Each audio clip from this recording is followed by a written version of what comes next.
we done came from the bottom. Mad that we up, but I don't hear him talking. Started with knowledge inside of my noggin. We took a dream and then we started blogging. Put my city on the map now. I'ma say how it is and I don't back down. On the road to 100K, we finna act out. We gon' show them that we not just in the background. We the main event, we the main show. We the one that people always gon' pay for. FYF, we the best, no debate though. Number one sports channel, every angle. I'ma show them all how we ride. Best sports talk show, we not like them guys who playing it safe while they feather the lines. We switching the narrative all the time. Like who to go in the game is not MJ. Kobe Bryant top 10, not what we say. I keep Elijah one is very overrated. Keep it real if it ain't fact, we don't say it. Now it's stable, we won't be ignored. We number one, especially when coming to sports. FYF bringing the heat here, of course. Where everything backed up with actual source. Everything backed up with actual source.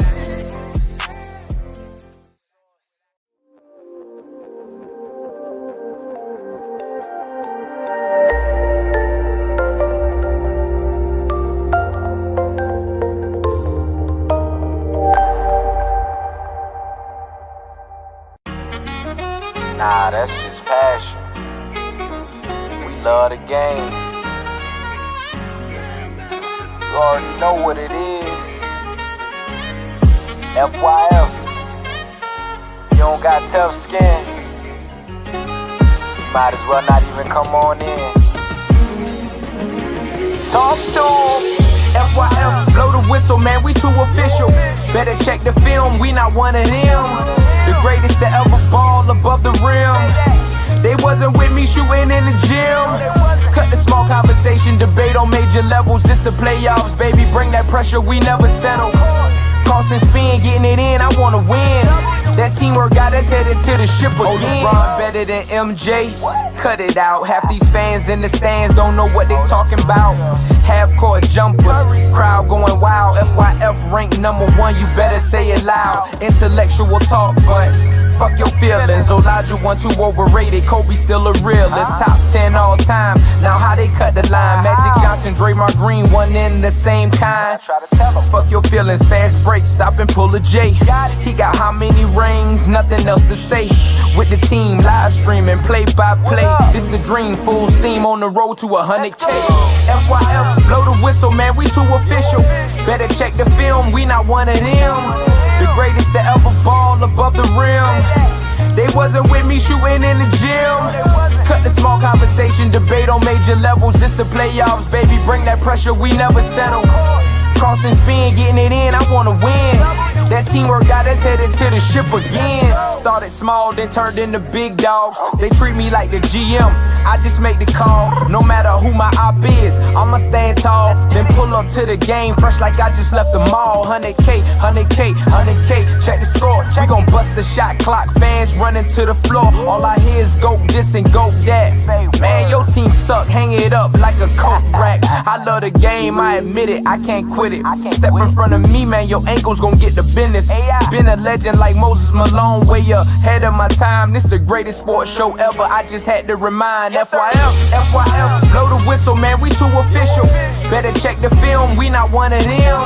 The greatest to ever ball above the rim. They wasn't with me shooting in the gym. Cut the small conversation, debate on major levels. This the playoffs, baby, bring that pressure, we never settle. Cross and spin, getting it in, I wanna win.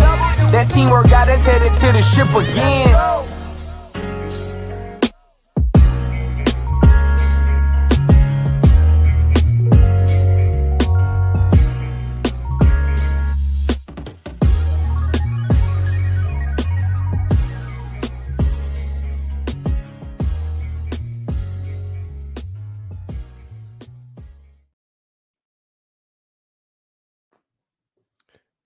FYF Sports, man. We back, man. I got another one. I think it's going to be a good show today. I've done a lot of research. I've been hearing the chatter. You know, this is a video that's just been long overdue because, you know, obviously when you talk about Kobe, you want to be mindful that the man just passed. You want to be respectful to a certain degree, which I think there's a way you can address this and still be respectful. I'm just hearing too many streams. And the reason why I did this, I was listening to a Player's Choice live stream. Legend of Winning was just kind of talking to somebody. And a lot of people were they were asking him what was his top 10 of all time list. And, you know, he gave his list and he didn't have Kobe in the top 10. I think he might have had Kobe at like 9 or something like that. And just everybody was just flabbergasted. How is Kobe not in your top 5? How?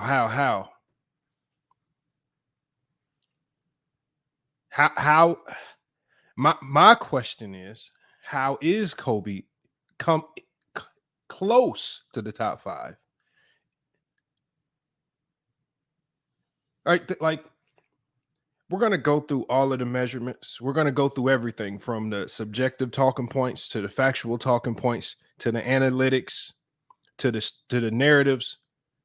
I'm trying to figure out, what did Kobe do throughout his career to enter into the top 10 all time?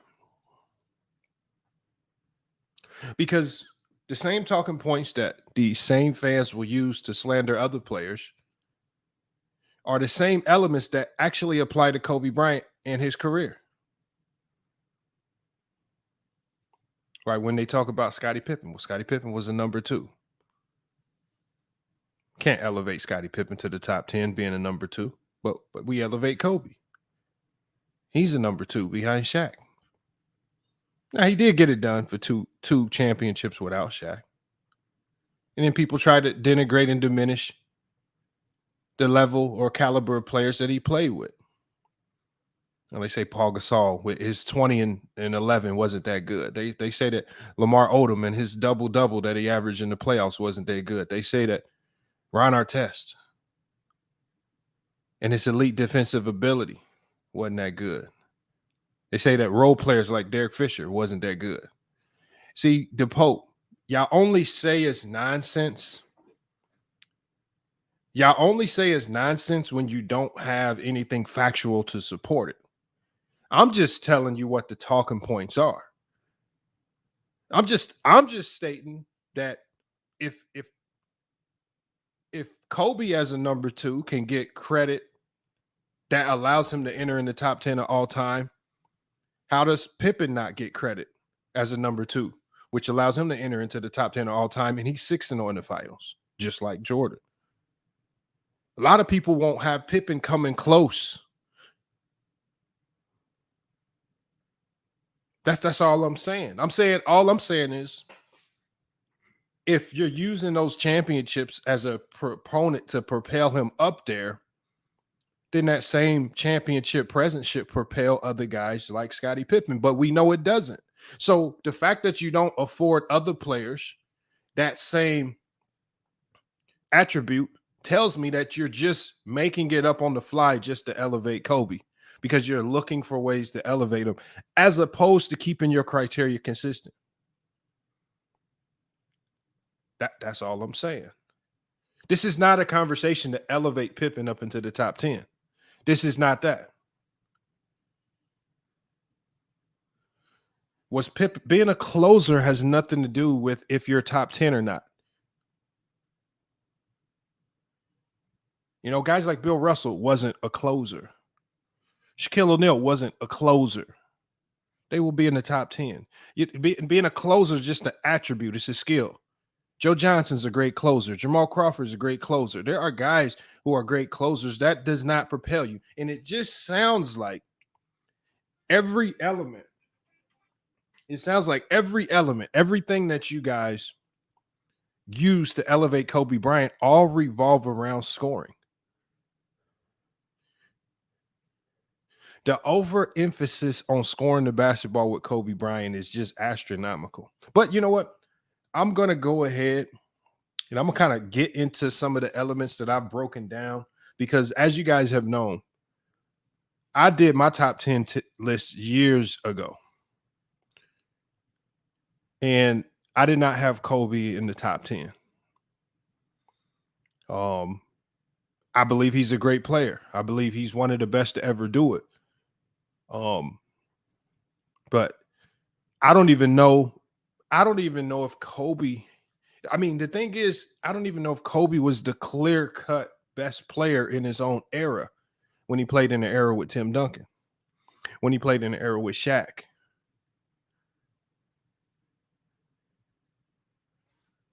Right? Those guys actually have cases to be the best at their own position, which we know Tim Duncan is the best ever at his position. Shaq has a case to be the best center ever at his position. Kobe will never be afforded that case. He will never be the best shooting guard at his position. So he's always pushing for number 2. But we're going to go through some things. We're going to break this down. We're going to break this down based on a number of different elements. And then we're going to drop the link, and I'm going to bring you guys up here. We can talk about it. Because I know a lot of the Kobe fans are going to come up here, emotional takes. Oh, you can't do that. You can't talk about that. Oh, you can't say that. All I'm doing is just saying facts. That's all I'm doing. Right? So when we talk about Kobe Bryant, y'all, what are some of the elements that I feel that people over elevate with Kobe Bryant? Well, we can start with some of the things. Some of the things that, and I'm going to go ahead and just, since the Kobe Bryant fans are going to come up here and regurgitate this information, what I'm going to do is I'm just going to say it for you. And I'm going to tell you guys about the Kobe Bryant fans. I'm going to just go ahead and give you their entire spiel before they come up here. Things that they're going to regurgitate as if they make a case for Kobe when they truly don't. I'm not trolling. Why would I be trolling? Like I said, when the things that I'm about to say are all facts. It's your job to come up here and find facts that counter it. I don't think you can. Salute, Pope. If you can't listen to the craziness, like I said, you better run, because to combat what I'm about to tell you, you actually have to have facts. And you can't come up here just ranting, raving, and yelling, getting emotional. You got to actually have facts to combat the things that I got to say, because I'm not going to be emotional with what I'm saying. I'm just taking the information as given, and then I'm disseminating it to you guys. So what are Kobe fans going to come up here and say? When I open the link, I'm going to prepare you guys for what you're going to hear. First, we're going to start off with Kobe's 81-point game. It was a historic game. But I think this game is just a small sample size of who Kobe was. The man took 46 shots that game. He made 28. He shot over 20 free throws in that game. Does it show his scoring prowess? Yes. But it also shows that he needs a high volume of shots to get to his points. Teammate dependence, right? People try to lie and say Kobe, especially during those other 2 championships, didn't have much help. Didn't have another. What people are going to say is they're going to claim he didn't have another top 75 player. Remember, this top 75 notion is something that was just created, because the top 75 list is very new. It just came out. So now people like to use, oh, he didn't have a top 75 player, which we know that top 75 list is already flawed if it doesn't include players like Dwight Howard. We can get on that later. But the fact of the matter remains is, just like I told you guys earlier, they're going to say he didn't have help. Having a guy in Paul Gasol who averaged 20 and 11, that sounds like help to me. And he was an all-star. Having a guy by the name of Andrew Bynum, yes, he was often injured, but when he was healthy, he was looked at as one of the top 5 centers in the league. That's just a fact. He also had a guy by the name of Lamar Odom. This man in the playoffs averaged a double-double. That sounds like significant help to me. And let's not forget, the man had arguably the greatest coach of all time in Phil Jackson. Remove Phil Jackson from the equation, they got to losing. Every time they added Phil Jackson back into the Kobe equation, they won. Whether when Phil was there or whether when Shaq was there or not there, whenever Phil Jackson wasn't involved in the Kobe equation, just like Michael Jordan, there was no winning going on. There was a lot of complaining. There was a lot of trade demands. There was a lot of trolling other players. Obviously, guys like Kwame Brown, he demanded for the organization to trade Andrew Bynum. Remember the point in time when he was demanding the organization to trade Andrew Bynum so he can bring in a star-studded point guard by the name of Jason Kidd? A lot of people don't like to tell you about these things, but these are the things that Kobe pushed for. This is all happening when he didn't have somebody by the name of Phil Jackson in that locker room. He was the only guy that could reel that ego in. He could trick Kobe into playing the triangle offense. Why do I say trick Kobe into playing the triangle offense? Because really the triangle offense, the triangle offense is just like a way to contain an uncontrollable great player who likes to shoot all the time. You allow that uncontrollable great player to shoot as much as they want in the confines of an offense, and the others just have to buy in. And that's what the triangle offense did for Kobe. That's what it also did for Jordan. You trick high volume scorers into just slightly lowering their volume to shoot a whole bunch of bad shots within the confines of an offense. That's all the triangle is. It's one of the reasons why the triangle offense doesn't work with any other team or really in any other setting, because it's not truly designed for every team. It's only designed to reel in players with egos who love to shoot the ball with high volume that teams that can't control, right? We'll move on. He was ISO heavy, right? Throughout his career, he averaged over 20 shots per game. I think in one of his seasons, he averaged close to 30 shot attempts per game. His scoring was based on volume. There was a quote from Phil Jackson, right? A quote from Phil Jackson in his book. He said, Kobe can and will force his current group of teammates to be subservient. No, I'm not talking narratives. I'm just giving examples that just simply coincide with the facts. If you actually have real life examples that coincide with your facts, Jeffrey Bearfield, I would suggest that you bring those. But I understand this is an emotional talking point for a lot of you guys, because a lot of you guys spent Kobe's entire career hating on him. And when he passed, you felt so bad that you elevated him into the top 10 and you have no real explainable reason as to why. I didn't have to do that. I never over exaggerated him. I kept him where he was supposed to be. So I can feel content where I actually had him at number 11 on my list. And no, Kobe is not overrated, YB. He's not. You cannot be a top 15 player all time in NBA history, but he'd be overrated.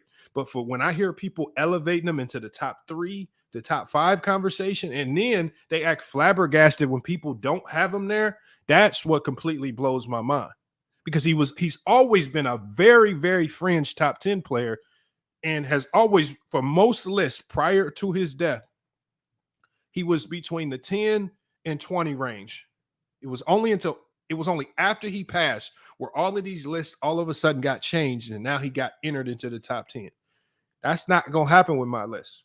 I'm just exposing the facts. I've already showed you guys the research on that. I pulled up the list before his death and showed you where he was ranked. Then I started showing you guys lists after he passed, and then you see where he's ranked. The facts are the facts. People who hated on him got emotional after his passing and elevated him. We'll go some more things. When you compare Kobe to some of the all-time greats, when you start to compare Kobe to the consensus players on that top 10 list, right? Kobe, who has a career field goal percentage of 44%, that's decent, but it doesn't necessarily compare to people that are truly top 10 players. It doesn't compare to LeBrons and the Jordans and a lot of the greats that find themselves in the top 10 of all time. Volume scoring, like I said before, in the 05-06 season, Kobe was averaging 28 field goal attempts per game. It led the league. That was the same season he dropped 81 points. He was a volume scorer by nature, which this is why it's not surprising that when you look at some of these all-time lists, or as far as stats go, he's top 10 in points. He's top 10 in field goals per game. He's top 10 in free throw attempts and free throws per game. But he's not top 10 in anything else. He's top 10 in all of the stat categories that require him chucking up shots. But he's not top 10 in anything else. I want you to ask yourself why. He's not top 10 in the defensive categories. Steals, blocks, whatever you want to name it. He's not top 10 in defensive win shares. If you want to go the analytic route, there's no analytics, right? None of the analytics or his actual running total stats support him being anything other than a guy that just chucked up a ton of shots. And we're going to get to that. we're going to talk about today his defensive reputation versus what the reality of his defense was. Right? I'm going to give you a quote from Kevin Pelton at ESPN, and this was back in 2006. And he says, by most statistical measures, Bryant rates as an average defender, but not a good or great defender. Somehow, but Kobe did end up on 12 all defensive teams. We're going to get to that. We're going to talk about how that actually happened, right? A lot of people like to talk about Kobe Bryant's Olympic performance, right? Even people like Coach K, who coached that team, he praised Kobe for his role in the 2008 Olympics when they won gold and they won that final over Spain. You want me to tell you guys the truth about that Olympic? What the truth about that Olympic team is that LeBron James actually averaged more points, rebounds, and assists in that Olympic. But a lot of people credit that Olympic win to Kobe being the most dominant player, which is not true. It was actually LeBron James who was the best player on that team. I wonder why people like to misquote the facts, why they like to misrepresent certain things. When you go to franchise loyalty versus trade request, there's multiple examples that we're going to get to.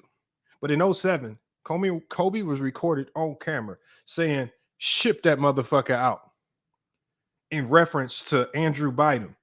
This was his frustration of Andrew Bynum, and he was wanting the organization to trade Andrew Bynum because he wanted to bring in, at that time, a star in Jason Kidd to play alongside. Right? A lot of people try to claim he did it the right way. But Kobe's career is filled with him publicly demanding that certain players get traded, and then also filled with him publicly demanding that the team trade him, even with threats to leaving free agency.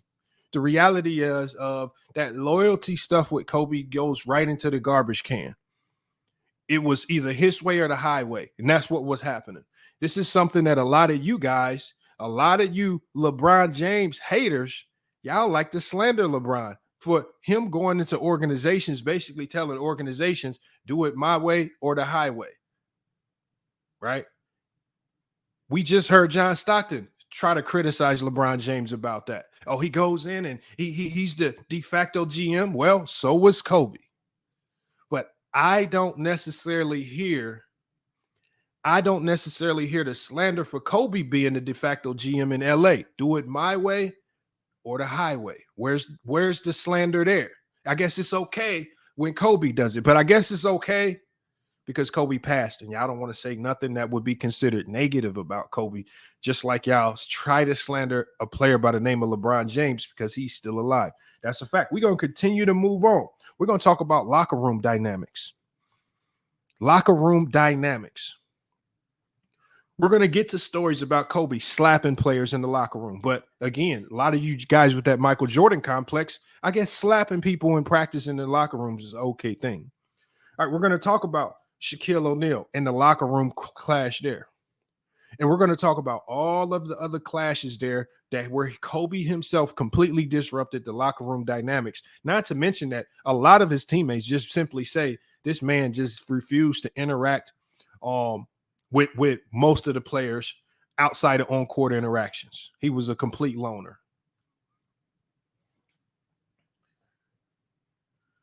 Look, one thing before I start bringing people up, because I know people are going to try to come up here and allude to Kobe Bryant as this star-studded, lockdown, clamp-up defender that made 12 all-defensive teams, right?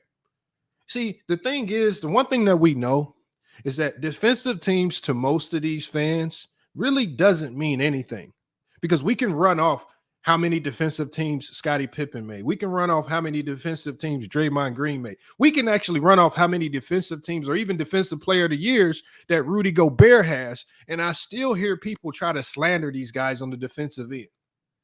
So we know most of the Kobe fans, the Jordan fans, really don't care about those accolades unless their favorite player actually has them. That's a fact. So we're going to talk about some of the things that actually make you a great defender. One, we're just going to go to metrics, what analytics use to define a great defender. So Kobe's career defensive rating, or at least his defensive rating in his prime, because I don't want to use any years outside of his prime because we know Kobe wasn't necessarily Kobe then, right? We know Kobe actually publicly came out towards the end of his career and said he ain't playing no goddamn defense. So let's remove the end of his career because Kobe actually already voiced that he's not playing no defense at the end of his career. So we're going to talk about his prime. Kobe had a 105 defensive rating in his prime. That's a decent number. It's not exceptional when compared to elite defenders like the Scottie Pippens, like the Kawhi Leonards, like the Draymond Greens. These are guys that during the course of their primes had defensive ratings between 101 and 102. So even during his prime, he wasn't looked at. He wasn't an elite defender. When we go to isolation defense, all right, according to Synergy Sports data, during the later part of Kobe's career and during his prime, right, during his prime, he ranked in the 43rd percentile on isolation defense. And then even after his prime, he ranked in the bottom of the league defensively in isolation defense. So even in Kobe's prime, he ranked in the 43rd percentile in isolation defense, meaning he was below average when guarding players one-on-one. I didn't do that. That's what the Synergy numbers say. We go to off-ball defense. There were times when Kobe Bryant's off-ball defense was extremely lacking, similar to Kawhi Leonard. I did a video on that, you guys. Right? He would gamble a lot, especially throughout his prime. He would gamble a lot for steals. And this also meant he would leave a man open. But here's the thing. If you're going to gamble a lot for steals, that means your steal percentages should look a little bit better. Bryant's steal percentages were never league leading. He never led the league in steals for as much as he gambled. We know that Steph Curry has been asked to do this. He led the league in steals. We know that Allen Iverson was asked to do this. Allen Iverson actually led the league in steals. These are guys that are not necessarily great defenders, but when asked to play the passing lanes, they actually led the league in steals. I want you guys to ask yourself, Kobe, for a guard who gambled a ton in the passing lane, a lot of that resulted in nothing. Absolutely nothing. It resulted in nothing, and he never led the league in steals. All right, let's go to defensive win shares. Kobe's best season in terms of defensive win shares was 2.9. And that was in the 02-03 season. In comparison, y'all, because we're going to compare him to other great perimeter defenders, Jordan average defensive win shares was about 6.1 throughout his prime. When we look at one of his main contemporaries, one of the main guys he competed against, like a guy by the name of Tim Duncan, Tim Duncan's average defensive win shares throughout his prime was 5.6. Kobe's highest defensive win share was 2.9. Right? So when you compare Kobe to his peers like, because this was his competition at that time, Tim Duncan, KG, even LeBron, he never had a defensive win shares or even a career box plus minus higher than any of those guys. And that's even including LeBron James, a guy that a lot of you guys try to lie and say LeBron don't play defense. He don't D up. He don't defend. Where's this narrative coming from? Why can't y'all be honest about this man, Kobe Bryant? We're going to talk about also some of the more subjective things real quick, y'all. Some of the things these are the things, obviously, not as much on the court, but these are more so off the court things or, GM type things that you guys like to slander players for getting into. Right, we can go to 07. In the summer of 07, Kobe, frustrated with the Lakers' lack of championship contention, he publicly demanded a trade. This is something that Jordan didn't do. I mean, you can look throughout the top 10 players. I mean, if this is something that you like to see in players, the loyalty, because we hear this narrative a lot. Unfortunately, Kobe wasn't that loyalty. I remember I told you, Kobe ruled with an iron fist. He was the de facto GM, and when he didn't get his way, he asked out. He publicly demanded a trade. The Lakers explored potential deals, but nothing actually materialized. And during that time, that's where the infamous video came out, where Kobe basically was saying, look, I want it out. He says it's either me out or you need to ship that motherfucker out. He was referring to Andrew Bynum. He was wanting to Lakers at that particular time to trade to bring in some more superstar, all-star level help. And he wanted them traded to the New Jersey Nets. He wanted to bring in Jason Kidd. We can go to the 04 free agency, right? If we go to the 04 free agency, right, the departure, this brought forth the departure of Phil Jackson. Kobe was a free agent. He considered signing with a whole bunch of other teams. The most serious contender was actually the Clippers. The man was so bitter. You know how much, if you talk about not having loyalty, you're the all-star franchise player of the Lakers, and you're considering signing with the Clippers. That's no loyalty right there. Right? He had meetings with multiple teams. He had meetings with the Clippers and their head coach, Mike Dunleavy. Right? They were obviously discussing potential roles in his future with the team. Ultimately, he chose to stay with the Lakers. Right? We got the Shaq and Kobe feud. We don't even have to go into depth on that, but we know what it ultimately led to. That single feud led to them losing the NBA Finals in 04. Nobody should be able to argue these things because we watched the 04 finals unfold in front of our eyes. We watched every time Shaq got the ball, he was dominant. But we watched a guy who seemed to be a bit jealous in how Shaq was being utilized decide to go outside of the triangle offense because at that point in time, the triangle offense could no longer contain Kobe. Remember what I told you guys the triangle offense is designed to do? It's designed to contain high-volume shooters who have an extreme ego. No longer could Phil Jackson contain that ego no more. All right. So Kobe Bryant's career was definitely filled with a whole bunch of moments like these. There's more. I just don't want to keep regurgitating them. I'll bring them up as we go. And look at Herm. Herm hasn't spit one fact. Herm is just in the chat saying, drop the link. You a hypocrite. Hypocrite how? I'm a hypocrite because I actually did research, and I'm telling you guys. So is Google a hypocrite? Is Synergy Sports a hypocrite? If I just read the information that's facts from other and I just put a compilation of the information together. So now you mad because I put this information together, and now I'm presenting it to you so that people can actually make a more accurate decision on where to rank Kobe. Mr. Mize. I mean, not Mr. Mize, but Herm. Get out your feelings, my guy. I know that some of you guys have an emotional attachment to Kobe. I'm sorry that after this video, there's going to be a few people that remove Kobe from their top 10. That's none of my concern. That's not my concern, you know, Herm. But I'll drop the link. And again, we'll bring people up to talk about some of these things. But there's so much more to talk about here, right? There's so much more to talk about here with Kobe.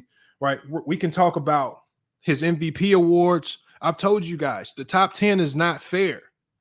One of the things about the top 10 that's not fair, you guys, is that when you start to consider your top 10, to me, at least to me, and I'm not going to put my criteria on you guys, but when I start to consider the top 10, things like your accolades begin to matter.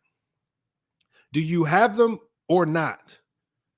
I don't necessarily care, nor can I do anything about the context as to why you did or didn't receive them. Did you win it or did you not win it? When it comes to accolades, Kobe has one MVP.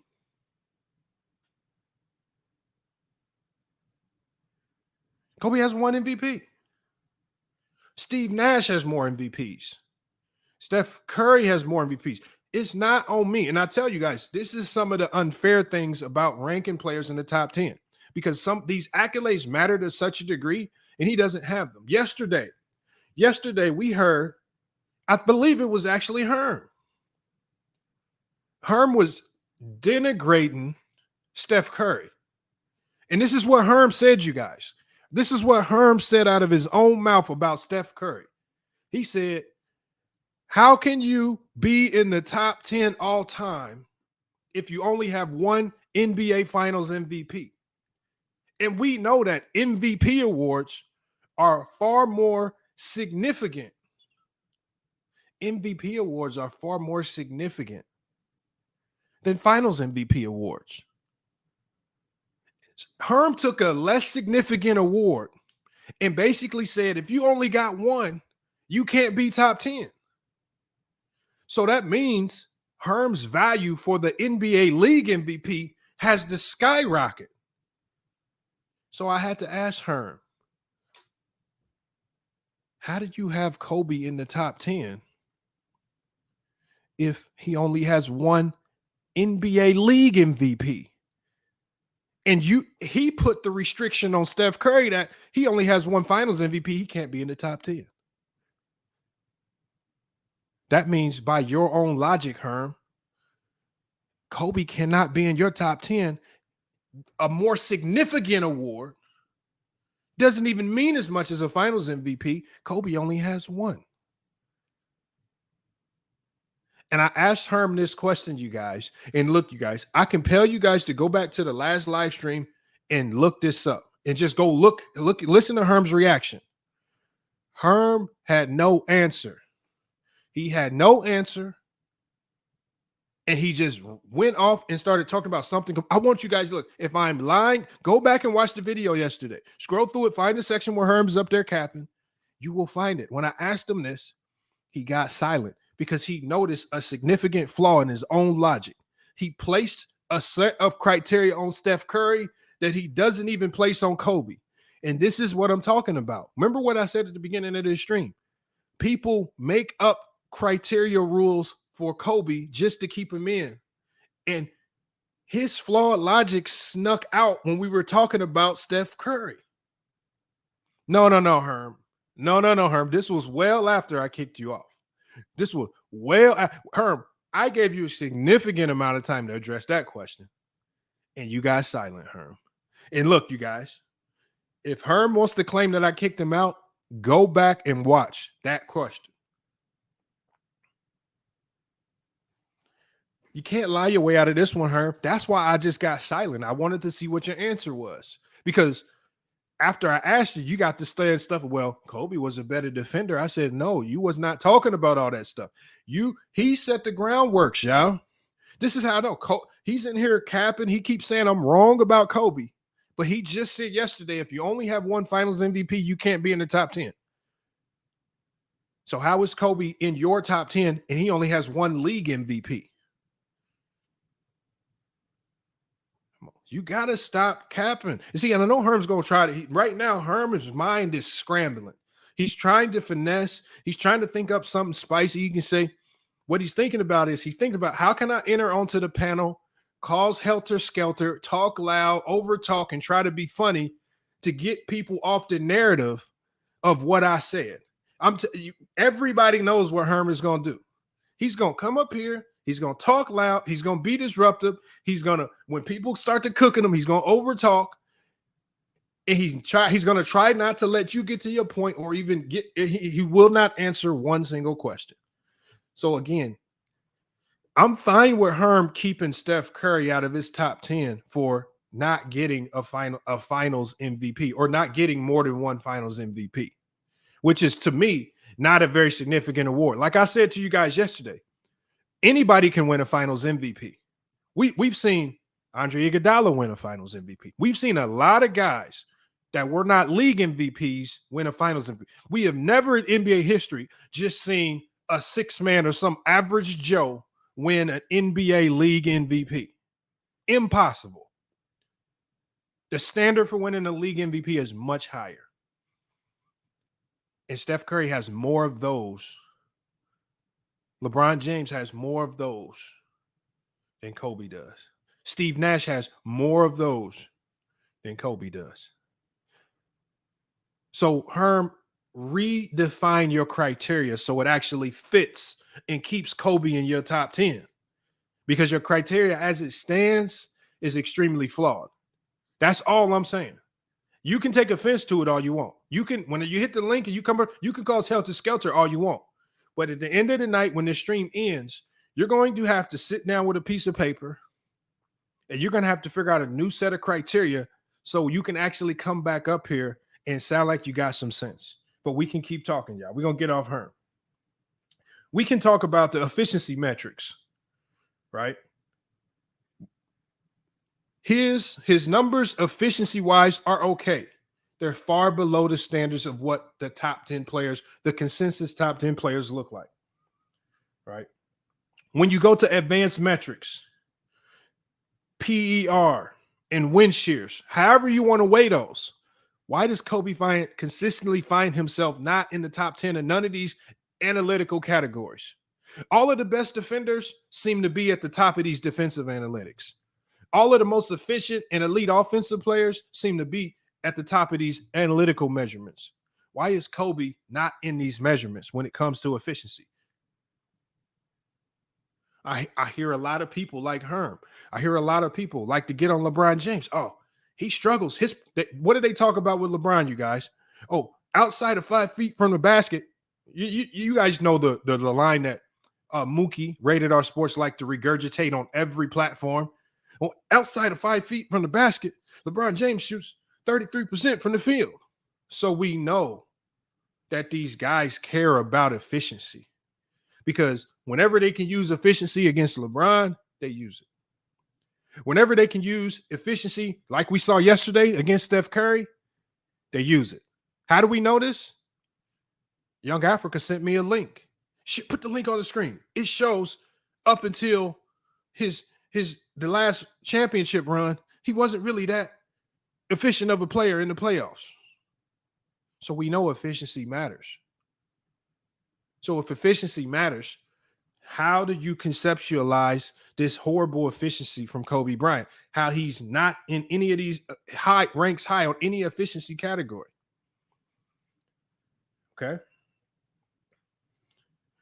We can talk about defensive impact. Kobe was at best a good defender. He was not a defender on the level of a Hakeem or Bill Russell or Jordan or Scottie Pippen or Kawhi Leonard. He was not on that level, right? I think his impact on defense is extremely bloviated. And then when you talk about, and then we just have to talk about a whole bunch of other things. Again, I want to save some of it for when people start to come up here, because I don't want people trying to pre-plan fake answers. I want to hit you with the facts as you say a whole bunch of myths.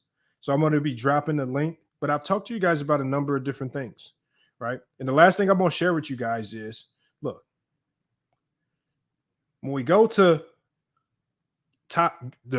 games played in NBA history, Kobe's not in the top 10.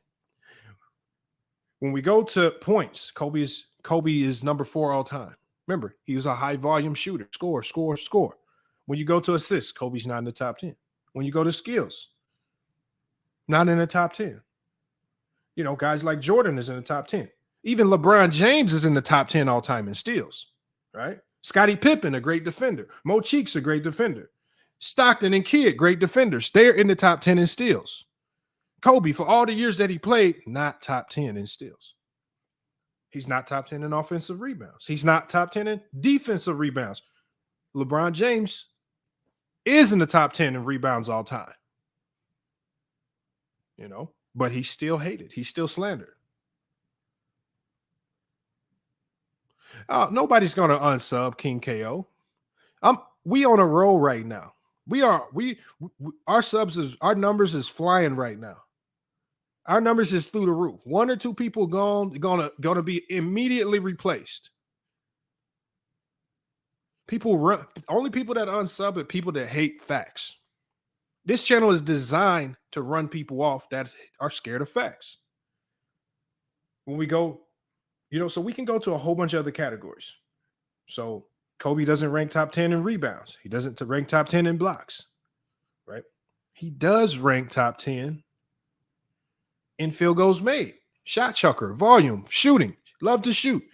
He gave you guys all of the highlights that you guys love to see. Highlights, shoot the ball a ton. Mamba mentality. Even if you're guarded by 3 people, shoot. You guys saw the text message he sent to Trevor Ariza. Trevor Ariza sent Kobe a picture of him shooting over 3 people. What did Kobe say back to Trevor Ariza? Oh, if I missed, that means one of you guys can get the offensive rebound putback. He's top 10 all time in field goals attempted. Shoot, shoot, shoot. Volume, volume, volume. He's not top 10 in field goal percentage. He's not top 10 in three-pointers made. LeBron James is top 10 in three-points made. Steph Curry's top 10 in three-pointers made. Where are we getting these numbers from? But, Kobe is top 10 in free throws. Free throws made and free throws attempted. More volume. Shooting, shooting, shooting volume. No other category. But outside of shooting the ball, Kobe does find himself top 10 in one other category, you guys. One other category. He does find himself top 10 in turnovers. So a lot of people are going to say LeBron James is number one. Yes, Reggie already said it. But you know what, Reggie? There's actually a beautiful stat that's actually utilized to weigh your turnovers. What's that beautiful stat? It's called assist to turnover ratio. LeBron James, yes, number one all time in turnovers. But LeBron James assist to turnover ratio, which is efficiency, far higher by a long mile than Kobe's. And it's not even close. So that assist to turnover ratio, it balances it out. So Kobe, who actually is top 10 all time in usage percentage, which is Kobe's career usage is 31%. For his usage to be so high and for him to have so many turnovers, yet so little assists, extremely low assist to turnover ratio, that's low efficiency. See, you guys like to use efficiency against all of these other players. I want to know why you guys don't use efficiency against Kobe.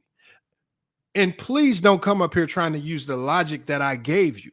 Remember, I gave you guys the efficiency logic as to why Kobe could be inefficient. So I don't want you guys coming up here acting like this is some revelation that you saw. You guys know what I said, why I never considered Kobe's inefficiency. So because I had a basketball sound breakdown of why he could get away with inefficiency, I didn't have to punish him for it. I didn't have to bloviate about it. I didn't have to just bring it up as it was some crazy negative every time Kobe is talked about. I could just rank him just based on the understanding that I understand why he was inefficient. I broke this down as to why I give him a pass on inefficiency. A lot of you guys just say LeBron is inefficient. You have no idea as to the context behind it. None of that. You just use it. But the problem with it is LeBron still has higher efficiency numbers, no matter how you slice it, than Kobe Bryant. It's just a fact. So again, I just implore you guys to actually use real facts. Just real facts. Because like I told you guys, and I'm about to drop the link, the same flawed logic that we heard Herm use for Steph Curry, will he come up here and be a man and use that same logic for Kobe? Or is he going to try to wiggle his way out of it and try to give the impression he said something else? Herm says, I'm about to cook because he being a hypocrite. He forgot the shit he said yesterday. Now, look, I've already made my list, Herm. Me putting Kobe outside of the top 10 is not some new revelation. I had Kobe outside of the top 10 in my very first top 10 all-time video. I had him at 11. This is nothing new. And I didn't even at the time think it was that big of a deal that Kobe was at 11. I didn't think it was that big of a deal.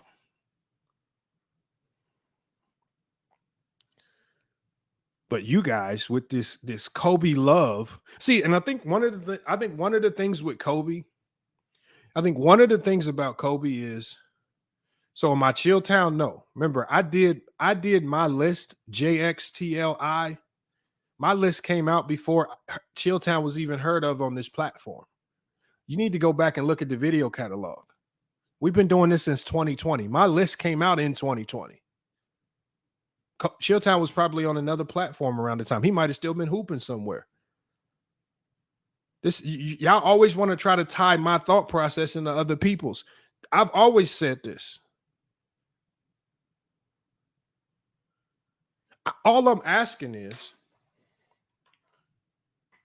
all I ask is that for the people like Herm and for anybody, if you have Kobe in your top 10, I want you to come up here and spell out your criteria that places Kobe in your top 10. That's all I want. I want you to spell out your criteria.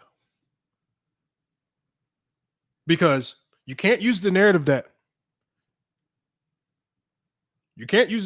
the championship. You remember how y'all talk about LeBron. Oh, other players won championships on his watch. Well, other players definitely won championships on Kobe's watch, with Shaq and without Shaq. I mean, what logic are you going to go with? I'm curious to hear what logic it is. If you have him in the top 10, I want to hear your logic, and I want to see if the facts support that logic. That's all I ask. No, I'm just saying, hey, A11 Gravy, here's the thing. Your logic should always be supported by something in stats. There's very few players in NBA history. There's very few players in NBA history whose stats aren't directly tied to them being great. For one player we can name is Bill Russell. Another guy we can name is Dennis Rodman. And even when you're great, some running stat somewhere is going to show it. For Dennis Rodman, it showed in rebounds. For Bill Russell, it showed in rebounds because that's an attribute of a great defender. Like something's going to show, some running total, some number, something is going to show as to why you're great. And it's not going to be, a lot of people are going to come in here and say, Kobe in this year hit a game winner. Game winners don't make you top 10 all the time. Kobe in this year had a great performance against this team. Well, all these guys had great performances against teams. Well, Kobe Bryant, he beat LeBron on this day. Well, when Shaq left, when Andrew Bynum got hurt, no, okay. All these guys have great moments that we can allude to. I mean, if we want to play the moments game, I can find millions and hundreds of horrible Kobe moments and counter them with all the good Kobe moments. I want y'all to use, if y'all going to use criteria, I want you to, that criteria needs to be supported in stats somewhere. That's all I'm saying. If your criteria is MVPs, then Kobe better have MVPs. Right? We know that these guys were all great. So a lot of these guys in the top 15, they got a ton of all NBA teams. That's null and void. A lot of these guys are going to have a ton of defensive teams. That's null and void. They're all going to have that. We're talking about the things that really elevate you. And then the talking points. Are you guys going to come up here, say that, no, Kobe wasn't a Robin with Shaq. He was a 1A and 1B. That's the logic going to try to use when we all watched and we know what was going on. I'll drop the link. I know people like Herm want to come up here and cry. You know, people want to come up here and cry. But like I said, it just baffled me that when I heard this guy on Player's Choice talking to Legend of Winning, when he said he had Kobe outside of the top 5, it just baffled me to hear everyone's, oh, how do you have him outside of the top 5? Like the evidence is just clear cut and dry that just Kobe belongs in the top 5 and in the second spot. The evidence is just that clear. No. And I'll tell you guys the true reason that this is happening. The real reason why this is happening, you guys, is because people are looking for another player to try to place above LeBron James. That's all they're doing. So when you got people stretching miles upon miles and you got them saying Kobe's number 2, you're really stretching, right? When I say I got LeBron James in my top 3, It's not because I'm a humongous fan of LeBron James. I'm just not a basketball dummy.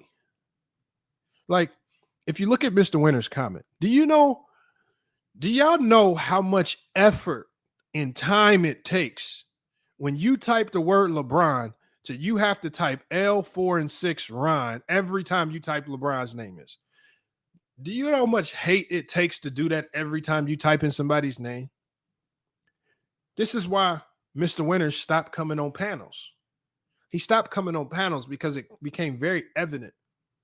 It became very evident early on that a lot of his takes were just based out of hate. It's just simple stuff like this. I don't have to type, look, y'all, when I type Kobe's name in, I type Kobe. I don't type Kobe 9, I say Kobe. Y'all say I hate the 90s, but when I talk about Hakeem Olajuwon, Hakeem Olajuwon. Jordan, say Michael Jordan. You know how much hate you got to have just to do all of that? Because remember, and see, this right here, this type of hate just exposes Mr. Winter's criteria. Mr. Winter's criteria is based on championships. Just very odd because he doesn't have Bill Russell as his GOAT. It's very odd he doesn't have players like Scottie Pippen and John Havlicek in his top 10 if championships matter that much. How do you have Jordan over Kareem? Kareem went to the finals way more than Jordan did. I'm just saying, if finals is your criteria, then let it show in your entire list. Let me see a top 10 full of guys that won a ton of championships.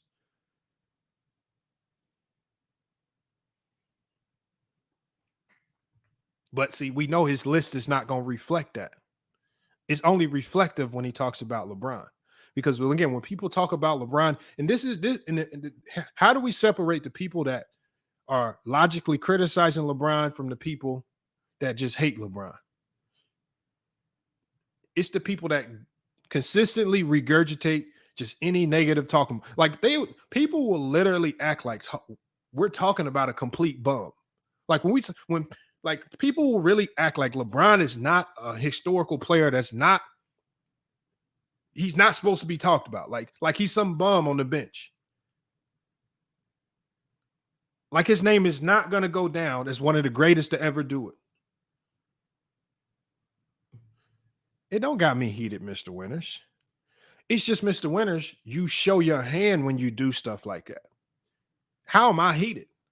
See, if you weren't emotionally connected to this argument, Mr. Winters, you would still be coming on panels. See, you know I'm not emotional about it, Mr. Winters, because I've had my own mods block you like 10 times.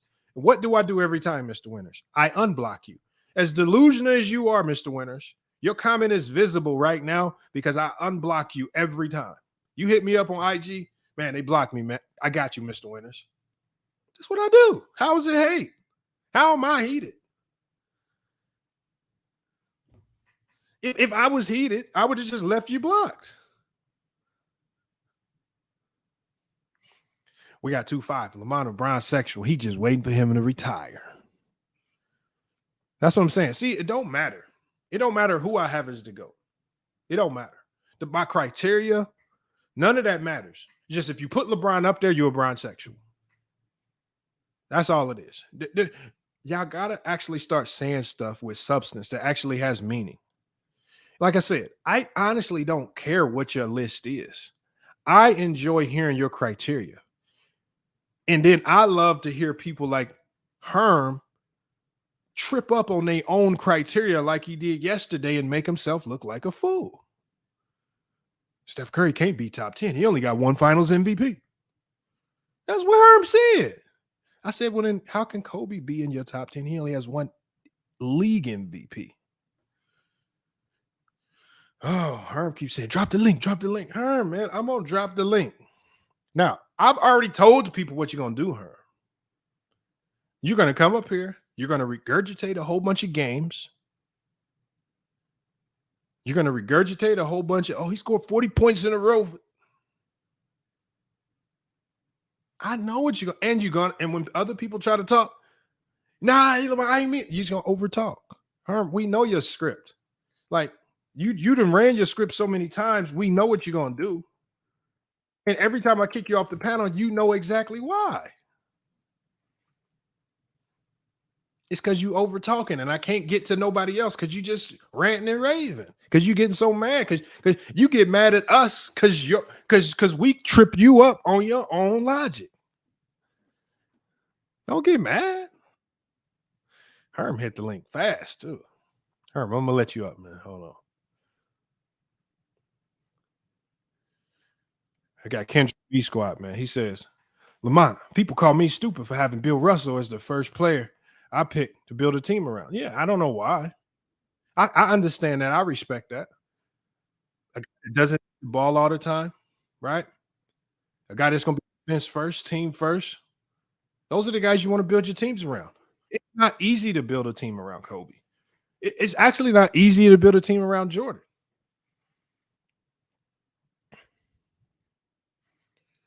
All right, man. Let me go ahead and drop this link, man. Let's get you guys up here, man. We got Dre Jones, man. Salute. We got Mr. Mize. We got her. I might limit it today so we don't have so much chatter, man. Because when I let y'all all up here, not chatting and I can't hear nothing. Hold on. I'm gonna give it a try though today. If I can't hear, I'm just gonna limit it to like 4 people up here, and we just gonna rock out like that. Hey, Lamar, I just got 2 questions for you. No. I know there's no questions for me. No, because explaining for you. With you, Lamar. Now I'm just asking you something. No, I'll ask your question. I'll answer it. Do you have Shaq in your top 10? Yes. All right. You know how you just were dissing Kobe about having 1 MVP. Shaq got 1, and Steve Nash got more than him too. I understand. But here's the problem with that, Herm. Easy answer, Herm. Ain't no problem with that. Herm, I'll answer it. I've already explained to you, and I've explained to many people multiple times before. My criteria for my top 10 revolves around not championships, not MVPs, but it revolves around a form of dominance. If I can look to your time when you played and you dominated your era in some way, shape, or form, I say Wilt dominated. How did Wilt dominate? Statistically, he dominated. How did Bill Russell dominate? Defensively and winning wise. I give him credit for that. I don't punish guys for flaws that they have in their game. I'm not going to punish Bill Russell because he had a lower field goal percentage than most other centers. I look at what he did best, and did it lead to some type of dominance? Can the one word that you are always tied to Shaquille O'Neal, Herm, is dominance. He is looked at as the most dominant player in NBA history. How long? So yes, Shaq is in my top 10 because he was dominant. That's my criteria, though, Herm. And as I said before, I don't want to force my criteria on nobody else. That's just my criteria. You ain't got to. But how many years you actually think Shaq dominated? It don't matter. His dominance wasn't. Hold on, Herm. It doesn't matter. I just want to ask you this: is Shaq dominant? Yes or no? For a few years, he was. Yeah. No. All right. No, man. Like we got to get to real basketball talk. If you can't be honest about that, we can't have a conversation. No, this one I'm gonna get you on too. If we can't have a real, that's not getting me because I've already explained my criteria. No, but I'm gonna get you on this, Lamont. This is something that you did yesterday when you pulled up, see where you compared Chris Paul and Isaiah Thomas. You sat up there and downplayed Kobe Bryant's defensive first teams are all defensive teams, right? But when you compare Chris Paul and Isaiah Thomas, your separator was because of the defensive teams and the defensive accolades Chris Paul had. So having one hand, you go use that to elevate Chris Paul. So when I look at Chris Paul playing Kobe Bryant, and he's tied for the most defensive first teams. Hold on, we got you. Like I said, you don't have to go on a rant. These questions can be answered very easily. This is what I said before you got up here.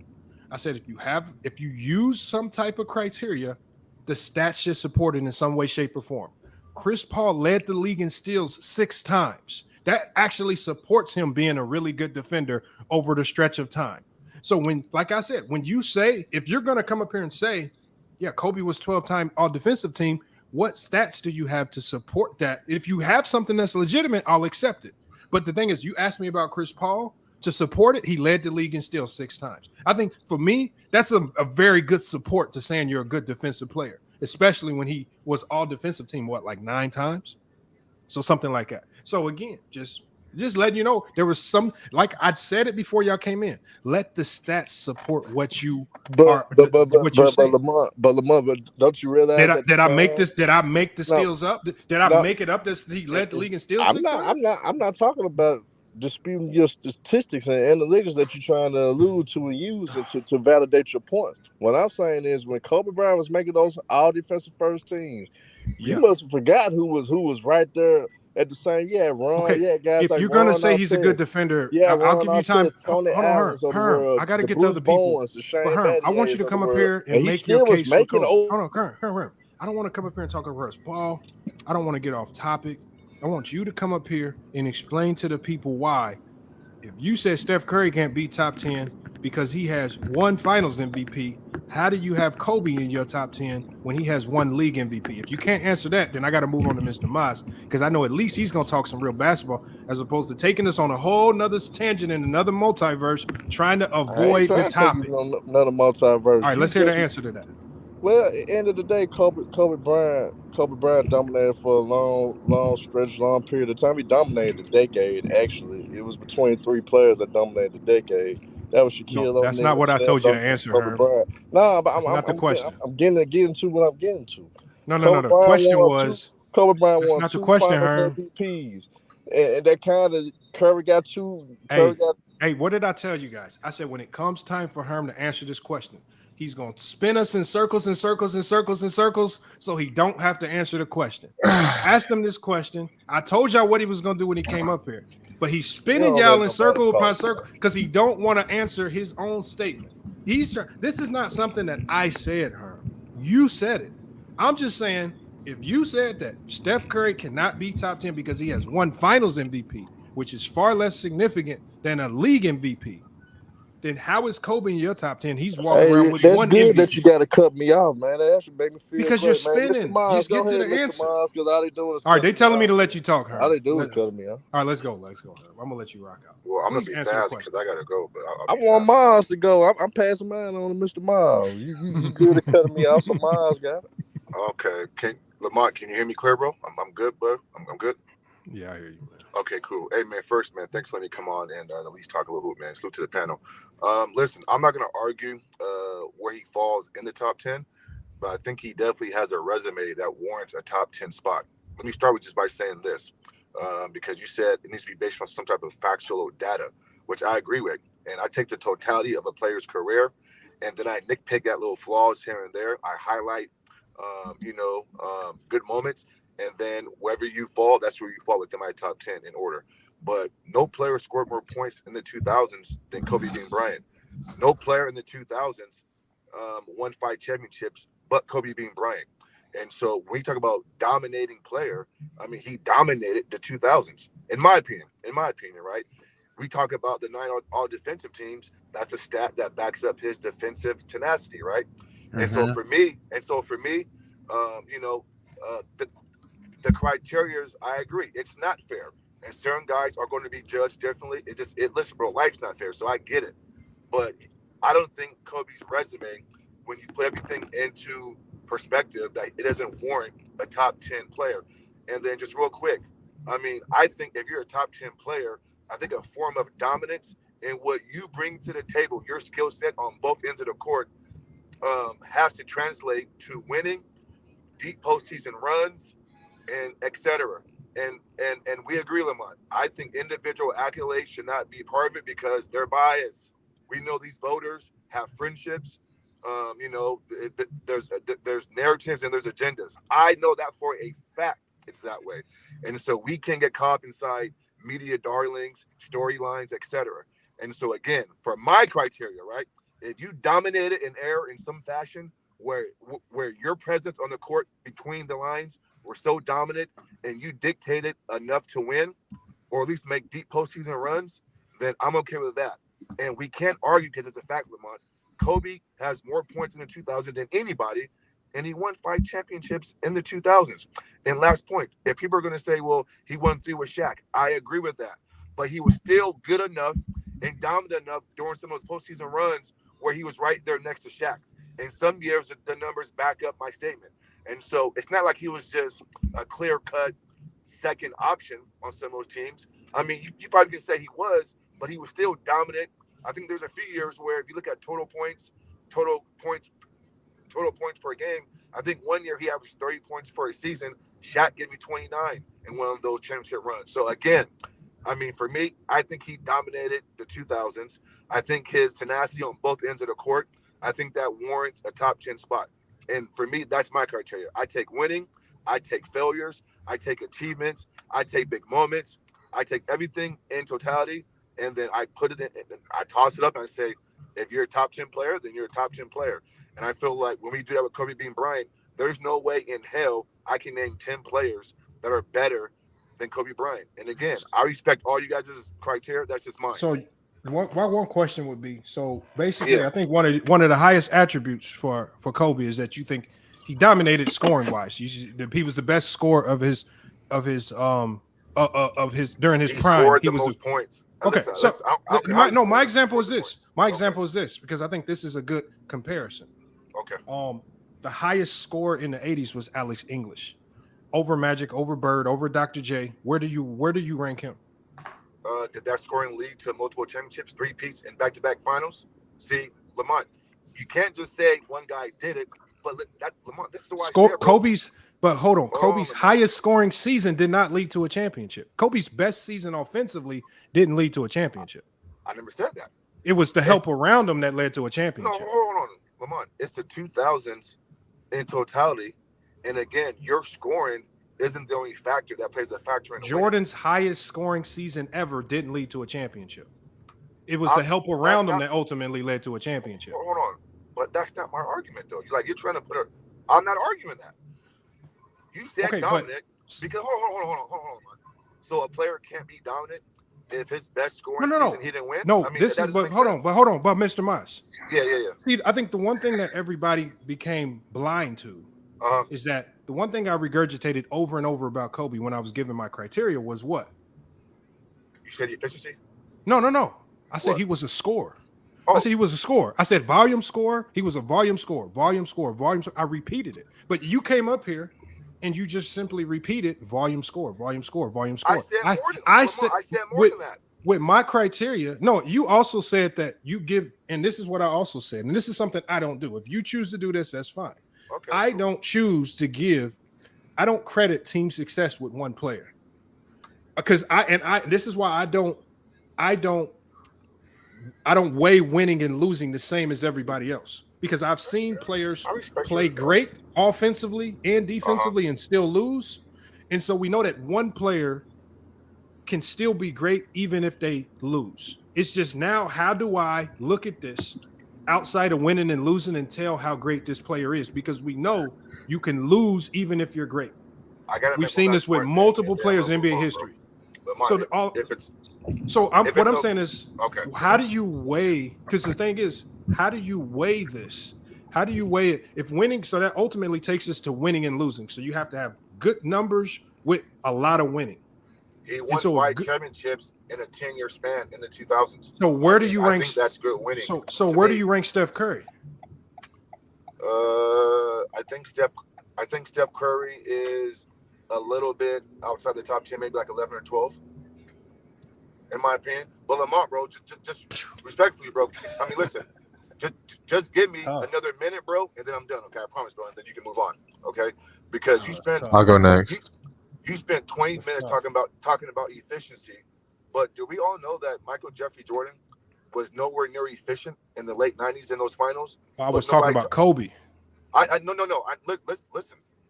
But I'm talking about being consistent in our assessment. Mr. Moss. Let me finish my point. I know, but hold on. This is where y'all act. So first, one thing I said, I brought up the efficiency numbers because when I hear these conversations and LeBron and all these other players' names get thrown around, all the people that have Kobe ranked up here also say LeBron is inefficient. I've already told you guys that I've explained and I have a very good understanding as to why Kobe was inefficient, and I don't count it against him. So the fact that I don't use his inefficiency as a negative is not something that needs to be explained to me because I know what his inefficiency is and I don't count it against him. I still had him ranked at 11 and it has nothing to do with his inefficiency. I understand why he was inefficient, so we don't have to talk about it. Okay, that's fair. But the thing okay. is, I want to know why fair. people like you and even Mookie, you guys gawk over LeBron's inefficiency, but care nothing about Kobe's inefficiency when you don't even understand why he was inefficient. Lamont, bro, you didn't let me finish my take, man. Like you cut me off. But your take is revolved. But no, but I know, Mr. Moss. But your take. I need 20 seconds, bro. I'm done. What I'm saying, I'm going to give you 20 seconds, but let your take reflect on if your take is going to reflect on my take on Kobe's inefficiency. I don't use his inefficiency as a negative. I understand why he was inefficient. So again, I just put the numbers out there. I let it go. I want to understand. I want you to explain, if you talk about LeBron's inefficiency in such a negative light, how do you not hold Kobe's inefficiency against him? That's the question you need to be answering. Well, everything else is just ducking and dodging. Okay, cool. That's fair. Okay, that's fair, because guess what, bro? It's funny you say that, right? But when I brought up the word being inefficient, right? You cut me off, and you had no clue if I was going to bash Kobe Bryant for being inefficient or not. I just wanted to make sure you understood my stance on Kobe's inefficiency. I got your stance, bro. You got the floor now, so explain it to us. Cool. You got the floor now. Cool. The reason why I don't blame guys like MJ, Kobe, and LeBron James for being efficient is because if you win, bro. I don't care how many shots you take. You do blame LeBron for his inefficiency. Bro, come on. That's a lie. Let me finish what I'm saying, bro. But you can't lie. Mr. Moss, we've heard your takes over and over. Wow, you kill LeBron James for inefficiency. And then you come up here and say publicly that you don't care about LeBron's inefficiency. Lamont, let me explain what I'm saying, though. The difference is this, though. MJ's inefficiency came in mostly wins. He still won the championships, shooting in the low 40s. Kobe We're not Bryant talking about MJ. I know, but I'm just giving examples, though. I'm giving because all three guys, right? Man, listen, man, scratch that shit, bro. Listen, last point, man. Do you know that LeBron James is right around 500 or 435 shots missed to passing Kobe Bryant in the all-time missed shots and turnovers? So as we praise or denigrate Kobe's all-time missed shots and blah, blah, blah, why don't we use those type of stats or accounting stats to rank players as well? Who denigrated Kobe for missed shots? You just did. Hold on. No, what I said was, I've said, first of all, I'm out, man. Hold on.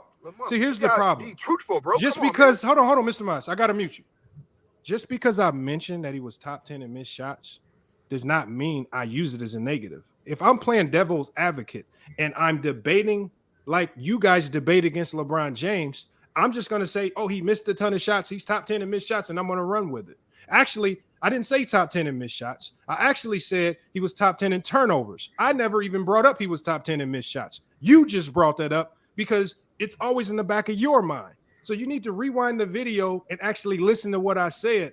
I said he's top 10 in field goals attempted, and that's what I said. I never talked about a missed shot, not one time. Rewind the video and listen. Bro, you did. See, y'all so worried. Hold on, Ralph. We're going to go one at a time. No, I did not bring that up. You got to rewind the video. I have everything in front of me that I talked about because I actually write it all down. Hold on. I actually wrote the things I say. Hold on, Mr. Moss. The things I say, the things that I say aren't just pre-planned, and I don't just rant and rave. I actually wrote everything down. So I know what I talked about and what I didn't talk about. Kobe's missed shots are not here. I said, you guys, Mr. Moss, this is the one question because you and Herm seem to have a problem with answering very direct questions. I answer your questions. I'm not confrontational. You came up here and said you don't punish LeBron James for his inefficiency. You didn't let me finish. When we all have heard you kill LeBron James for his efficiency, and all I'm asking is, I don't care that you kill LeBron for his inefficiency. Why did you not kill Kobe for his inefficiency? Is it okay if I have a take months ago, but after I reassess things and really think about it, I can change my take? Is that possible? That's okay. Yeah. Okay. So then listen, bro, I take a step back. I analyze missed shots, inefficiencies, right? But I said to myself, I care about when you make shots, not how many shots you miss or make. And so I had to really take a step back, analyze some of these top 10 players, and not use that in a negative light when I'm judging these guys. Because listen, bro, in an NBA game in 48 minutes, Lamont, you know it's for a fact, right? It's a make or miss league. But I know that there's other attributes and other facets of the game that can impact winning other than making shots. So I'm not going to kill a guy for missing shots, a la Kobe got 15 rebounds. what I'm saying? I never talked about Kobe's missed shots. Why do y'all keep saying it? Yes, I'm gonna tell you, I have it written down right here. This is what I said. What you wrote down. I said, hold on, volume. I said Kobe is top 10 in field goals made. I said he's top 10 in field goals attempted. Right? Field goals attempted is not missed shots. And I said he's top 10 in turnovers. When did I bring up Kobe's missed shots? Like I said, y'all minds are so focused on the negative of players that you start to regurgitate and think that I'm saying these things that is in the back of your own mind. I don't care about his missed shots. Okay, I got you, bro. And just real quick. I've clearly explained to you guys that Kobe's inefficiency was built into the offense. He was supposed to be inefficient the way Phil Jackson was using him. I don't hinge on those weird talking points. So I have an explanation as to why he was inefficient. It's sound in basketball logic, and I'm fine with it. You guys just say LeBron was inefficient, yet have no idea why he's inefficient, know that Kobe's inefficient, and you don't even know why Kobe's inefficiency was built into the offense. You have no real understanding of the triangle offense. Yeah, that's cool, bro. Lamont, bro, that's not cool. That's a fact. No, bro, I'm with you. Okay, that's fine. Last thing, bro, I promise. I'm just saying, can y'all answer the question? I want to know why the slander for LeBron is so different from Kobe's when they actually had similar inefficiencies. If a player wins 5 championships, at least a 10-year span of scoring, that's not a top 10 player. That has nothing to do with the question. I'm not answering that. Has nothing to do with because we're off that topic, bro. I'm asking a question. We don't get off the topic. You can't run from topics because it's inconvenient and because it's hard for you to answer and face the facts. Bro, you cut me off half. Just because you can't address your own logic don't mean we run from the topic. No, you cut me off. I'm speaking. You keep cutting me off. I just want you to answer the question. This ain't no healthy dialogue, man. This is crazy. There's no dialogue here. I'm asking a question that needs to be answered. I already answered your question. I don't use it against him no more. I just said that. So your answer is you watched enough FYF Sports episodes to change your logic, and now you have a true understanding. Bro, I just told you if a person like me and you goes back and reassesses his opinion, bro, it's okay to change it. Just real quick, bro, respectfully, man. If a player wins 5 championships a month, right, it leads a decade in scoring in that decade, bro, to you, that doesn't warrant a top 10 spot, even if it's at number 10? No, that's not my criteria. My criteria is not based on how many championships you can win. It's not based on how many points you can score. It's based on dominance, however you can be impactful. Not every player's dominance is in scoring. Man, thanks for letting me come up here, man. I'll come in next time too, bro. Yes, sir. Thank you. Hey, Mosh, you know he's gonna clip you, right? Hey, can I just say something? I'm not tripping, bro. I'm not tripping, man. On the Kobe thing, I'm just gonna give out my top 10 and my criteria. Just throw this out there. See whatever y'all want to say about it. Before I give out the top 10, my criteria is dominance in your era. So I rank players relative to their era, your peak, longevity, and playoff translation. And if there are like players that are like really, really close, that's when I use winning with context. That's my criteria. And it's a lot of things, but I try to keep it consistent. Jordan, LeBron, Kareem, Duncan, Magic, Shaq, Kobe, Hakeem, Curry, Bird. That's my top 10. And I don't rank pre-70s. So don't bring up Bill and Wilt. Any problem? Anyone? Bro, nobody is gonna really have an issue with your list. What was your list? It was MJ, LeBron, Kareem, Duncan, Magic, Shaq, Kobe, Hakeem, Curry, and Bird. Where's Russell? I don't rank pre-70s players. Exactly, don't rank them, bro. I don't rank them. Yeah. I feel like Russ would have to be somewhere in the top 10. P5 Cheng is so crazy. Huh? I said, I feel like Russ would have to be somewhere in the top 10. I don't know who I would take out, but I'll put Russ in the top 10. All right. You can do that, but no. I don't necessarily care about your whole top 10. Where do you have Kobe? 7. Okay. And you have Kobe at 7. Who are the players over Kobe? Over Kobe? Yeah. Shaq, Magic, Duncan, Kareem, Jordan, LeBron. That's 6 players ahead of him. Okay, so you got 6 guys ahead of him. Now, the criteria you used to place Kobe at 7 above the 3 guys below him. Relative to your era. It's dominance and relative to your era, because let's be honest, all these guys were dominant, right? Your playoff translation. Let me pull it up real quick. Your dominance in era. How good were you at your peak? Your longevity, and playoff translation. And if there are any two players that are like really, really close together, that's when I'll use winning. But that doesn't come into me for Kobe. So, and winning for you is obviously when people say winning, it's not about winning games. It's not about winning playoff games. It's winning championships, right? Me, when it comes to winning, like I give Tim Duncan lots of credit for sustaining that amount of team success with the Spurs, kind of different iterations of the team. Different levels of player. When you talk about Manu and Tony Parker entering their career, even when they started even when he and the rest of that core started to decline, they were still able to consistently make the playoffs. Winning isn't just championships for me. It's not just championship because I still give people credit for making it to the conference finals consistently, making it to the finals consistently, and stuff like that. It's not just winning the championship. I don't think you have to win the championship for me to give you credit for being a winning player. That's my thing. Like I don't desecrate Tim Duncan for not having a back-to-back or stuff like that. Like that's how I am. You don't have to win a championship for me to give you credit in winning. And who do you have under Kobe? Hakeem, Curry, and Bird. And I'm assuming over Bird, the longevity is where Kobe eclipsed Bird. I'm assuming. Yeah, the longevity is where Kobe would eclipse Bird. That's how that would work there. That's not bad. That's not bad right there. Because the thing is, based on your criteria, if I see a guy that's below Kobe that I think is above, I can look to your criteria and be like, okay, well, this element of your criteria puts Kobe over Bird. I don't have no issue with that. My issue is I just want your criteria to be sound with your logic. And then, like I said, I hear too many times, just like I talked about with Herm especially, and even with Mr. Moss, when I hear you say one thing, like you said about Steph Curry, and then it contradicts your logic for Kobe being in the top 10, that's what makes it sound like, okay, are you just really hating these guys? Like, are you just up here just trying to fake like you're really talking basketball and you're not? And I think that's what Herm tries to do a little bit too much. He tries to finesse and he gets caught up in his own words. He forgets a lot of the things that he says. And I think a lot of times, I don't even think he knows why he has Kobe in the top 10. I think it's just popular opinion to put Kobe in your top 10. And he don't really have a true talking point or stance as to why. I think that's why he gets caught up in some of them finer points and people are able to come either him or other issues because he contradicts himself all the time. My thing with because my thing with the whole Kobe thing is Kobe, for me at least, depending on what your criteria is, anything that's reasonable for Kobe is like 7 through 5. That's what I think is reasonable for Kobe Bryant. Anywhere from 7 to 5, or if you're having like 7 to 10, or like 5 to 10 in that range, as long as he's not like top 4, I'm fine with it, right?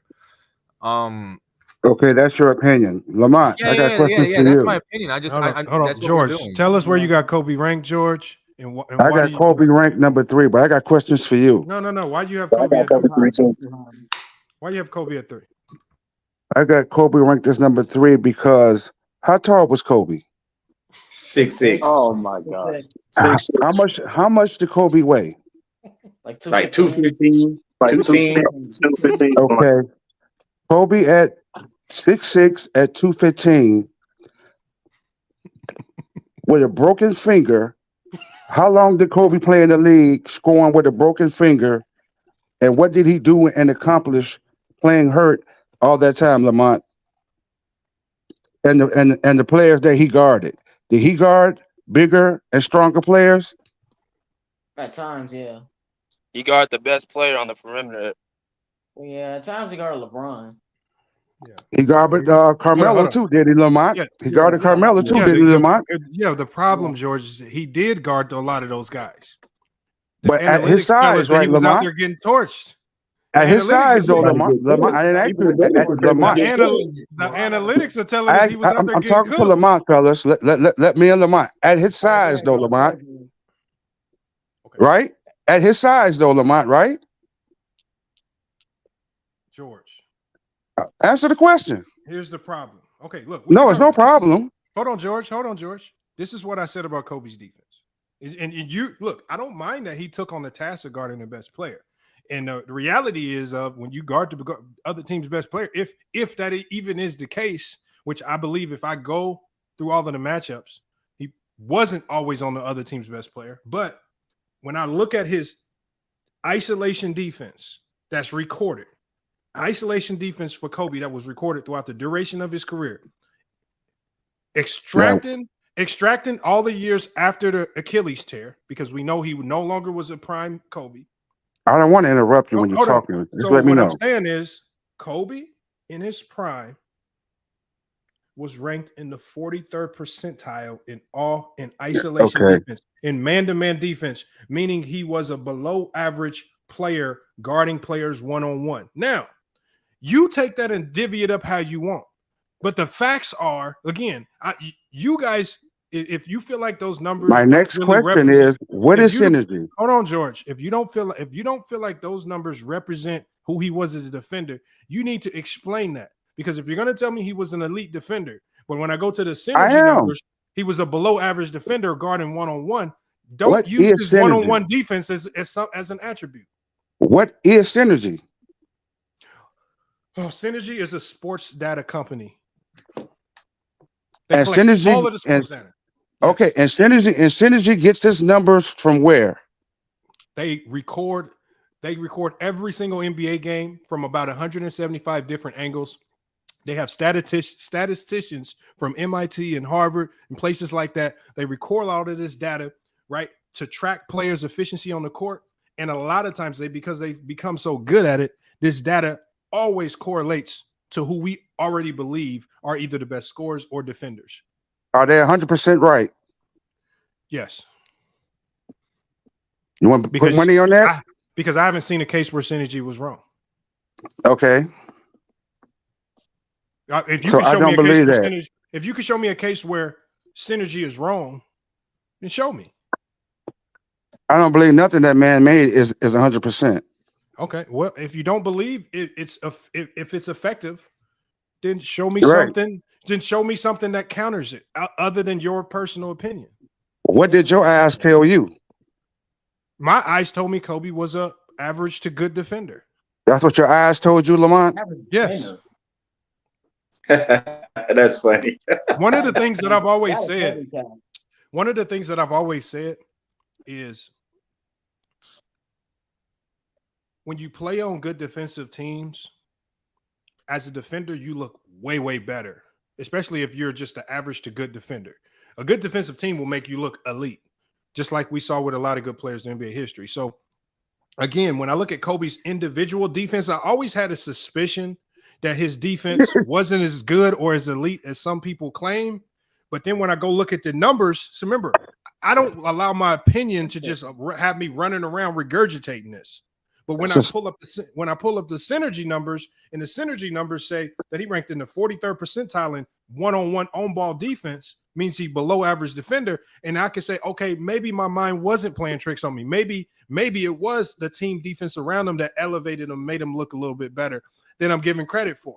Lamont, people can fix numbers. How? Oh my God, George, you give your logic because you're not smarter than That's Synergy. the truth, Lamont. That's the truth. Okay, so George, if you want to make a video about how Synergy is wrong, I'm not going. I keep telling you, stats are going to get you in trouble. Okay, but disprove it then. Tell me a time when did Kobe clamp up the Gilbert Arenas? I'm telling you what you're asking. See, that was one game. Did Kobe?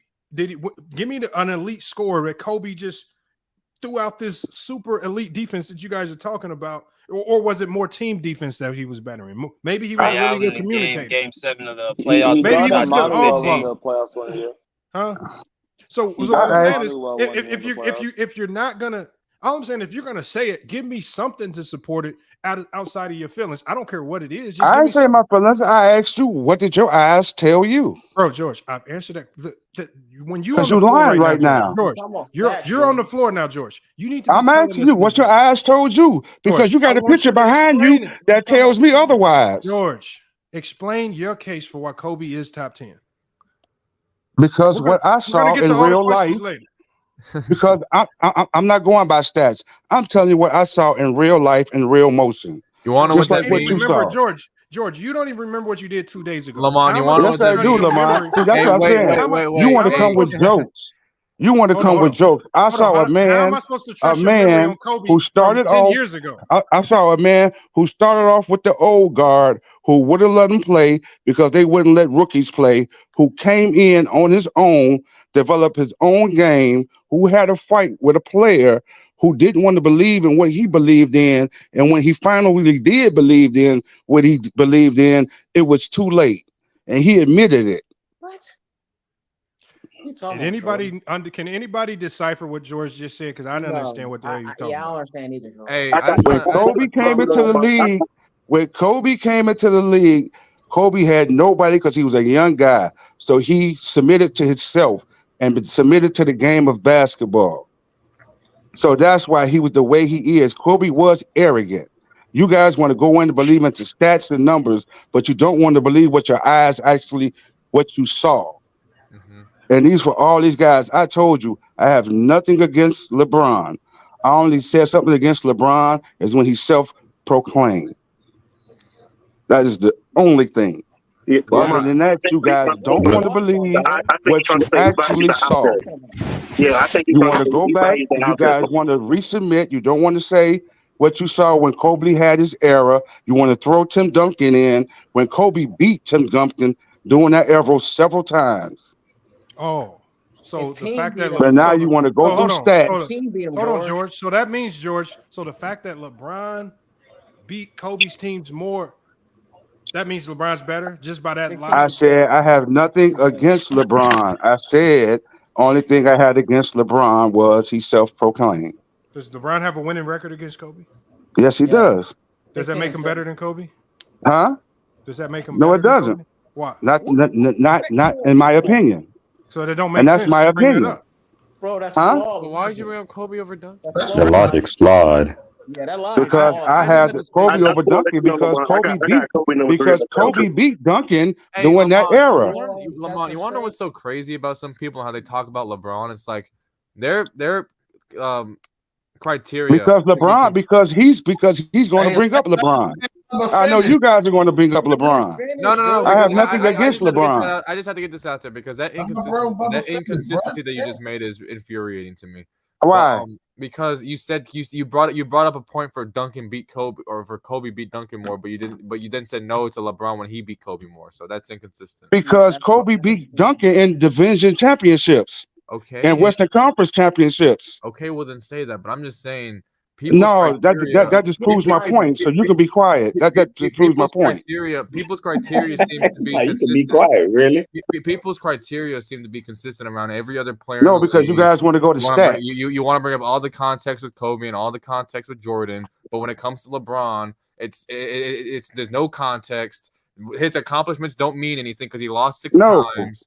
It's ridiculous. No, because I said only thing I got against LeBron because he self-proclaimed. That's it. Okay. Well, then where's LeBron ranked on your list, and what's your criteria? I had LeBron ranked behind Kobe. Where's Kobe? What number? It's number 3. So you have LeBron at 4. Yeah. And who's your top 2? Jordan and Kareem, I assume. Huh? Is it Jordan and Kareem at your top 2? I assume. No, Jordan and Magic. Jordan Magic. Okay.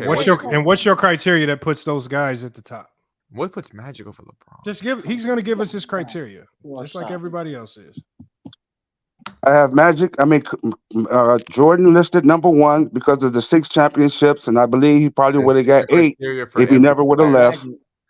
It's different. And I have Magic listed as number 2 because Magic, the one who really brought me into the game of basketball when I started watching in 1979. Okay, I can get with that a little bit, just a little. Okay, but what's your criteria for how you got Magic over Kobe? And he just said there's okay. I mean, Lamont, he just admitted a clear bias, I think, but I don't have it against him because I mean. So Magic introduced him to the game. Is that what he said? Yeah, that's what he said. Like I think all this is opinion based anyway.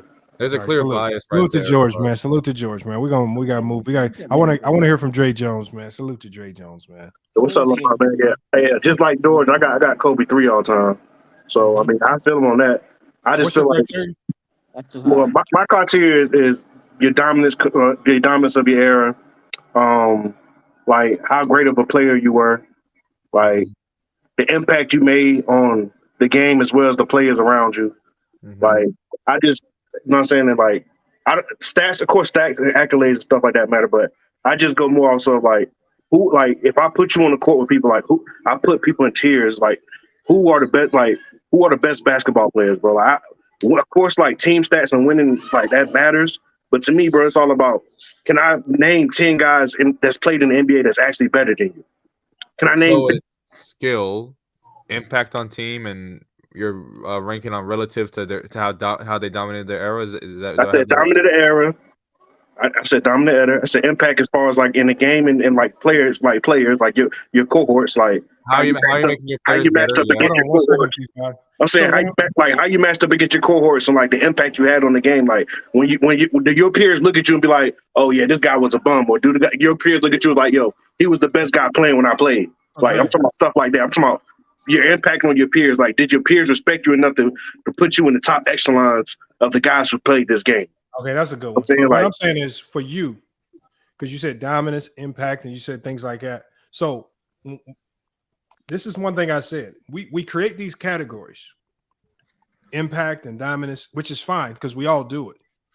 Okay, now what are the statistical measurements that you use to determine the impact? Because you know, if a guy's averaging 15 points per game, you know, we're going to question that impact that you're saying. Or if a guy is averaging 22 points a game, we're gonna question, especially if we're looking at the greats of the greats. I mean, yeah, you could question the points, but no, I'm just saying, what are the measurements? You can question points, but at the same time, like prime example, right? Like, I think a guy like Draymond Green doesn't get a lot of credit. I hear people shit on Draymond Green all the time, but if you look at Draymond Green's impact on the Warriors, you cannot deny that he's a very impactful player. He might not average 20 points a game, but one could argue that if Draymond Green is not on that Golden State Warriors team, they don't win as many championships as they do. I know, but I value his impact. But I said there are a handful of players in NBA history, and it's not a lot of them, whose dominance is not determined by stats. Kobe's not one of those guys. So when we look at Kobe, what statistical measurements are you using? You know, if you're imagine that we're all basketball dummies, and you can't be so casual. If you say impact and dominance, what statistical measurements are you providing to us to showcase that impact and dominance, other than just saying or saying? I'm looking at. I mean, like I said earlier, stats and accolades matter too. He has stats and accolades too. That's what I'm saying. When I'm talking about when you get in the room, like when you get in the room and you're looking at the top 10, of course you know your stats, your accolades, what you accomplished. Of course, all that matters. But what I'm saying, what differentiates us, them type of players, when you get into that room, is like I said, their dominance, their impact, like those type of things. Once they get in the room, in order for you to get in the room, you have to have the stats and the accolades anyway. You get what I'm saying? Like you have to have the stats and the accolades to even get in that room anyway. I'm talking about the guys who are actually in that room. What I use to distinguish between the 10. You get what I'm saying? Who's your 1 and 2? Who's your 1 and 2? I got Jordan 1 and I got LeBron 2. And then Kobe. So you saying Kobe is statistically better than all of the guys below him that complete your top 10? No, I'm not. No, Sixers plays a part, but I'm not saying that's the main reason though. I'm saying that plays a part, but that's not the main reason that I have. I have Mike, LeBron, and Kobe because I feel like those are the 3 greatest basketball players that I ever seen play the game. I've never seen anybody in the league to this day out of those 3 guys that are better than those 3 guys playing the game of basketball. I got that. What I'm saying is because you got Jordan, LeBron, Kobe. Now I'm assuming Shaq's below Kobe. So based on your criteria, which is dominance and impact, are you saying that Kobe was more dominant and more impactful than Shaquille O'Neal, along with the stats? I'm saying he did it longer than Shaq. Oh, so his longevity is a part of it too. Yeah, that could play a part. Yeah, the longevity. Of course, longevity plays a part of it. Your availability is your best ability. Okay. If you're not available, you know what I'm saying? Like, but I'm just saying Kobe did it for a longer period of time. The reason why I have Shaq so low is because I don't think Shaq took his conditioning and took like keeping himself in shape as important as he should have. If he would have kept himself in shape, he would have been able to do it longer for a longer period of career. Because by the time he left the Lakers, by the time his second and third year in Miami, he wasn't the same type of player he was 2 years prior. And that was because that was all on conditioning and keeping himself in shape. So, but then that's going to see that logic right there is going to conflict with your 1 and 2. because although Jordan was more dominant and more impactful than LeBron, has more longevity. So it seems like longevity is what gives Kobe the elevation over Shaq. How does longevity not give LeBron the elevation over MJ? Well, that's the only reason it doesn't give that over MJ is because, like, as far as being a two-way, when it comes to being a two-way player, I feel like MJ was slightly above LeBron because he was a two-way player, bro. Like, he was a better two-way player than LeBron. Just like a lot of people be upset when I tell them that I got Hakeem as high as I got him. And they be like, oh, he only won 2 championships. It's like, but bro, he was like, when it comes to being a two-way player, bro, there's not too many guys in the league who you could argue was a better two-way player than Hakeem. So like, it's different measures for everybody, bro, is what I'm saying. But in order for you to get in the room, it has to be something that separates you from other guys. It has to be. It just can't be all about stats and accolades, because that's the case. And you need to include guys like Karl Malone. Karl Malone never won a championship. I think stats and accolades. He's one. You could argue he's one of the top 10 guys when it comes to stats and accolades. No, I'm saying y'all confusing the use of stats. See, a lot of people take the use of stats as seeming like that's all we're using. No, what I'm saying is the stats should support. Hold on, Jared. The stats should support every element that you offer up. If you have longevity, the stats are in your years that you played. If you say impact, the stats should show defensive dominance or offensive dominance statistically. Right? Something. If you're gonna say these things, there's going to be a correlating stat that supports it. It's not about you just using stats. The stat just supports your argument. That's why I asked them. I said, I don't like to interrupt you, Lamont, but them stats don't work when you're on that flow. I know, George. That has nothing to do with what I'm talking about. Hold on. No, I get what you're saying. I totally get what you're saying, bro. And like I said, you can look at Kobe stats. I mean, you can look at Kobe stats, and you can't tell me that. Look at his stats, bro. You can't put him in that room. Like, you can put him in that room, bro. Like, he's top 5. He's top 5 in points, like all time. I have him. And he's I have him at 11. Yeah, I have him at. So him being at 11 just tells you that he's right there outside of that. Tells you he's in the conversation, and it was something very minimal stuff that probably was the difference between him being 11 and 10. So that's all I'm saying. So, but I'm saying is with your criteria, if you have Kobe over Shaq because of the longevity, it seems like longevity means more to you than anything. No, it doesn't. Longevity. It's just a part. It's just a part, bro. Like prime example. Like I think Shaq peak was higher than Kobe's. But I also think that Shaq, like I said, he didn't take care of his body and didn't care enough about the game to even put himself in a position to get higher on the list. Because but that's longevity. Yeah, so like that's longevity. I know it's longevity, but I'm saying though, but it's longevity. But it also shows that Kobe had a better dedication to the game than Shaq. To me, that also plays a part into it, because he was dedicated to doing what he needed to do to maximize his career. Shaq wasn't doing that to maximize his career. To me, that brings you down.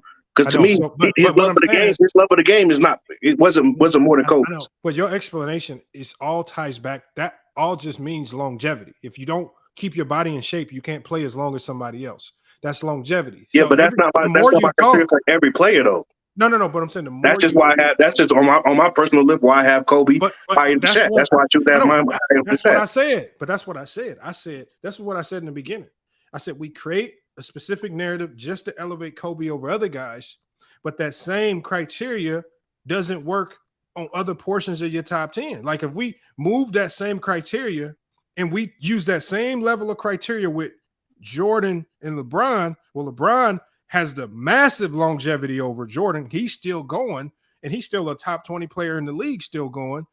And the longevity weighs out, even though I believe Jordan was more dominant and more impactful, just like I believe Shaq was more dominant and impactful than Kobe, but Kobe has the longevity. So if Kobe's longevity can elevate him to number 3, LeBron's longevity, who's going to be unmatched in NBA history, how does that not elevate him from 2 to 1? Well, it elevates him to number 2, because I think there's a lot of things that you could say for LeBron that if you don't have him in your top 5, I can't argue with that.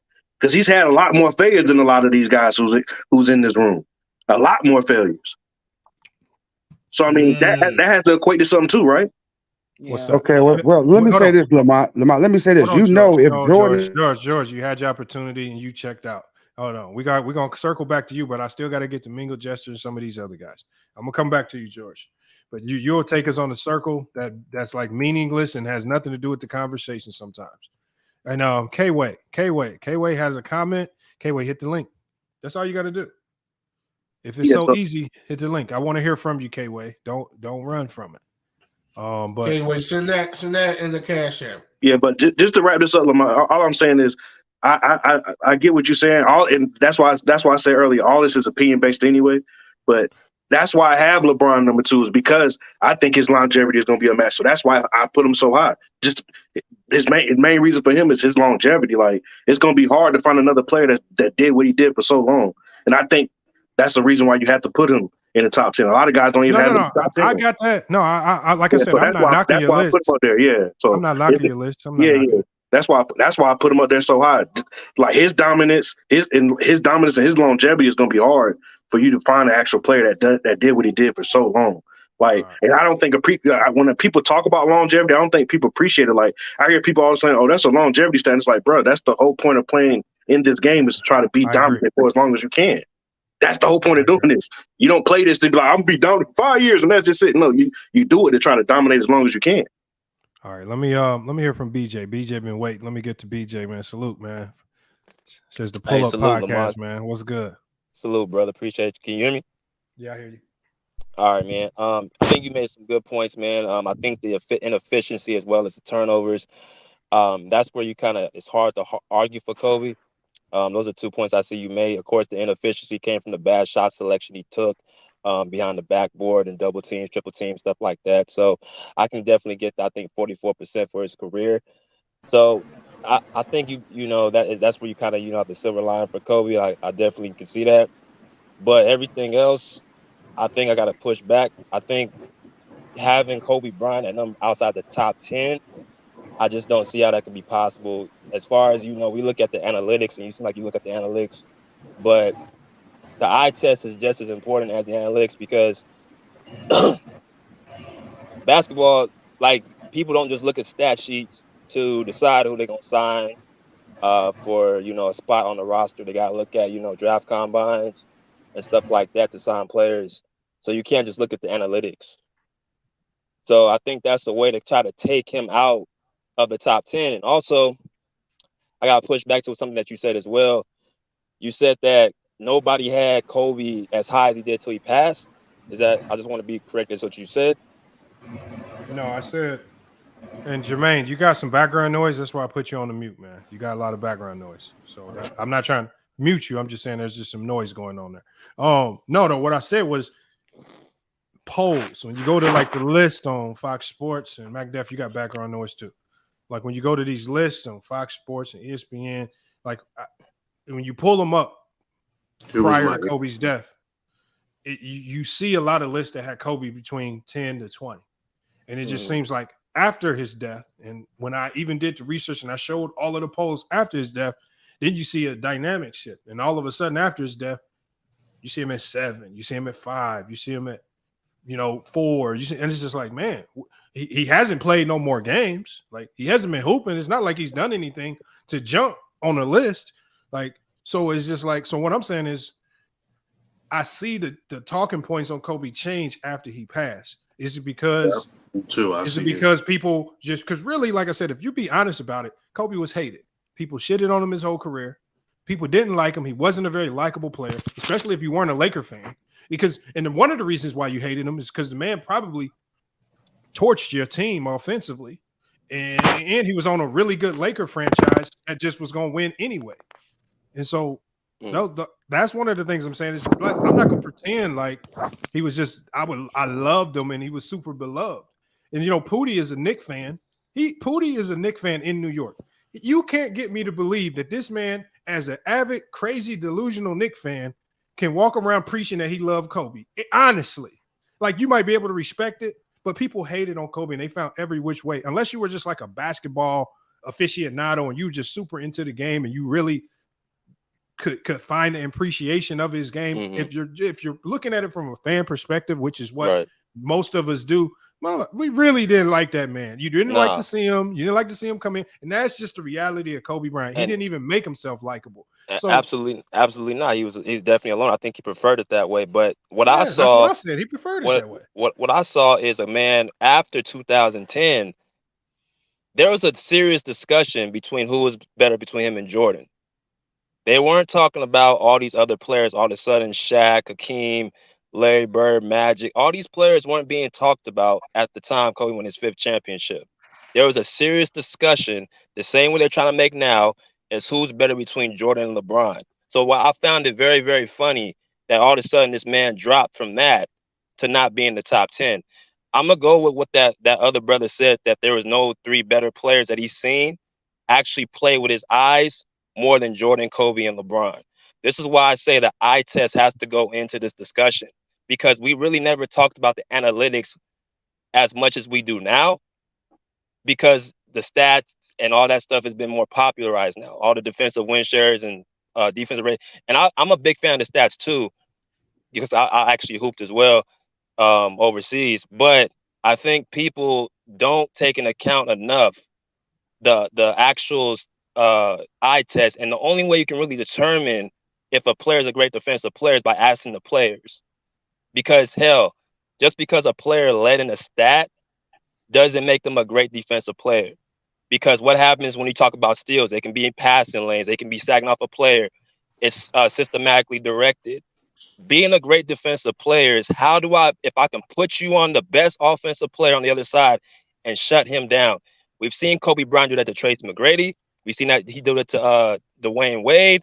We've seen him do it to Ray Allen when he shot 2 for 11 in Game 7. That same Game 7 that people make fun of him for going 6 for 24 from the field when he had a broken finger in that same game. But they don't talk about the defensive side he did on Ray Allen in that same game, have him shoot 2 for 11. That's why you talk about Kobe, you got to bring a lot of context in, because a lot of stuff isn't going to support the stats based off of what he had to do to make himself look, non-elite on the stat sheet. His whole thing, his mentality is what you should be really paying attention to more than statistics. I'm not saying stats don't make a difference, but we have to be honest. When you talk about basketball, the game is 90% mental, 10% skill. So we cannot have a discussion without bringing up the man's mentality, how he was able to carry. And also, we got to also remember this.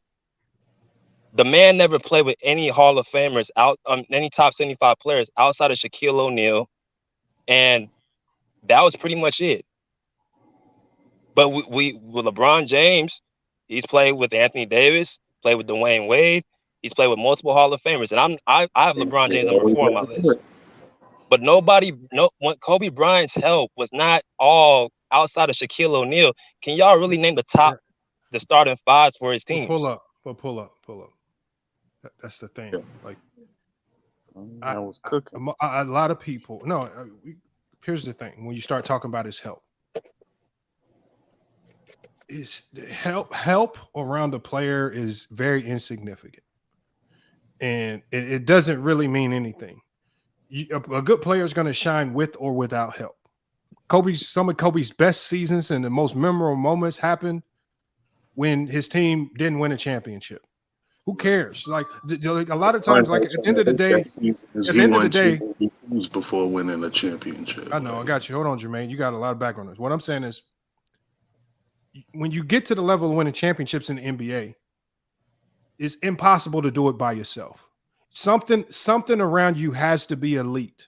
Whether you want to say that Paul Gasol is top 75 or not, let's ask yourself this: was he all NBA or not? In the moment, was he all NBA? He right? was Ron Artest an all NBA level defender? Right. Like if you look at the pieces around him in the moment, what were they considered in the league at that time? Let's not look at what. But see, that's the thing, Lamont. No, you got to also let me take. Finish. Okay, what I'm saying ahead. is because these top 75 stuff is too new. Dwight Howard. So that means Kobe playing with Dwight Howard don't mean nothing, because Dwight Howard didn't make the top 75 list. And not the fact that, Dwight Howard, one of the best defensive players of all time. All of that goes in the trash can. If you don't make the top 75 list, we can't even say you're an elite player.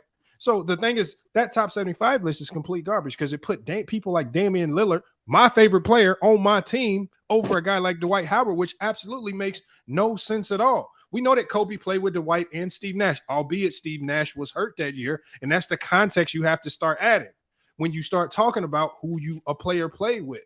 Who were they when you played with them? Who was Paul Gasol when he played with Kobe? He was in his prime. He was an all-NBA level player. He was 2010. And that's how we have to judge him. We can't just say top 75. And LeBron played with a whole. No, how many all-NBA players did LeBron play with? Well, how many all-NBA level defensive players did LeBron James play with? If you want to go down that route. But okay, that but only see, that's talks about winning and losing. But that's the thing, though, Lamont. When you said all defensive players, now when I say Kobe has, and there was something about defense I wanted to address too. Okay, go ahead. One thing about defense is, okay, so what I said about defense is, no, it's not always reflective in stats. That's true. But it's going to be reflective somewhere that can be measured. Where there's multiple defensive analytics we can use, whether it's defensive rating, defensive box plus minus, defensive Darko, defensive Raptor. You being a great defender is going to be leading the league in blocks. Something is going to show or shine in some unit that we can actually measure. I want to ask you, if we're going to say Kobe was a all NBA level defender, I mean, I don't knock that he was a good defender, but if we're going to use that, I want to know what measure outside of your eye test are we using to support this logic? Okay. Outside of our feelings. No, that's not I'm gonna ask you a question. I'm gonna ask you a reflective question. Yeah. We can go back and forth. So why is he a 12-time all defensive team? What were the voters seeing for him to be 12-time all defensive team? I want you to explain it to me. Because what I told you, this is what I told you I can explain. Let me explain. I'll explain. No, I can tell. I'll repeat what I said. Go ahead. He made 12 defensive teams, but when I go back and watch Kobe games, I said the one thing that kind of stood out to me, and I'm like, man, I see good defense, but I see more good team defense as opposed to just really great individual defense, and that's a stark difference between that. Okay, so this that's is what why I said being a two. This is why being a two-way player is the hardest thing to do in basketball. Players like Michael Jordan, Kobe Bryant, Kawhi Leonard, who play elite both ways. There's only a handful of them. That's the hardest thing to do in basketball. So, yeah, you might see a couple players or a few plays where Kobe Bryant takes off on defense because on the other side, he's going to give you 25, 30 points a game, which is going to take all of his energy out. His teams need him to score the basketball. See, that's what measurements and stats don't measure. This is what I'm saying. No, it does show because we can say Jordan made all of these defensive teams, but then he has one of the highest defensive box plus minuses in NBA history. Like something like, and he also, I think he might have, led the league in steals a couple times. So what I'm saying is it's something measurement that shows. What I'm saying is none of these measurements are reflective with Kobe. And that's the scary part about it. When we say that if we're gonna hinge on his defense and I'm an alien from outer space, what measurement am I using to support that statement? Because when I start to look at these measurements and I start seeing all these other guys, the Gary Paytons and the Draymonds and all these other defenders over Kobe, and it's just like, hold on. What is there some context to that position that we need to really talk about during that time, right? That were the defenders at that shooting guard position as elite as we thought? Like maybe there's some context we got to put there. I'm not trying to shade the man as a defender, but I want to know what measurements are we using to support it? Like everybody just likes to throw these numbers in the trash when it's convenient. You're not gonna find it because there's one thing. Number one, that's the scary part about it. We're not gonna find proof. That's the scary part about it. I feel that, but when we talk about the 12 all defensive team, that's why I'm trying to explain to you. That's why the statistics can only go so far. When I'm looking at when you watch him on the court, the type of matchups he had to guard night in and night out, that was probably the most toughest era as far as shooting guards that we've ever seen. You have to go up against Tracy McGrady, Allen Iverson, Ray Allen, Paul Pierce. These guys, one night after another. So that's what the statistics are not going to prove. I'm looking at how is he guarding these guys when it comes to key possessions. That's not true though, because you can go to a guard by the name of Bruce Bowen who played in the same era, He has a higher defensive box plus minus. He has a higher because defensive he plays dark one side of the ball. He has a Lamont. higher defensive Raptor. But what I'm saying is, if we're You gonna can't say he compare was, a dude who has look, who's a 30 points I a game scorer understand. with a guy who's one What I'm side saying, of the I'm not ball. comparing them. What I'm saying is, if you're telling Lamont me just saying you got to have some kind of evidence. what I'm saying is, if we're saying he was all NBA in defense, irregardless of what he was asked to do on the offensive side of the ball, you're also telling me he's one of the top 10 defenders in the league as well. So again, just like with Bruce Brown and just like Ron Artest and just like all of the Tony Allens and all of the other good defenders at that time, these guys find themselves at the top of a lot of these analytics or some type of statistical measurement that shows they were great defenders. I just want to know why with Kobe all of a sudden he's not in none of these measurements. Well, the reason why he's not going to be in, like I was trying to say, you're not going to find him in none of those measurements. But we find all the other good defenders in the measurements. Jordan, LeBron. Let me ask you a question then. Let me ask you a Bruce question. Bowen, Ron Artest, Gary Payton, Scottie Pippen, So Hakeem are those- Olajuwon, Dennis Rodman, Draymond Green. Everybody else finds themselves in all of these defensive measurements. I get that. But Lamont, I get that.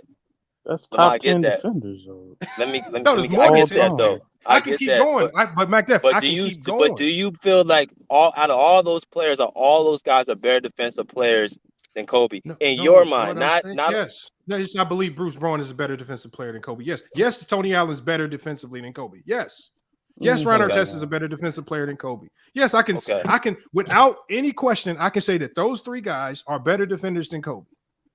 Okay, now let me. And also they don't need say a defensive team. They don't need a defensive team for me to say that. Okay, but see, that's where your opinion becomes your opinion, vice versa. The NBA voter getters who does this year in and year out. So this is what I'm trying to tell you. You have to take into account when a guy's playing that hard on the offensive end, you're not going to see so much on the defensive end. So how is he making defensive teams if he's not playing that hard on the defensive end? No. I said, and this is what I'm saying. If you give those guys you just named, Draymond Green, Ron Artest, all that the responsibility on the offensive end, their defense is going to drop significantly. Okay, what I'm saying is, if these guys were, according to my eye test and according to every defensive measurement, better defenders than Kobe, then how come those guys weren't making defensive teams over Kobe? If every measurement was better than Kobe, that's the thing. You have to. That's why I'm saying what you're saying is not holding any weight. You're there. The only people that don't understand is you. That's what you're holding no weight. What y'all want me to do is y'all want me to just go off what the voters tell me and be completely dumb and immune to any measurements that might say that there was a little bit of bias in the voting process. Lamont, so it's only bias. It's only bias when it. Okay, but I've already said this multiple times, man. No, I feel what you're saying, Lamont, but also that same biasness you use against Kobe because he has one MVP. I'm not using it against Kobe. The one MVP you didn't use against him. The one MVP. Hold on. I've told you guys my criteria for how I formulated my top 10. And I said with the MVP side of it, I said with the MVP side of it, I said I understand that in the top 10, it's not fair. I said there are some things you have to have and there's some things if you don't have them, then it's just hard for me to give you credit for it, especially if there isn't significant evidence behind it to support that player usurping somebody else who has those. Okay, that's all I'm saying. The real stat that I used, I can say people can use Kobe outside the top 10 is the efficiency. And when I look at the type of I didn't use efficiency against Kobe. No, they use it against him. That's what the masses do. They say he shot, but they use efficiency against LeBron too. Well, no, but the difference. Okay, I'm gonna get to that point because you made a point about that. But I'm talking about Kobe. They use that against Kobe to try to take him out the top 10. He shot 44% from the field in his career. But like we put context in, at that time, that era was probably the toughest defensive era because those scores at the end of the games were ending like with 70 points, 80 points. That tells you the defense was so impactful in that paint. It was harder for players to score at that time. But we don't actually add that in when we talk about the inefficiency of Kobe Bryant. What we look at as a bad shot for Kobe was a good shot for him because even at 44% at that time, if you transfer him to this era, which the defense is not nowhere near that, he's shooting over in the high 40s, probably in the 50s. Kobe's inefficiency against him. I actually understand. I didn't say you, not you. But a lot of people on here the only people that say Kobe was inefficient are people that are Kobe haters. Those are the only people that use it. Anybody that runs to superstars, and the first thing you can say, especially if you have no context for it, like there's really only one superstar type of player that was truly inefficient for no reason, and that was probably AI. Outside of that, there was the reasons for LeBron's, there was reasons for the Kobe's that are explainable, that have very good reason behind it. I don't use, like, y'all harping on the inefficiency as if it's some negative that people run up and throw on Kobe every day. That's not the case. But we hear people wildly throwing it at LeBron with absolutely zero context. I like how y'all trying to give Kobe the context for his inefficiency. I don't see people doing that for LeBron. I just see people coming up just saying he was inefficient, trying to give the impression.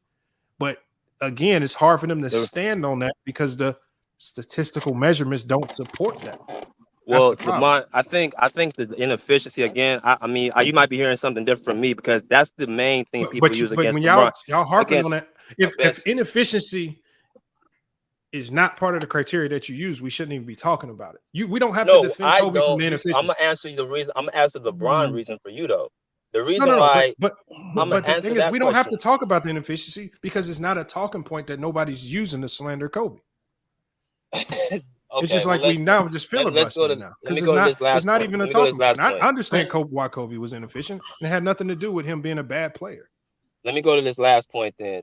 I think my criteria is championships, dominance, longevity, stats and statistics, and skill set. Those are the 4 criteria when I look at who is my GOAT, who I look at my top 10.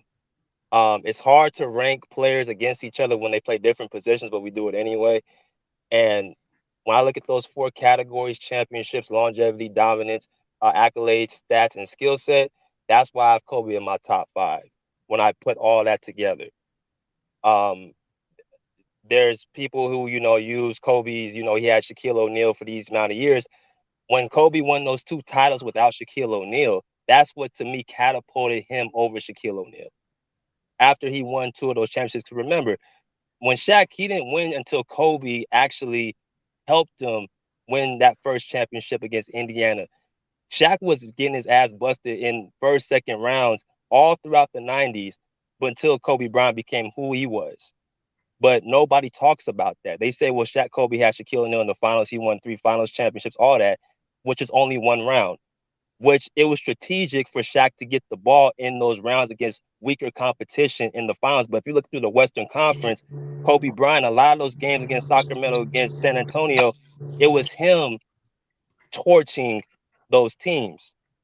So we got to give credit to him against that competition, which was tougher than what Shaq had to do in the Eastern Conference against guys like Todd McCullough, Dikembe Mutombo, older Dikembe Mutombo. BJ, let me ask you one question. We got to give them.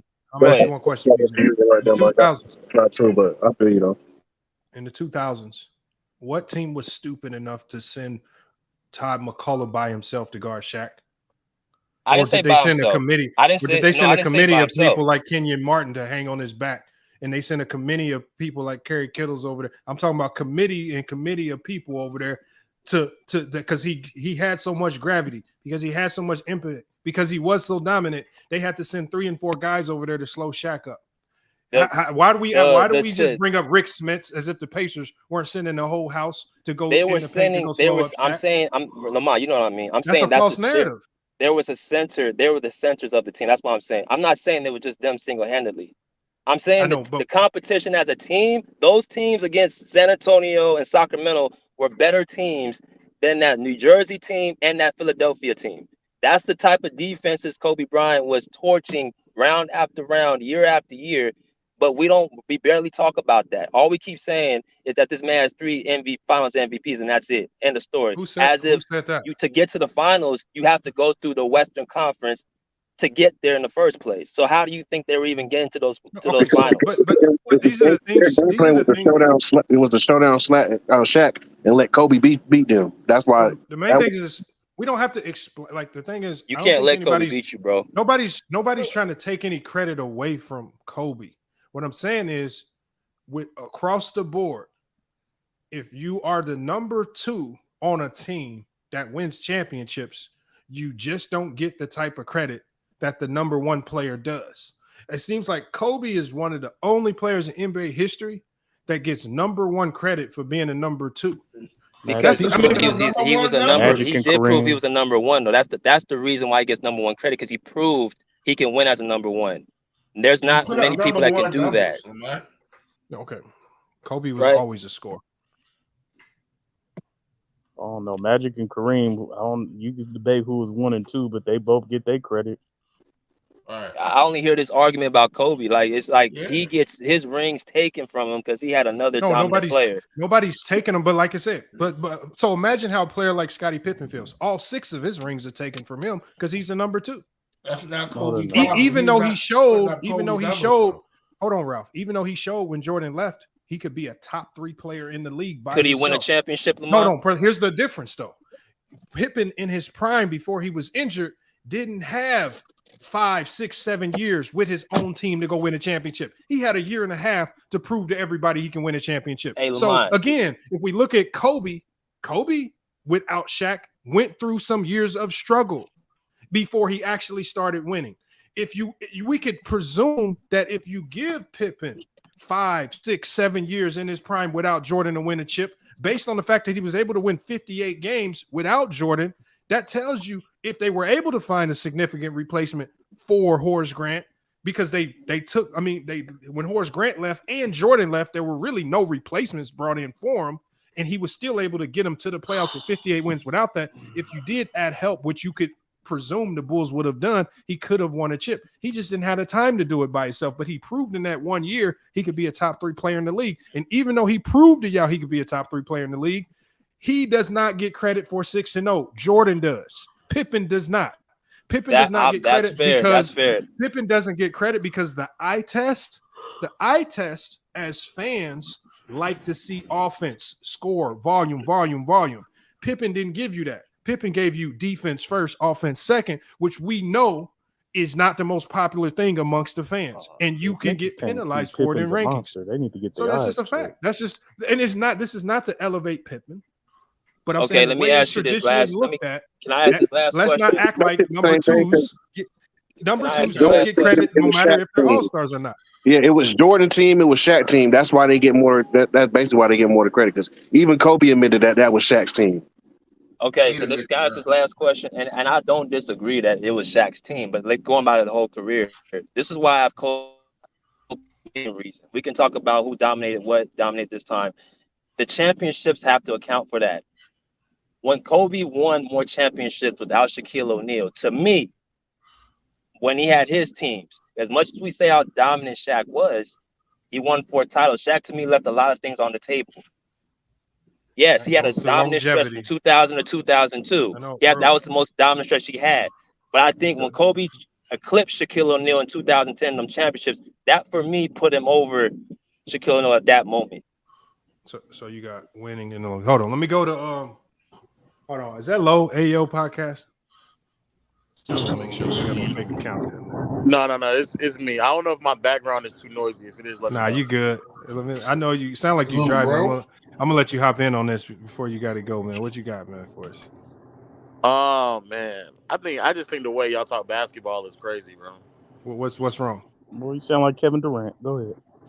Hey man, I do agree with him, bro. Y'all are assessing players off of other people's opinions and team success that they don't have as much control over. I mean, obviously, I think Kobe's a top 10 player, and we all have differing opinions. Just as I was listening, a lot of stuff y'all talking about is just, I feel like it's an inaccurate way to assess ball players. Like Kobe as a player showed the requisite skill set to be the best player on the team, even while playing next to Shaq. I don't think other players who didn't do that, but just in a general sense, I think Kobe did that for, you would very well argue, like a 13-year stretch. Not too many other players can say they were able to do that. And unless you like heavily rely on how well somebody played at their absolute best, I don't see why Kobe wouldn't be a top 10 player. I just don't see the argument.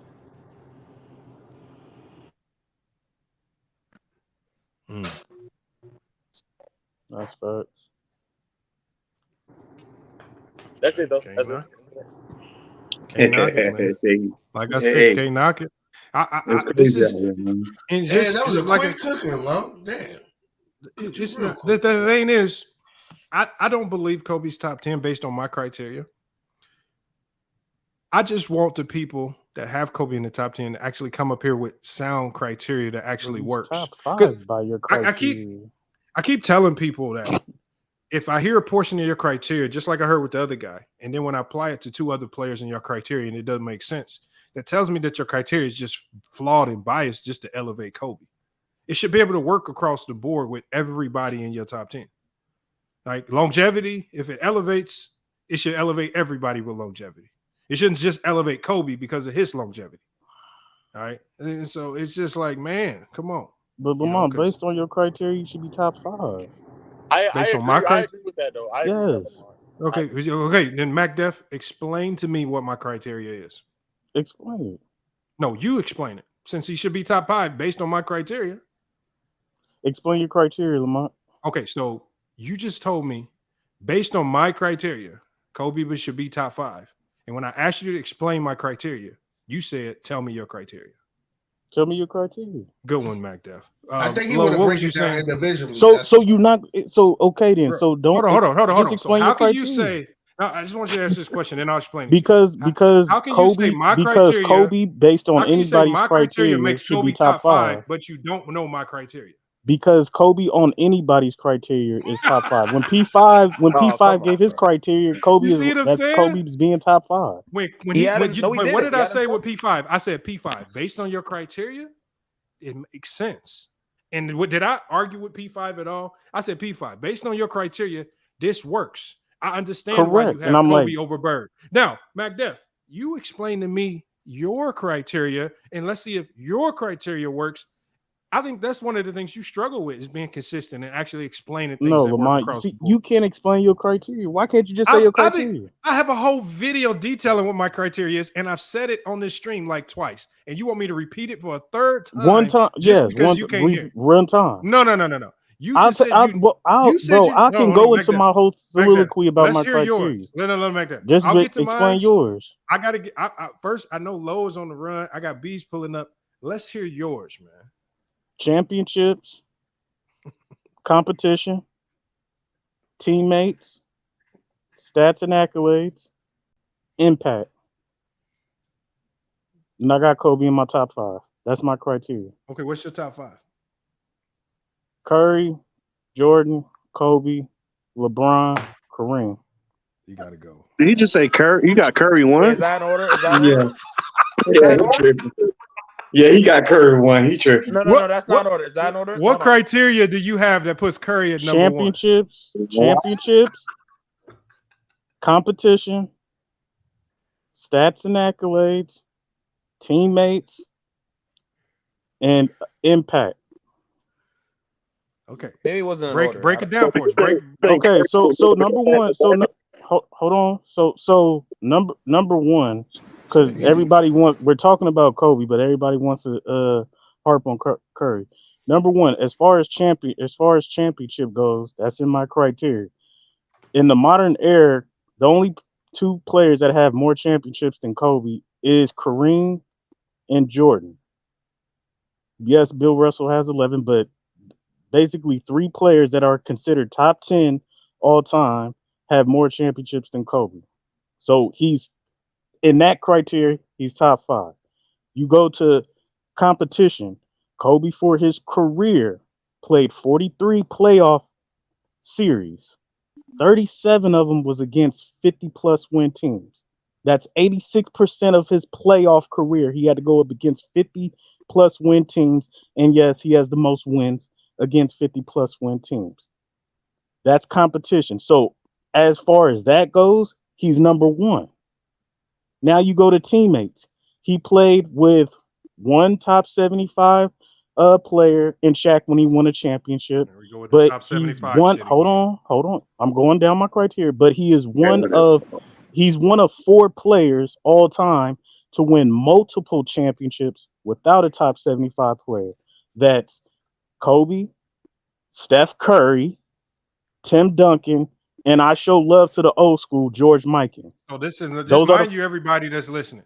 This is why he's that's explaining. teammates. Hold on, guys. He's not explaining why Kobe's the GOAT. He's explaining why Steph Curry is the GOAT. No, I'm talking about Kobe Bryant. I'm talking about Kobe Bryant because when I listed the playoffs, that's Kobe Bryant. This is Kobe Bryant's criteria, and everything that I said. And so, based on let me go back. All of this great stuff that Kobe did, all of this great stuff that Kobe did.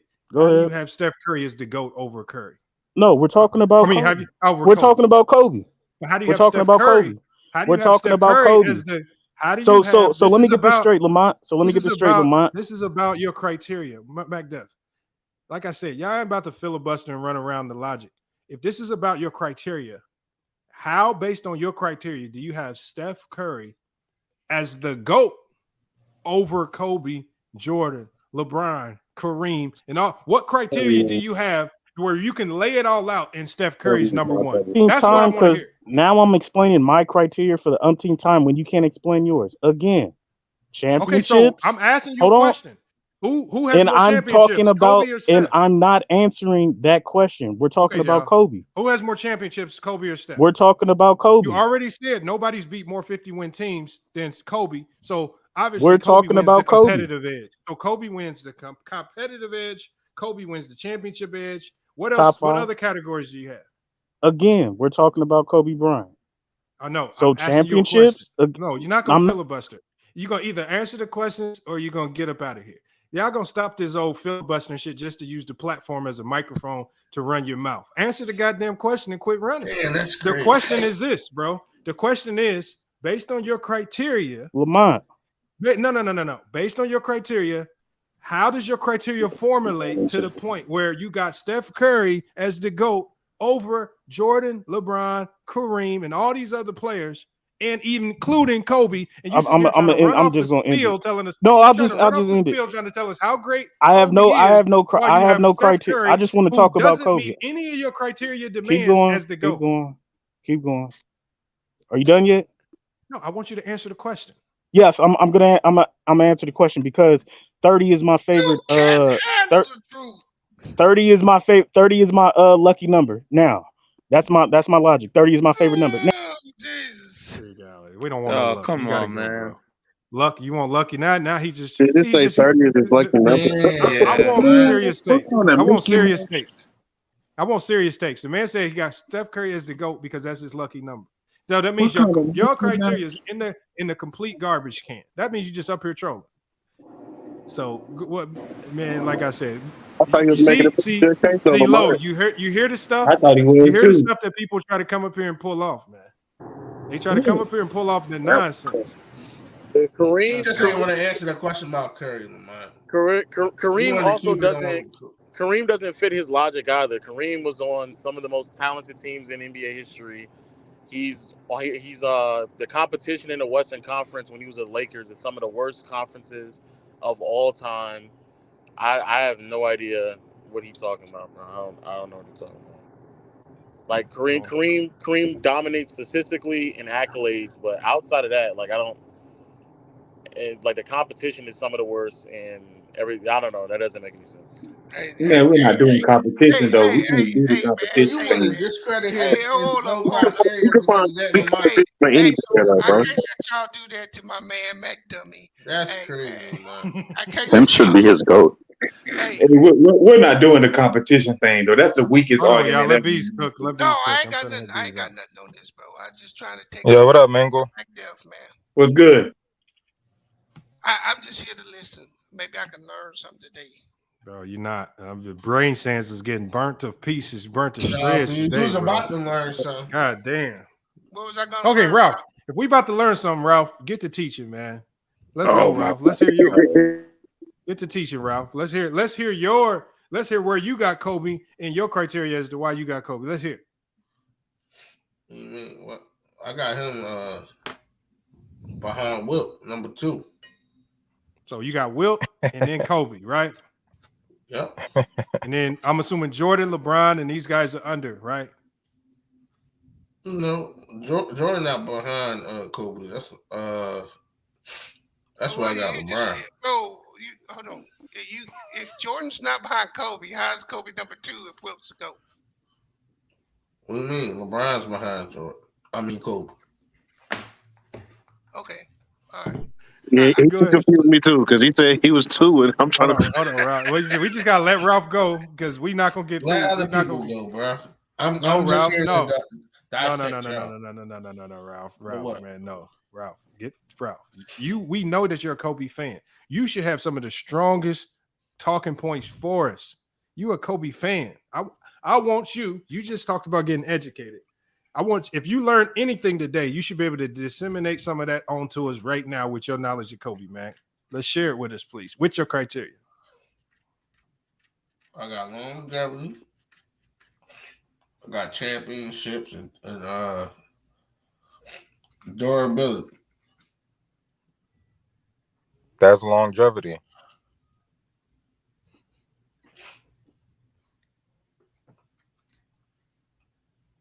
Man, move on, man. Ralph, why are you sniffing like that, man? You all right, man? Yo, what the? Lamont, why you carrying everybody off like that for a month, man?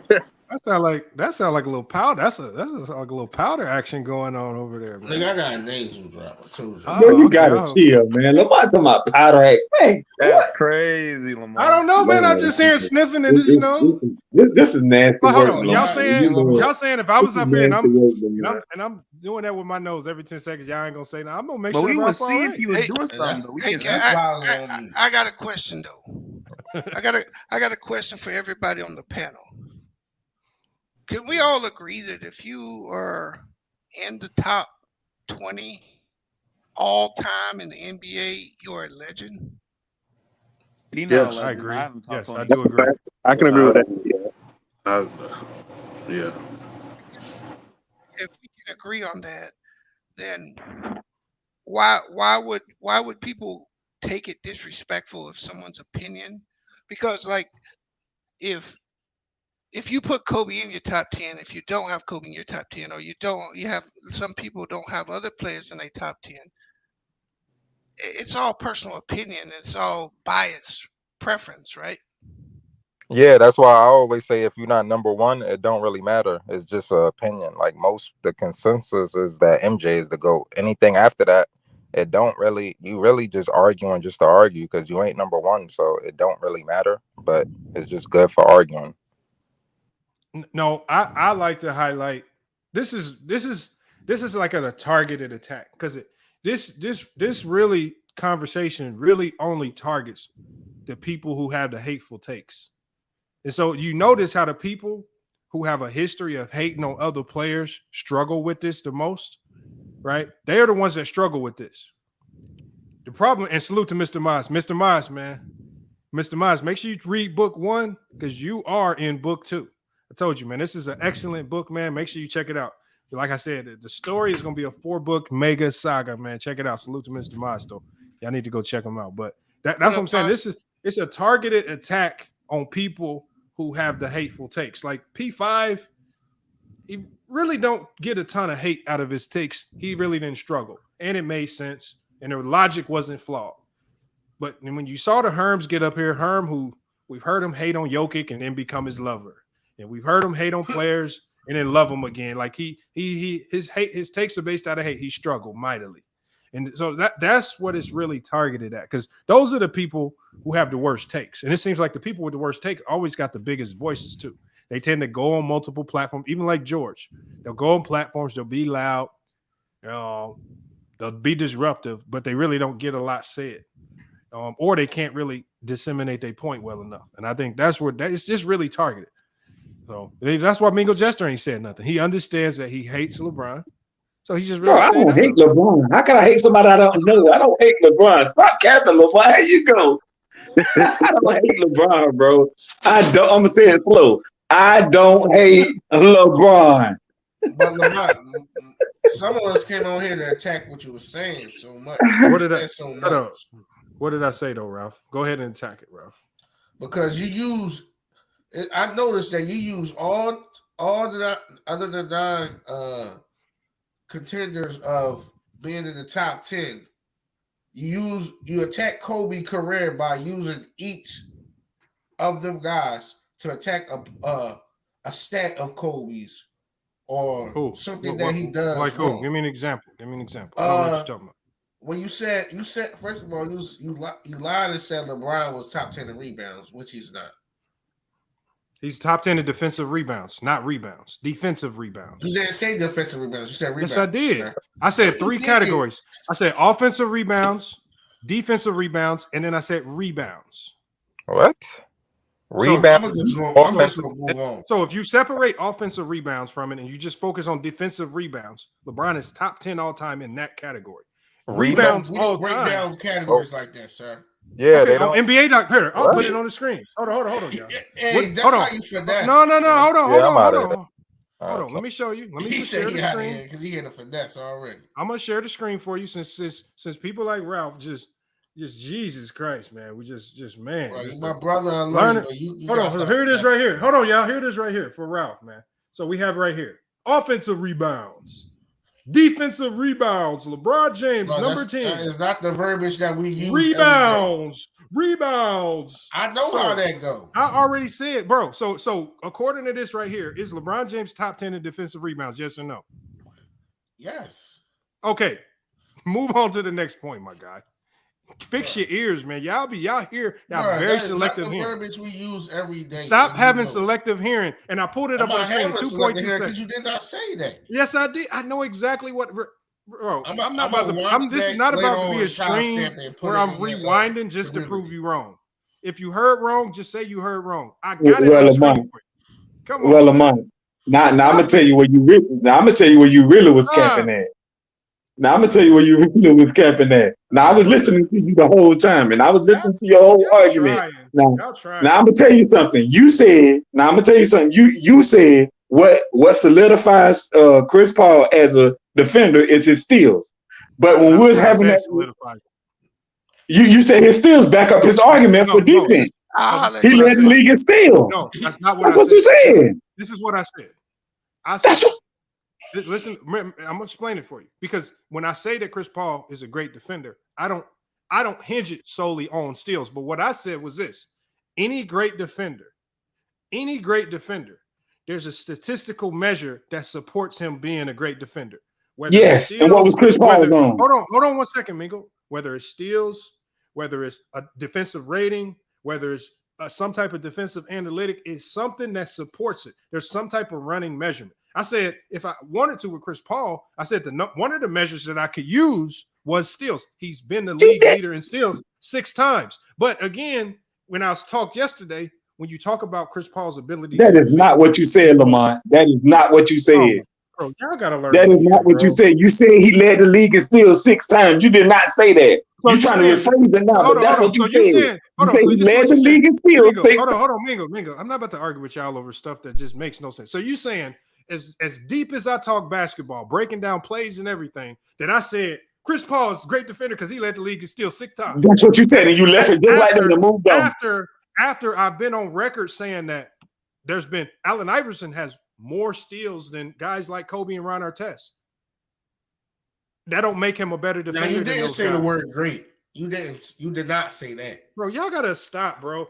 Y'all take one little snippet and just run with it, bro. I know why Chris Paul was a great defender, and it's more than just steals. Okay. What else is it? Because all you said was steals. What else is it? You didn't name nothing else for Chris Paul. You just said steals, and that was it. So we can go here then, because when we talking about measurements that support. But I thought you said something different. When we talking about measurements that support you being a great defender, Chris Paul was out of point guards, led the league in defensive rating, right? And so that's one good thing. He was on one of the best defensive teams. That's another thing. He led the league in steals 6 times. That's another thing. And then we can also go to the one thing that's probably the weakest of the criteria is the eye test. And when the eye test supports that he was a good defender, that's 4 metrics that we can use outside of my eye test that support him being a good defender. You guys with Kobe say he's a good defender and have nothing to support it but your eye test. Some of you guys can't even break down a 2-3 zone. So how can we trust your eye test? So the MVP thing. All I'm saying is if you're going to say Kobe's a good defender or an all-time defender or this all-level league defender, give me something that supports it other than your Most people don't go on eye test. Most people go because he got 12 all defensive teams and 9 of those are first team. That's what a lot of people lean on. Why did you bring up MVPs when Shaq has one MVP and so do Hakeem. And Hakeem what do you Kobe mean? So Ralph, are you saying that I said Ralph? So you saying Ralph that I said I don't have Kobe in my top 10 because he has one MVP? No, that's not what I'm saying. You said. Okay, so I brought it up. I brought it up because I specifically said yesterday. Herm said Steph Curry has one Finals MVP, and he can't be in the top 10 because of that. And I said by that logic, a more significant award, which is league MVP, Kobe only has one of those. How can he be in your top 10? That's why we brought that up. I know that part. I'm saying okay, that's why I brought it up. But you asked me why I brought it up. Didn't come up or Hakeem either. But because we're talking about Kobe. Yeah, but when we was talking about Kobe, you kept comparing them to LeBron and Shaq and everybody else too. Oh my God, bro. You asked me why I brought that up specifically, and I told you why, Ralph. Yeah, but you had a little problem with one of the guys had him over Shaq, even with the long. No, this is what I said. This is what I said. The guy said defense. No, he said dominance, impact, and longevity. And the reason why I brought up Shaq was I believe that Shaq had more dominance, more impact. The only thing that Kobe has over Shaq is longevity. I said, so does longevity alone elevate Kobe over Shaq when I feel Shaq clears him in two of those three categories? I don't think Shaq had more dominance than Kobe around that time. I don't think so because look, I think Shaq is one of the most dominant players in NBA history.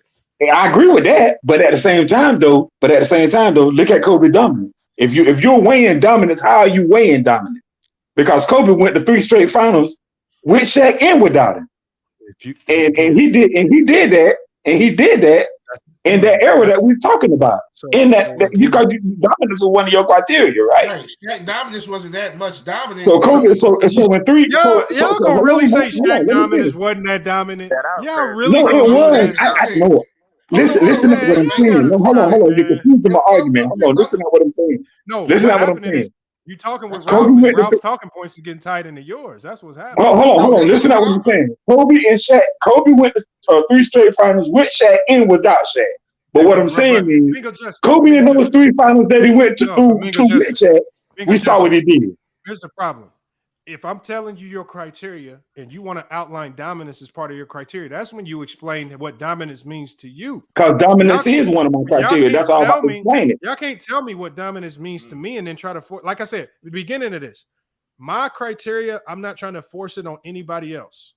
I just want to hear your criteria and see how it weighs out across your top 10. Hey, Lamont, I got a question for you, Lamont. Hold on. Let me finish mine. I didn't finish what I was trying to say. If you feel dominance, if you feel your personal version of dominance has Kobe more dominant than Shaq, you're gonna have to sit there and explain to us what your version of dominance is. I was about to. Okay, explain it. So basically what I'm saying, Kobe career away from Shaq. This is what Kobe did away from Shaq. Mm-hmm. He went to 3 straight finals. He won 2 of them. Kobe in 6 straight finals playoff runs scored 600 plus points in 3 straight finals. He the only player in NBA history to do that. 600 plus points in 3 straight finals runs. Also not to mention, Kobe also led the whole 2010 playoff run. That 2010 playoff run in value over replacements, which is 4. He led that whole playoff run in that stat. And people say that, Pau Gasol should have got the Finals MVP, which is crazy. Whatever. But anyway, all I'm saying is this. Kobe dominance during that stretch right now, because he averaged 30 in that first series, he averaged 30 in the second series, and 29 in 2010. So basically what I'm telling you is that dominance right there was almost, I ain't gonna say it was equal to Shaq's own, but it was almost equal to Shaq's own in his playoff run previous to that. That's what I mean by dominance, Lamont. There is no way. believe that. There's no way you believe that. Kobe's finals No, performances. I'm not saying it was more dominant than Shaq's song. I'm not saying it was more There's dominant. no way you I'm think that saying, there's no way you think that they're close. There's no way that you what do you think that. mean? There's no way that What do you you think mean? that. How and Kobe been in the Hold semifinals in on, 10 Herm. years Hold on. within Let that Low span. explain What it. do you mean? Let him explain it. We gotta let Low cook. There's no way you think while Shaq is averaging nearly 35 plus is a better defender in those finals as well. He only did that in the finals, by the way, Low. He only did that in the finals, by the way. Everything you just He said, did you that referred against to the Tom finals. It McCullough, wasn't Matt not. He only Geiger. did that in the finals. He only averaged 30 plus in the finals. Did you know, Low? I'm glad you said. Hold on, Low. Hold on, Low. I'm glad you said that because did you know Kobe averaged more points in the playoffs than Shaq did? 25.6 to 24.3. Did you know that? I'm gonna ask you. Yes, I knew that. I'm asking Did you you know this that? question. But when you said that Kobe averaged 30, 30, and 29, what were you referring to? The playoff run or the finals? The playoff run. He referring to that Playoff run. 2010 playoff run. That's what you're talking about. No, all of them. No. Y'all let him. Y'all can yell at. Hold on. Mingo Justin can speak for himself, man. Y'all interject and just make it sound messy. Just let Mingo Justin and Low go. When you said he averaged 30, 30, and then 29 or 29.8, or I think what you said, were you referring to the It's playoff run or you 29.2 referring actually. to the finals? I just said playoff run. It was playoff run. All right. Do you think in those playoff runs between 2009 or 2008 2010 is more dominant or near the dominance of Shaq in the first three-peat? I mean, it's on that wavelength. I'm not saying it's more dominant. It's on that wavelength. I'm not saying it's more dominant. It's on that wavelength. How much far of a distance you think that there is? I would say it's a little distance. I ain't gonna say much. It's a distance. It's a little distance, but it's not far away. Is what I'm saying. Because what I'm telling you is Shaq only dominated in the finals. That's my point. I'm trying to make to you. That's cap. Shaq mainly only dominated. I'm saying most of his numbers came from in the finals. When you talk about averaging 35 points and all that, Talk about the that was in the matchups, finals. Mingo. Talk about That the was in the matchups he finals. went against at That that wasn't position. in those playoff runs that we're talking about. That was in the finals. Because if that was in the playoff run, Shaq wasn't dominant. He wasn't dominant against the Kings. He wasn't dominant no, against because Kobe Portland. averaged more You points saying than him He in the was in playoffs. foul trouble most of those series. but being low, somebody being more dominant. Somebody being stop. Someone being more dominant than someone does not mean that player doesn't mean that player is no longer dominant. You can have two players on the team with one another that is dominant. I don't know why your opinion changes on what a player may have done because of another player on this team. That doesn't make any sense. They can both be dominant. I don't know why only one can be dominant. That makes absolutely no sense. But what I'm telling you is, Well, you need to tell the people that keep hearing discredit y'all keep Kobe. regurgitating. I keep hearing y'all keep regurgitating that Shaq was dominant. Shaq did this. Shaq did that. Shaq did this. But Kobe averaged more points than Shaq in the playoffs. So I don't know how dominant we talk of. Kobe averaged more points than Shaq in the playoffs. Shaq averaged more points than Kobe in the finals. So who was more dominant than who? But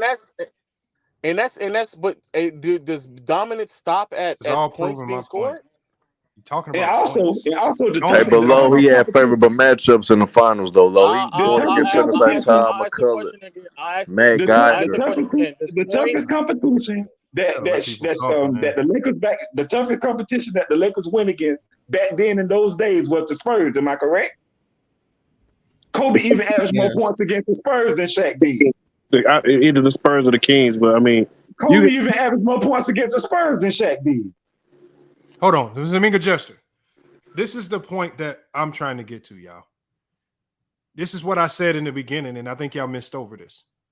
Everything that y'all think about what a good player is and what makes a player better than another player, when y'all talking about Shaq and Kobe, y'all just keep talking about Kobe scoring more points than Shaq. It has nothing to do with the fact that Shaquille O'Neal had more impact and more gravity. He attracted more defense. Hold on. No. This is what I said. See, Kobe gave you. Hold on, Mingo Justin, you got to hold on 1 second. I said in the beginning of this, Kobe gave y'all what y'all wanted to see.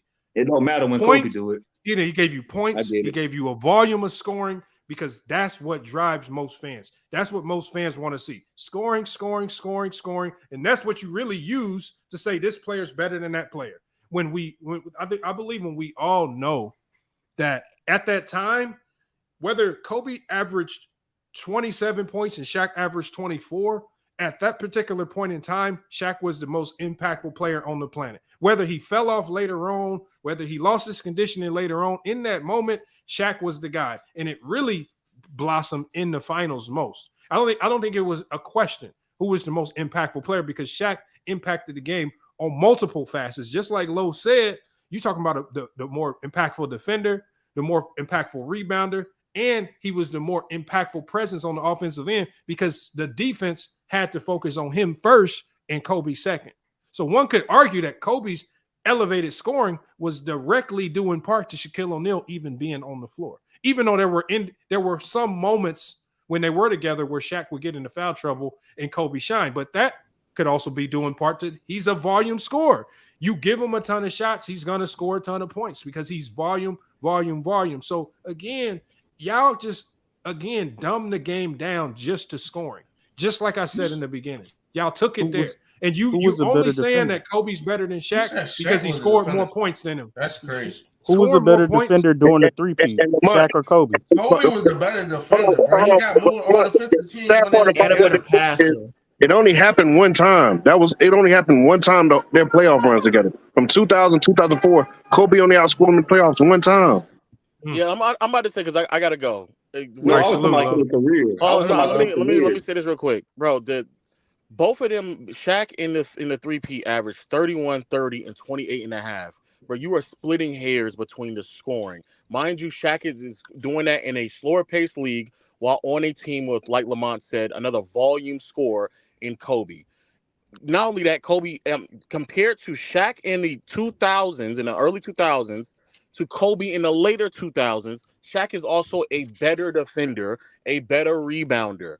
Again, I get what you're saying, that you still say Shaq is more dominant. He's a center, of course.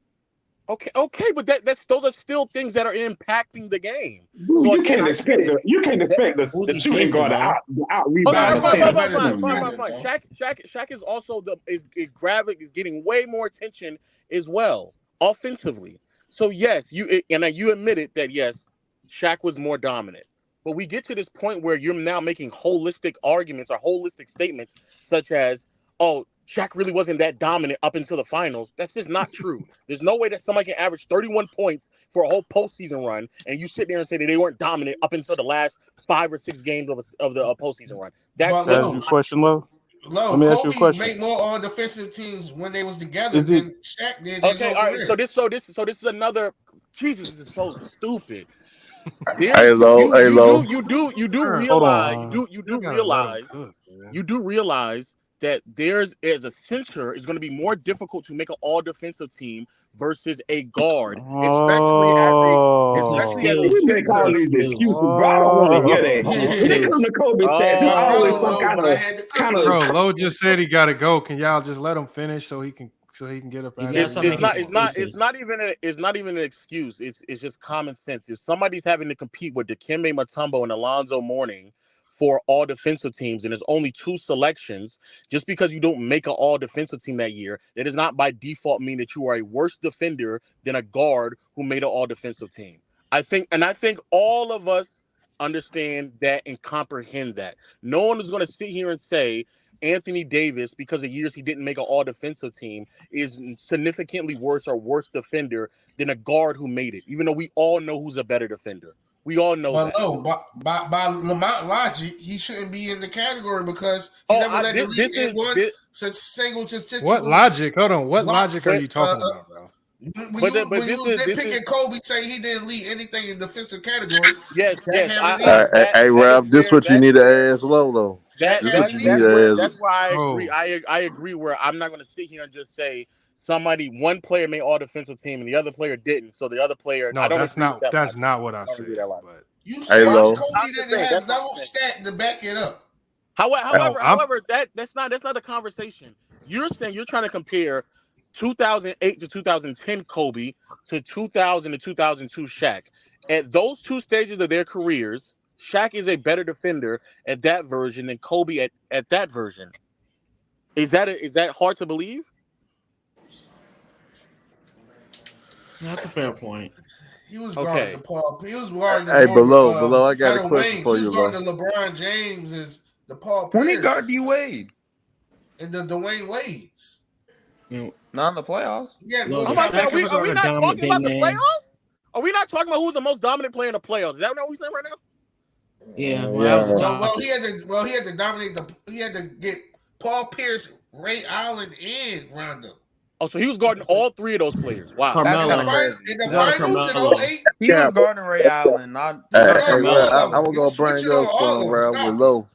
Hey, Lo, I want to bring up something with you. I know you a guy that always value the competition that these players go against. Because I know you know crucified other eras, collar guys going against plumbers and all that. Can you agree that the competition Shaq went against in those three-peat was easy competition for him to get the numbers that he did get in those finals? I agree with that. However, the conversation, as I wanted to make sure we're clear, wasn't on the finals. It was the whole playoff run. That's what we just stated, correct? So, yes, I agree with the finals aspect of it, that Kobe went up against tougher competition in the finals. Also, I have Kobe over Shaq as well.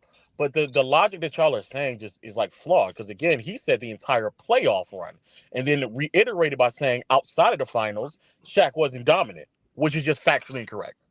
That is factually incorrect. That's factually incorrect. But I don't think he meant that Shaq was dominant. He was saying that Kobe was more dominant than Shaq. That's what I think he meant. But he probably came out wrong. But you do agree that you can have two dominant players on a team with one another, correct? Yeah. I mean, that's what happened with the Warriors. That's correct because I would also assume that just because James Worthy averaged more points than Magic Johnson doesn't mean that he was more dominant or better player than Magic. You agree with that as well, right? Well, nobody says it. I agree on that. Okay, so points. Who scored the more points is not going to be the determining factor on who's the more dominant. It can contribute to that conversation, but that does not tell the whole description or depiction of who was more dominant. I think you all understand that conversation. But all right, y'all have a good one, bro. All right, man. What the hell's the AO podcast? All right, salute, Lo. Hey, just go check it out if you don't know about it. That's Legend of Winning, man. If you don't know about him, you must be hiding under a rock or something. No, I know Lo. I didn't know about the AO. I know about him. He just be capping on some stuff. Yeah. Did you know he was a LeBron fan, Mango? Yeah, Lo bring up some good points. I hear what he's saying. I kind of agree with some of the stuff he's saying. Hold on, Jared. Yeah, Jared. Hold on, Jared. So who are you a fan of, Jared? Who are you a fan of? What's up, Lamont? Who are you a fan of? Well, I already told you I'm a Steph fan. Okay, so are you like a Stephen Knight or something? What are you? Hey, get out of here with that. I can still criticize crazy. I can still like I'm saying. So you saying nobody's allowed to be a fan of a certain player. Like so I'm a Brandon Roy Knight because I love Brandon. He's Brandon Roy. That's right? not what I'm saying at all. Like what I'm just saying. You went out of your way. I'm not saying that at all. Like you went out of your way to tell Mingo. You know, Lowe's a LeBron fan. Like it had anything to do with what Lowe said. It don't mean nothing. The reason I have said nothing against LeBron. No, man. Lamont. The reason I said he was a LeBron fan is just because there are certain LeBron fans who do kind of go wild with like discrediting teammates and like his teammates. Jared, you go wild with your take. That's the only reason I said that. But you do too. You're not a LeBron fan.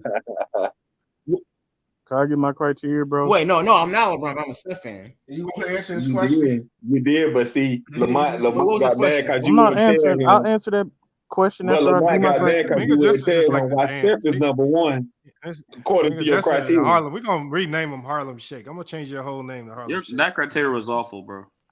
Oh yeah, Mac Def, you do gotta explain. You talking about me? You talking about my name is Harlem Shake? No, Mingo. Mac Def. Mac Def is new name. Oh, I'm about to say that's funny. Yeah, I'll try to explain my criteria. You gotta explain yourself, bro. And what Lowe was saying about Kareem, he said the 80s, but they forget Kareem played in the 70s as well. When you talk about Wilt Chamberlain, Jerry West Lakers, the 72 Lakers, he beat them. That's a debatable top 10 team all time. He goes up against the Boston Celtics with Havlicek and Cowens.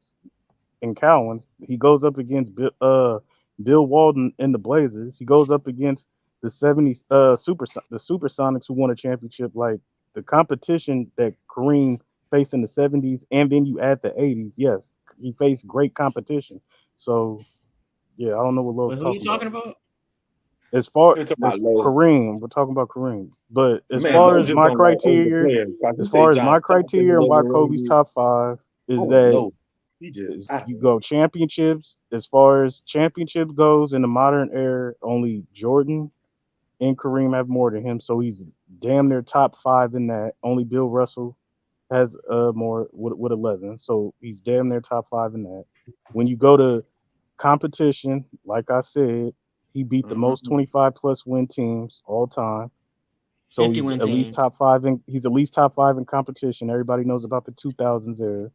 When you go to teammates, like I said, he's one of 4 players to win multiple championships without a top 75 player. And then you go to stats and accolades. He's top 5 in that as well. When you go to scoring titles, all NBA teams, all defensive teams, uh MVPs, finals MVPs, he's top 5 in that, top 10 in that. And then impact, and how I value impact, which is a very, very subjective category. Impact is what you do best and how that impacted your team as far as winning and losing. Kobe's best attribute is scoring.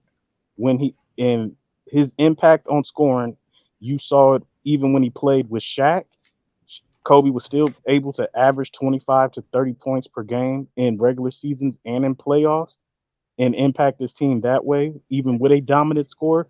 And then without a dominant score, with nobody else scoring 20 points per game on his team, he impacted his team when scoring, averaging 30 throughout playoff runs and winning multiple back to back championships. So he impacted his team mightily just with his scoring attribute to 5 championships. That's his impact.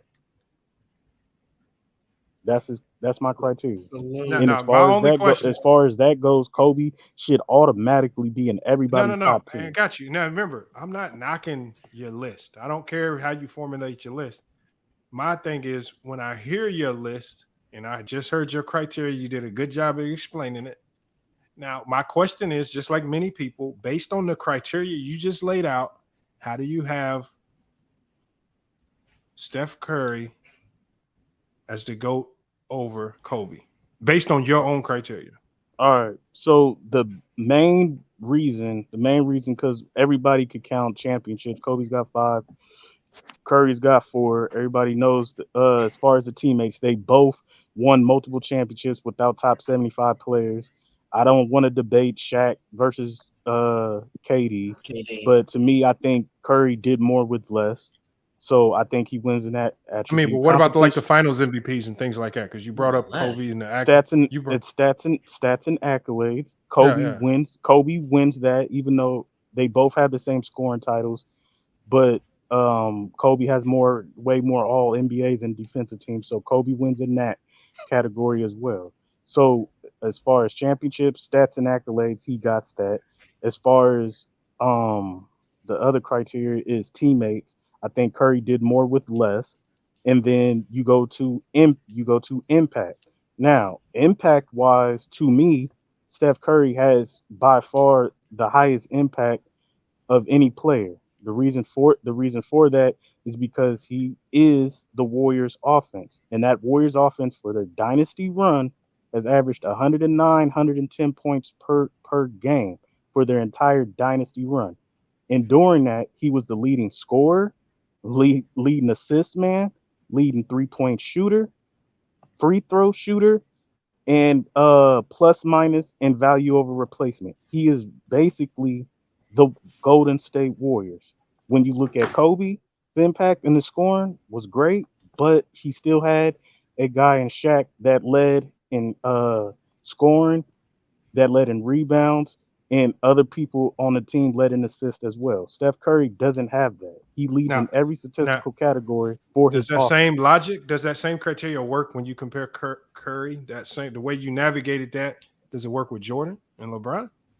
Yes, because Steph, as far as impact goes, Jordan led his team in points, and he did it at an all-time great level. I think Jordan is the greatest scorer, but he did not lead his team in assists like Curry did. He did not lead his team in three-point shooting like Curry did. He did not lead his team in free throw shooting like Curry did. If that's where we kind of draw the line. Steph Curry led his team in every major statistical category offensively during their dynasty run. If anybody can Google and name another player who led his team in points, assists, steals, 3-point percentage, free throw percentage, 3-point field goals made, somebody else can do that. Hold on, is this only in the playoffs or is this the regular season? This is regular. This is during his dynasty run, so regular season playoffs. Yes. All right. So that's why Steph Curry's the GOAT, y'all. Salute to Mac. Because he did more with less, and I feel his impact is better.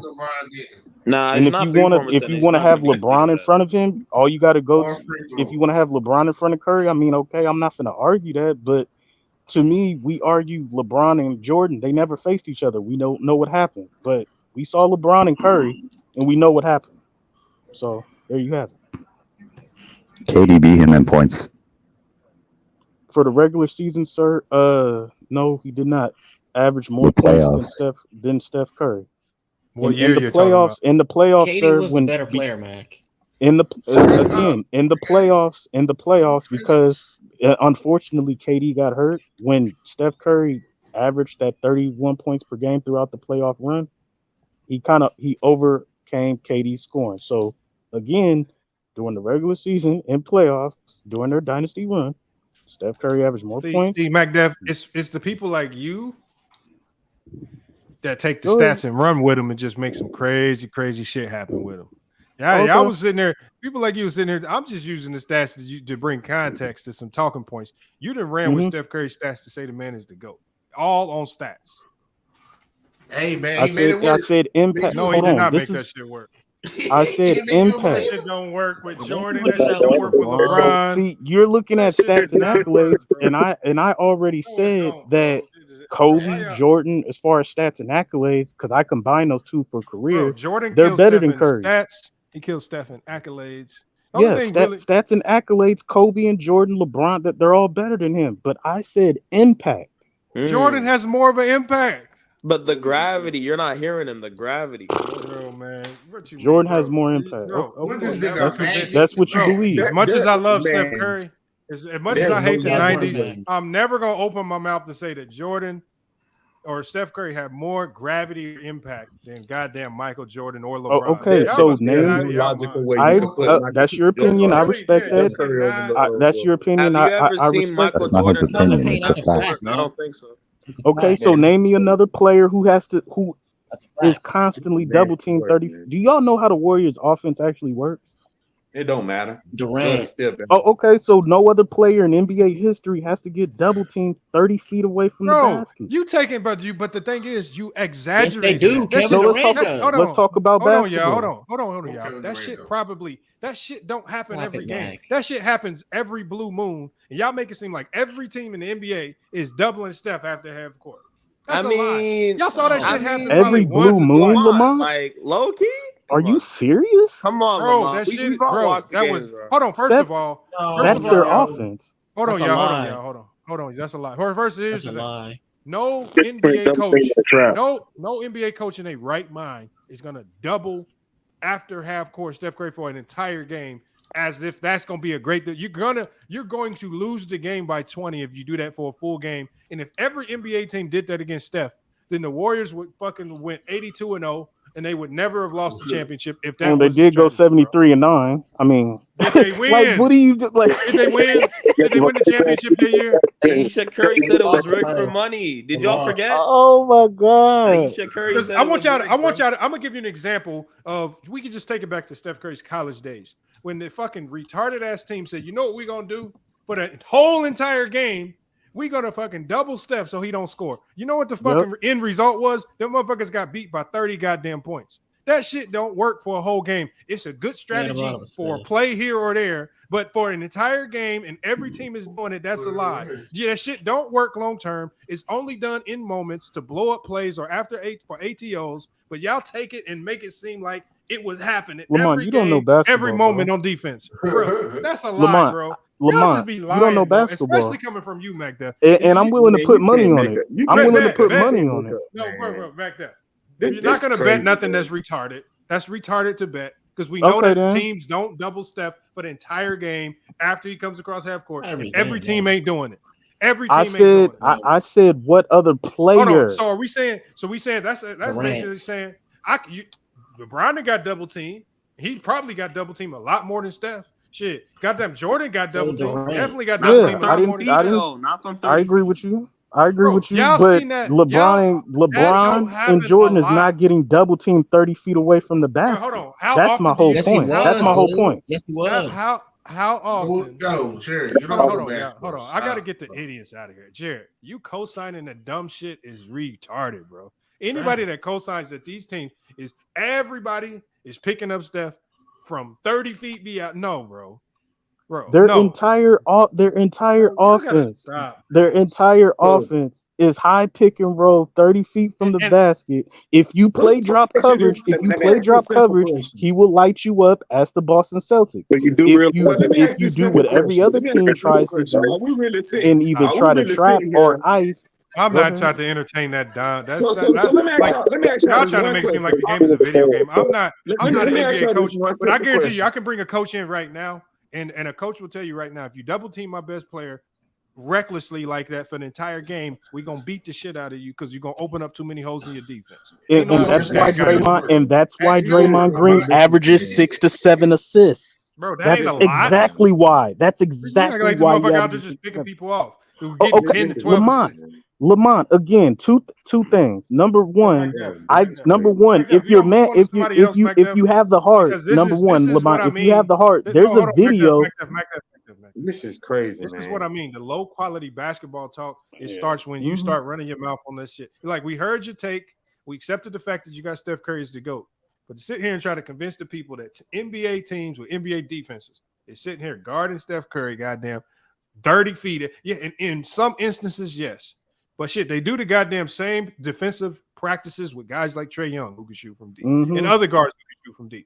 Steph Curry, yeah, they do it sometimes, but it ain't no defensive strategy that you're gonna live with the entire game. Teams they do other stuff. They chase over screens, they ice screens, right? They do a whole bunch of things to blow up screens other than guard Steph 30 feet beyond the rim. Man, Pull the tape up, coach.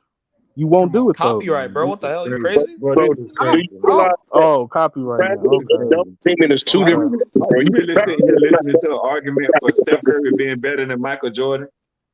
All I said was bring up. There's footage and tape that supports me, but nobody wants to pull it up. As far as everybody in the chat, everybody on the panel, everybody chat. All you got to do is go to YouTube. I'll play it. If you go make a video, I'll play it. But to my point, bro, that he's not getting double teamed every single time, bro. Sir, I'm gonna say this to you and everybody in the chat. All you got to do is go to YouTube. So Steph's the GOAT, y'all. All you got to do is go to YouTube. Don't cut me off because you know there's tape out there that supports what I'm saying. Bro, all you got to do is type in 2015. If I really wanted to, I could find tape of LeBron getting guarded 30 feet beyond the rim. Like, if I really wanted to, like, Can you? find 30 feet? Bro, you can find highlights of anything you want in the NBA. These guys are on the court so goddamn long. But you don't have Kobe top 10. That doesn't make any sense. But why you getting emotional? It's just like what B said. I'm picking on you, son. It's just like what B said. When we talk about the top, like I say this all the time. When you talk about, and I more specifically say the top 15. When you talk about the top 15 players, that 5 to 15, you can really mix them up in any order, and it really ain't no wrong answer. I think the 1 through 5 probably needs to be more constant for most people.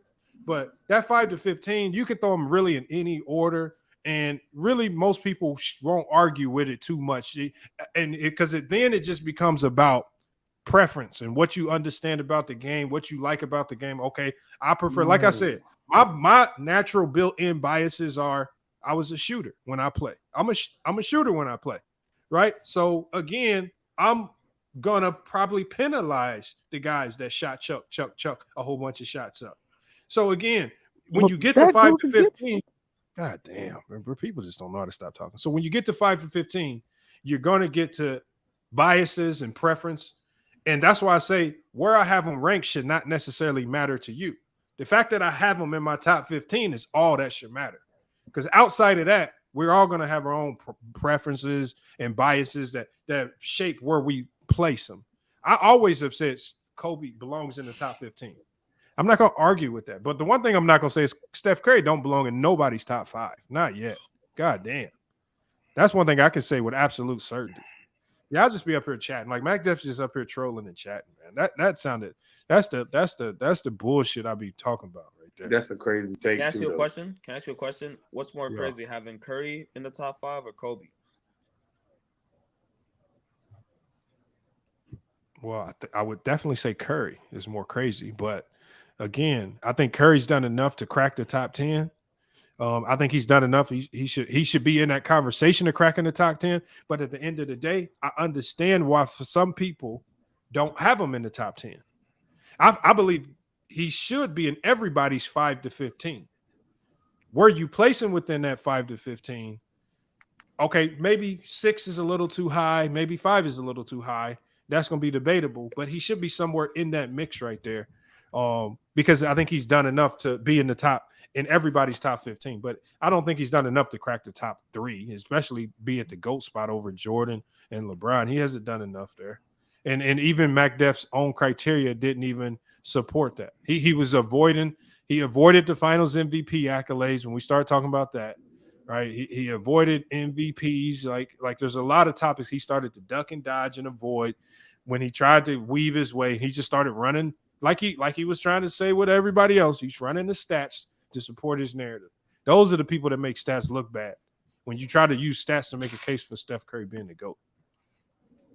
That's what makes the stats look stupid. Salute, B. Hey, was I hearing him right? Yeah, you heard him right. You heard him right. Yep. You got Steph Curry as the GOAT. Yes, that's correct. So if I'm to understand his criteria, Steph Curry wins the impact and the impact only.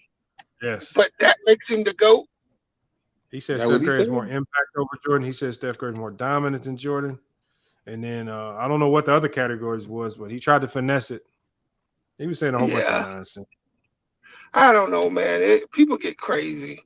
But I just wanted to make sure that I heard that right. I'm a couple minutes behind. So. Yeah, you heard it right. Heard it right. And he was pretending to take it seriously, too. He was pretending to be serious. I know he was just bullshit. He was up here pretending to be some people. And I just asked a simple question. Is we actually sitting here listening to an argument for Steph Curry being better than Michael Jordan? Is we actually doing that? All right. What's up, y'all have a good night, man. All right, bees. Super Matt. What's going on? You got, man. Where you got Kobe ranked, man? I got him around like anywhere from 7 to 10.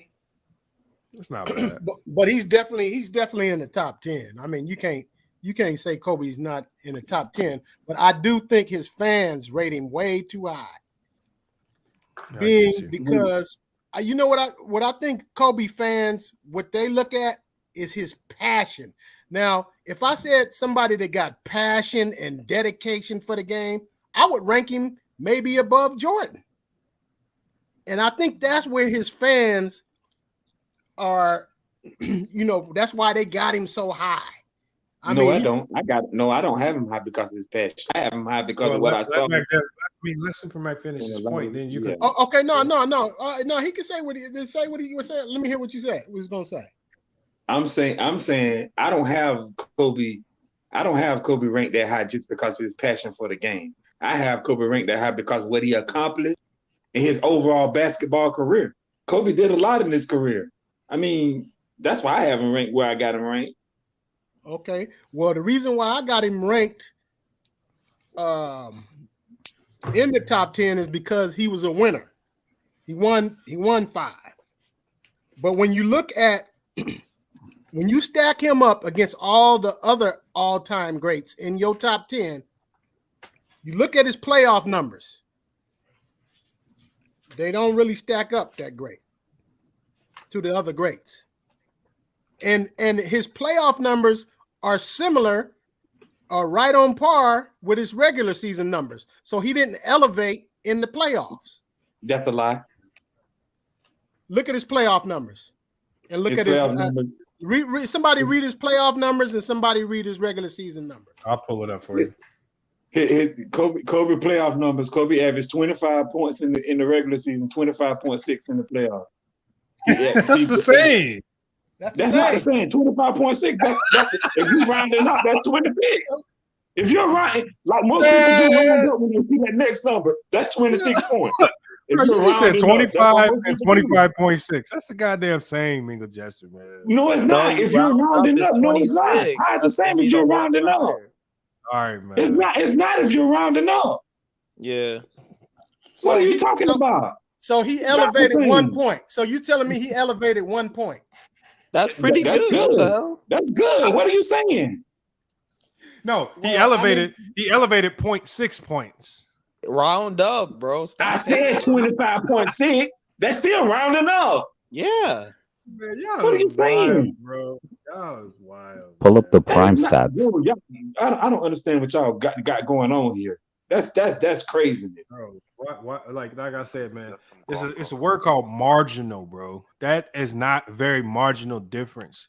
Again, yes, going from 25 to 28 or 29 is significant, but going up 25 to 25.6 is not significant. Yes, it is if you're rounding up. Most people round up when they see that number higher than 5. 5 or greater, they round up. Most people do. They round the stats up. And if you're rounding up, that's 26. What he's saying is like you could see guys like a guy like I'm trying to think of a guy just off the top of my head. This is how I know it's not significant. Mac, if I owe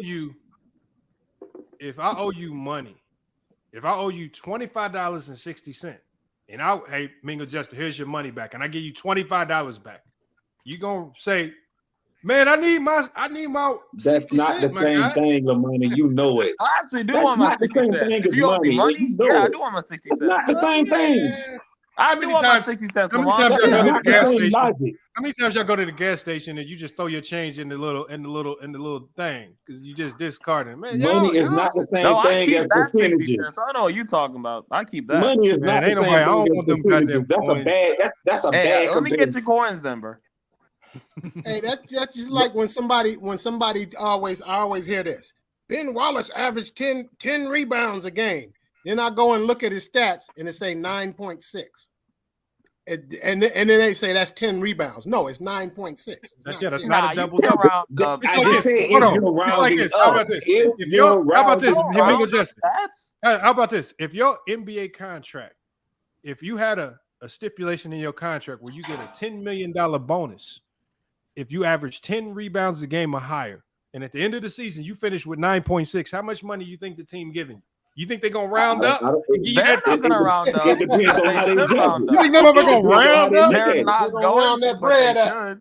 They're gonna round that bread up. How they look at it? Because if the owner come in, rounding shit up for you, man. I'm just saying, if they do, if the owner come in and be like, well, he did average 9.6, which y'all gonna round that up? Which we know for a fact it's however they looking at it. Up. It's however they look at it. Man, y'all round it up to make your case. But ain't nobody else in no regular setting. Y'all ain't round. Yes, they do. People do all the time. Mac Def's point. Hold on, Mac Def's point. See, what y'all did is y'all taking Mac Def's point and you're trying to discredit him. What he said there was really no large bump up in production. 25 to 25.6 is not a large increase in production. That's the same. Yeah, it's basically the same, though. It's even rare for players to be the same in the playoffs. Usually they go down, though. No, usually the best players are better. Yeah, they go out like Jordan number. Especially the top 10 players of all time. Yeah, LeBron. That's what I'm talking about. That's what I'm talking about. The guys that's upper echelons, And the guys when that you look aren't at like their the Wilt, numbers, they they go up penalized. a little bit more. Guys like Wilt got penalized for his numbers dropping in the playoffs. Yeah, oh for sure. Well, I penalize him for that. He was scoring all these hundreds of points and 50 points and all these rebounds, and then he get in when it count the most, and he only averaged 22 points. Hey, John Juan, just hit the link, John Juan. I want to hear how you talk sports, man. But like I said, because you here listening to me talk, how dumb do you got to be? You say I sound ignorant, but John Juan definitely been in here for like an hour listening. Damn. So how stupid you got to be to listen to somebody ignorant talking to sports, man? You got to be dumb than a motherfucker. God damn. No, but link, anybody who say Kobe is not top 10 is that's bullshit. Just on winning. You play to win the game, and a lot of people say, "Oh, that's team success or whatever." But if I pluck him off that team, shit, you ain't going that far. So I got to give him credit for 5 championships. That's probably why I put him over Larry Bird now. I used to have Larry Bird over him, but I had to think about the winning. But like I said, I think most of Kobe fans, they just love the passion that the dude had. He had the passion and the dedication for the game. He'd be willing to sacrifice a finger and all that to play the game and all of that. And they hold that as his production. And when I look at his production inside the playoffs compared to the other greats that we're talking about, his don't line up to be in that top 5 echelon. And that's why I disagree. I think that's one of the things that hurts Kobe. I think the 2 things that hurt Kobe, if your argument is built around things like winning and numbers and things like that, as far as your top 10, the 2 things that hurt him are the 1 MVP, if that's your logic, and then especially in the finals performances, the drop-offs in the finals that hurt him as well. And I think we hear the finals being looked at as this pinnacle of where you need to perform at an extremely high level in the way some people talk basketball.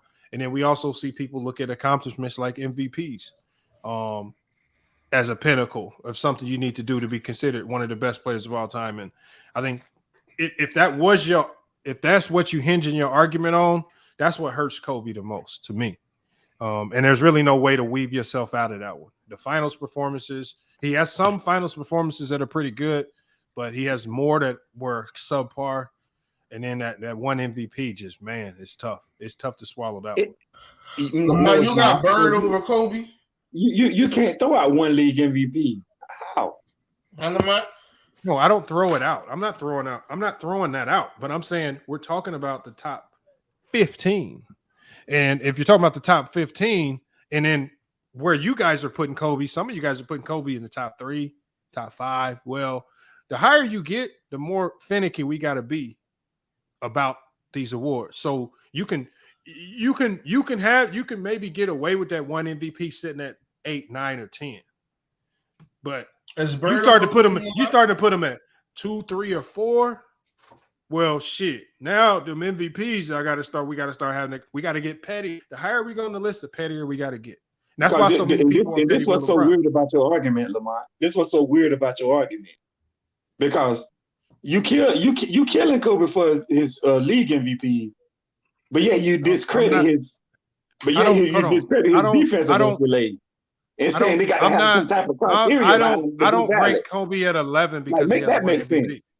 I'm not ranking Kobe at 11 because of 1 MVP. I'm talking about how other people might argue it based on other people's criteria. I have Kobe at 11 for an entirely different set of criteria that I've already discussed multiple times. It has nothing to do with the MVP. I'm just talking about how when I listen and I'm hearing how you guys talk basketball and how you guys are throwing out your criteria, it sounds like the 1 MVP should be more significant.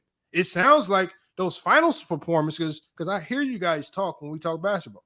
Y'all talk about finals performances and how not playing well in the finals is a really big hit on your legacy.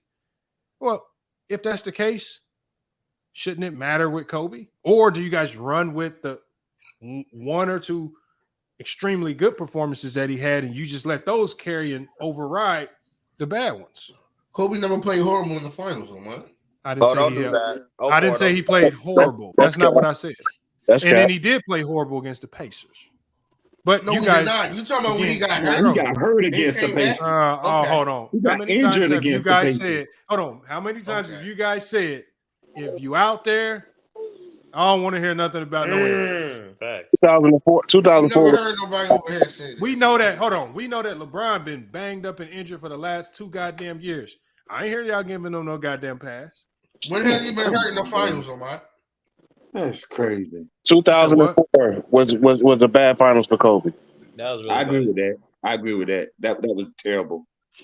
That was. I agree with that. That was one of Kobe's This worst. coming from somebody who still got Kobe top 3. What was his average in 04? What was his average in 04? What's going on, man? Like 22 on 39% from the field. What up with you? He shot. You said in 04?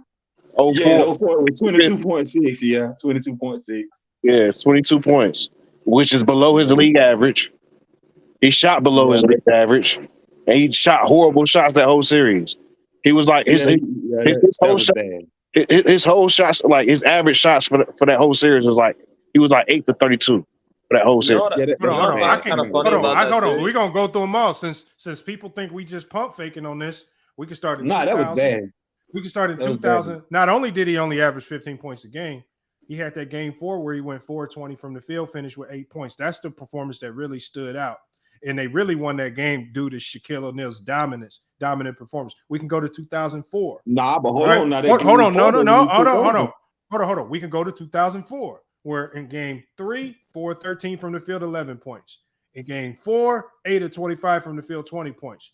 And in game 5, another inefficient night, 7-21 from the field, 24 points. Over the course of the series, he shot 38% from the field and 22 points, far below his averages. A whole bunch of bad performances, especially for a guy that's a scorer, and you need buckets out of him. We can go to 2008 against the Celtics, where they lost the series, right? In that game 1, shot 9-26 from the field, right? Poor shooting and poor performance. He follows it up in that game 3, right?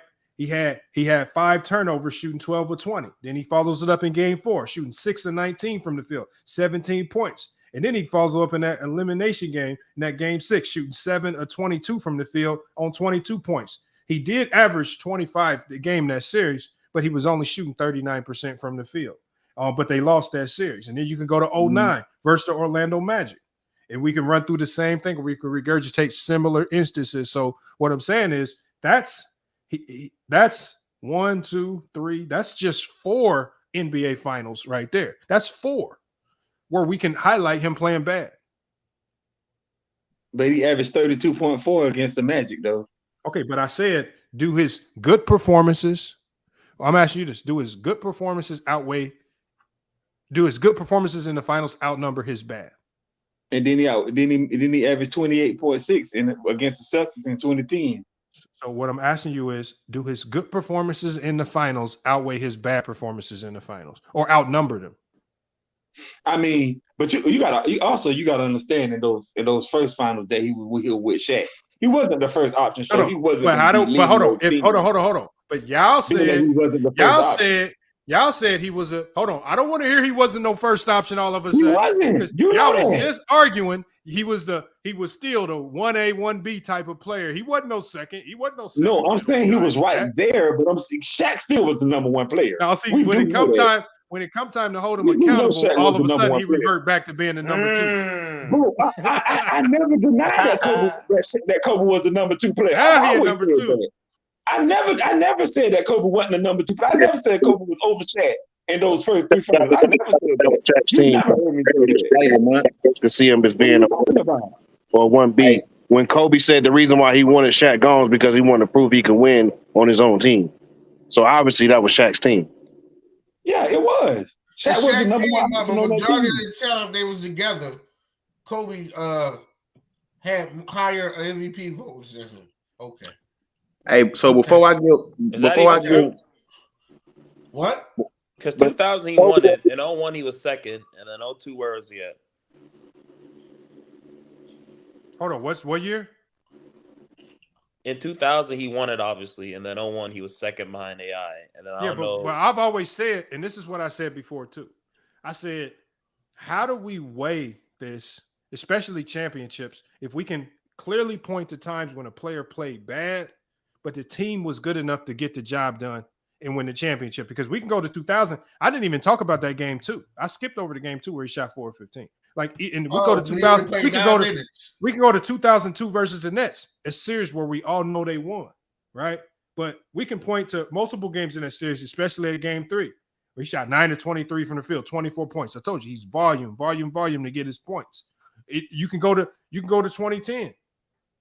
Shot 6 of 24, 23 points in the game 7. 6 of 24, 23 points in the game 7. Yeah, but he had 15 rebounds, 5 and 6. Now the rebounds matter? Well, but with LeBron, it don't matter now. Oh, you don't care about 2011 with LeBron, so we don't care. Listen, so, yeah, I'm not going. Hold on. I'm not going to bring up rebounds with Shaq because I know Shaq lead every statistical category with Kobe with rebound. It ain't no point in bringing up rebounds when you play with Shaq. That's pointless.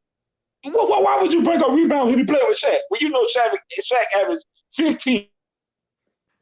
Yeah, but being smaller than another player is unfortunate. Sometimes when you're a bigger player, you have that's the my opportunity. Point. Hold on, So just because you're smaller. See, one of the things that makes LeBron James better than a lot of guys. LeBron not out rebounding the prime Shaq. Because he's goddamn. No, what I'm saying is he's not out rebounding the prime Shaq. No, what I'm saying is when you're bigger than someone in the game of basketball, you have the potential to be better because things like rebounding, blocking shots, and defending become 10 times easier when you're 6'9", or when you're 6'7", or when you're 6'6". When you're 6'1", everything is 10 times harder. But you don't get brownie points because you can't rebound. We just say you're just not as good of a rebounder. Shit, you ain't gonna be able to rebound in no 6'1". Unfortunate for you that these motherfuckers 6'9" and 6'6" is able to get all these rebounds and look like better players, but that come with the sport. Shit. All I'm telling you narrative that Kobe outscored Shaq in all these playoff runs, that's cap too. He only did it 1 year. It only happened one playoff. No, I was saying for their careers. I was saying for their careers. Yeah. Hey, Lamar, let me ask you a question, though. Who is that? This H-Time, man. Oh, what up, H-Time? What up, H-Time? Let me ask you a question real quick. So, and this, if anybody on the panel, y'all can answer this too. Before I tell y'all where I got Kobe ranked at. If let's just say Kobe Bryant played first, if he played for Phil Jackson in Chicago, do they still win? Do they still have the same level of success? And anybody can answer the question. No. Okay, can you tell me why? Or anybody who say no, just tell me why. I can say why. Because when you get a clone to do the original job, it's gonna get worse. Okay, but he would have been first though. What I'm saying that. But he would have been first though. Hold on, he would have been right. Kobe would have been first to do it. So we're not talking about Jordan yet. We saying that Kobe. What I'm saying, Kobe would have been first. So if he would the exact same game, because their games are very similar, would they still have had the same level of success, or even close to it? He's still worse than Jordan. Kobe wouldn't have the same game. They would and Kobe don't play the same way the triangle might do. So he's not a clone. Because Kobe, that Kobe is more skilled than Mike. He ain't, but okay. So that's kind of why I was going with it. So the reason I asked that question is because for me, I don't all that weird ass criteria I be putting into it. I don't do it like that. I just kind of look at the player's skill set. I don't see much of a difference between Jordan's skill set and Kobe's skill set. I mean, they were both successful in the same kind of offense under the same coach. So I don't see much difference. They didn't have the same. Why Jordan way more? No, I'm talking about. Hold on, bro. Hold on. Just give me a second. I'm gonna let y'all get back to it. Because Jordan numbers is better. That's why they. Okay, because I'm saying they both were successful. Their most successful times in a team way was under Phil Jackson. Both of them. When they didn't have Phil, wasn't much team success there. Either way, however you look at it. So what I'm saying is, with their games being very similar, even Michael Jordan saying, if it's anybody should be compared to me, it should be Kobe. That's out his own mouth. What I'm saying is, I don't understand how. I'm not saying you have to have Kobe. If you got him anywhere between 5 to 10, that's fine with me. I don't understand how he's outside of the top 10 with that, with his game and his talent being that much similar to Michael Jordan's. Here's the thing, H-Town. This is what I'm saying to people. I understand, and this is what I say with people. I always ask, why does he have to be in that 1 to 10 range? What's wrong with being at 11? Because I said, to be honest, just like B said, top 20 in NBA history, you're talking about all legendary players. Like I said, take most people's 5 to 15, throw it in a bag and start pulling them out one by one, and you really couldn't complain about the order. Why does Kobe have to be at the 11 spot? Why is it so unfathomable that somebody who has a completely different way of seeing the game of basketball might say, okay, you know what? I prefer this guy over this guy. So in this instance, I'm going to throw Tim Duncan or Shaq, or wherever you put at 10, I'm going to put him over Kobe and drop Kobe to 11 because the way I see the game, the way I appreciate the game, I just saw more out of this player than Kobe. And you're just talking about, like, again, very marginal differences in the list. We're not talking about anything like not dropping Kobe outside the top 20. Now, that's ridiculous. Dropping Kobe from 7 to 11 is not a humongous difference. Like, why does he have to be in the top 10? Why is the reason I say it, though, Lamont, is because the reason I say it is because it is it was the reason I asked the first question. By looking at their games, I honestly don't believe if I put Kobe Bryant on that Chicago Bulls team that Jordan was on, that the results would be much different. And I believe that if people saw Kobe Bryant play first, they would say he was the greatest of all time if he played first. And I understand. But so by your criteria, so again, the way you broke that down, that tells me right there that your criteria based on wanting a particular player to carry, if a player has similar likenesses to that of Jordan, you're going to rank them higher. I based on that criteria, I can understand then why you would have Kobe higher up on your list than what most people do. And I'm not going to fight you on that. But that's not the way I see the game. And that's not the way I'm going to rank it. Like, I rank it on sheer dominance. I don't think, I can be hypothetical and say if you put Kobe on that team, at the end of the day, I can only judge Jordan based on what he did against his competition. And Jordan, to me, had the most absolute dominant run in NBA history, dominating his competition. Right. And then when I look at Wilt, maybe didn't dominate winning wise, but statistically, we will never see some of the things that Wilt did in the game of basketball. That's dominant. Did you go to Bill? That man owned the championship for how many years in the goddamn row? This man got 11 championships. And then he did it the hardest way possible. He was the best player on a team, but his defense was so significant that was his overall resounding trait. His defense carried him first, and he led that to 11 championships. We'll never see that happen again in NBA history. Then you can go to Kareem Abdul-Jabbar, probably the most unstoppable move in NBA history, right? One of the most skilled players in NBA history, all right? And it led to 6 MVPs. It led to a whole bunch of championships. It led to a ton of finals appearances. And we got to give Kareem credit. And Kareem had longevity similar to that of LeBron's and things of that nature. So again, when we look at dominance, everybody can give dominance in a different way. I just don't think Kobe had the level of dominance that those guys had. And as I even when I go to guys like Shaq, and then when I go to guys like Duncan, it all comes down to dominance. I just don't think Kobe was as dominant as those guys that I got ahead. He was dominant. No.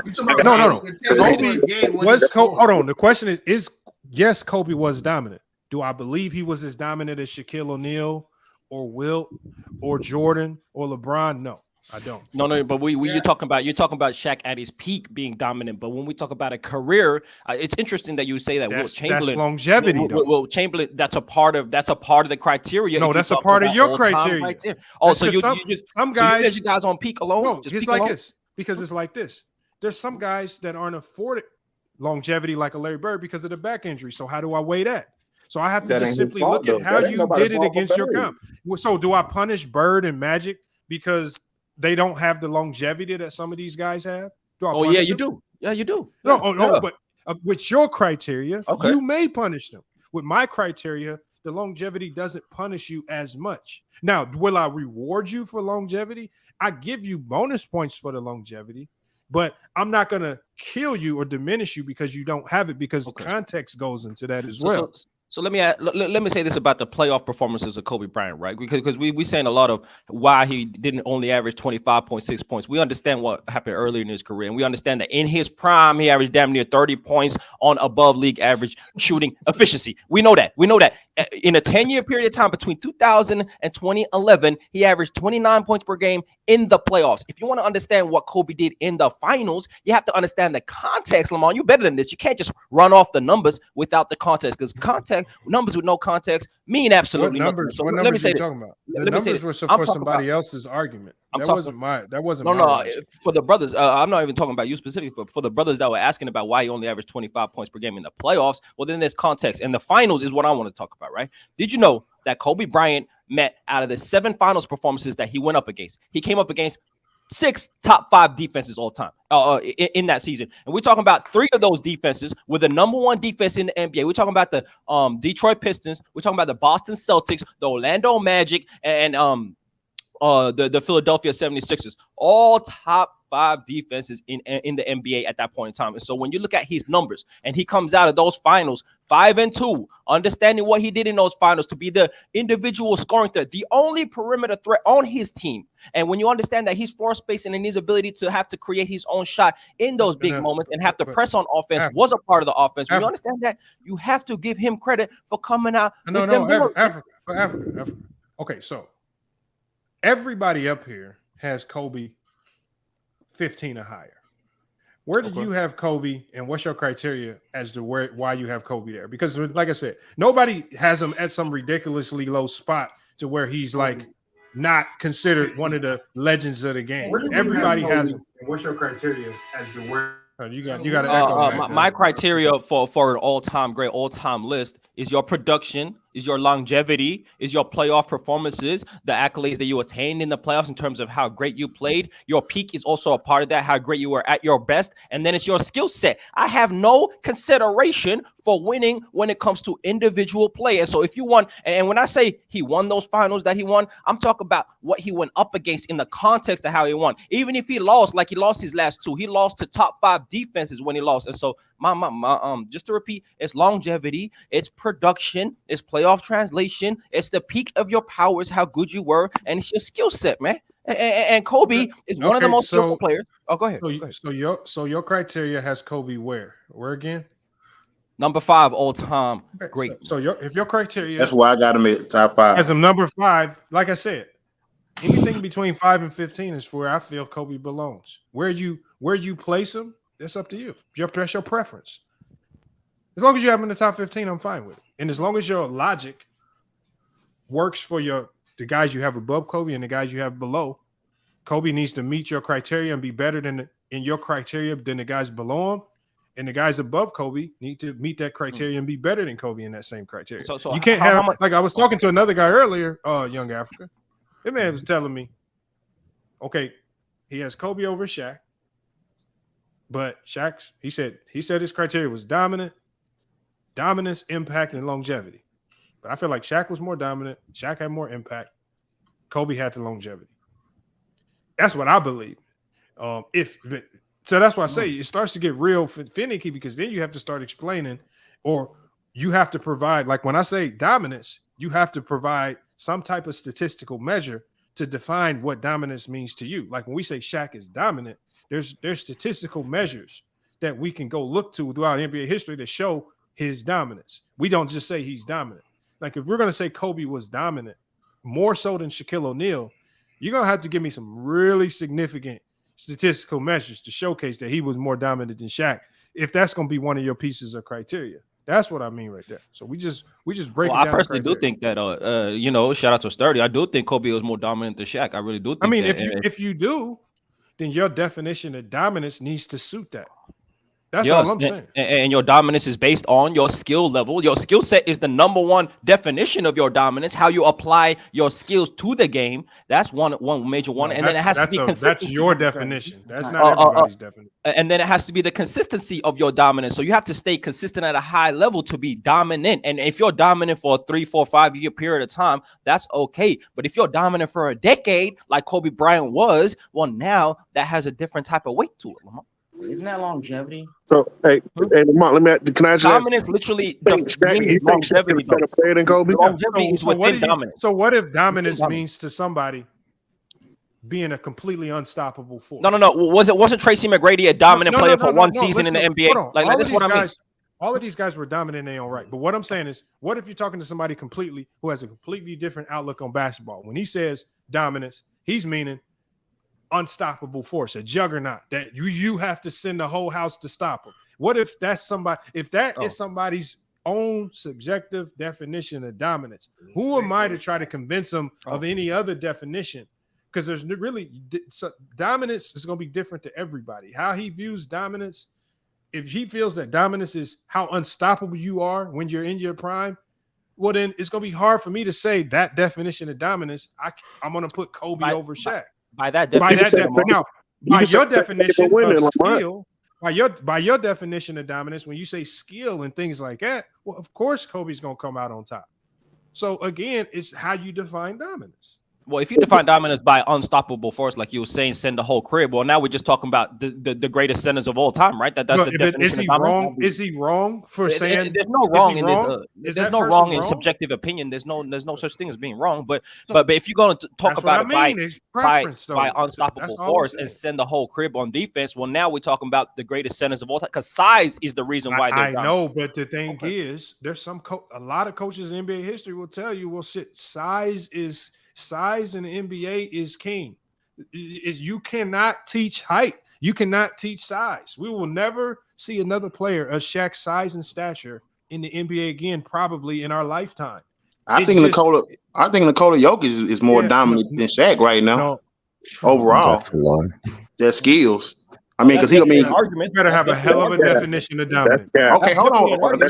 Can I give it? Hold on. Can I give it then? Definitely an argument. Okay.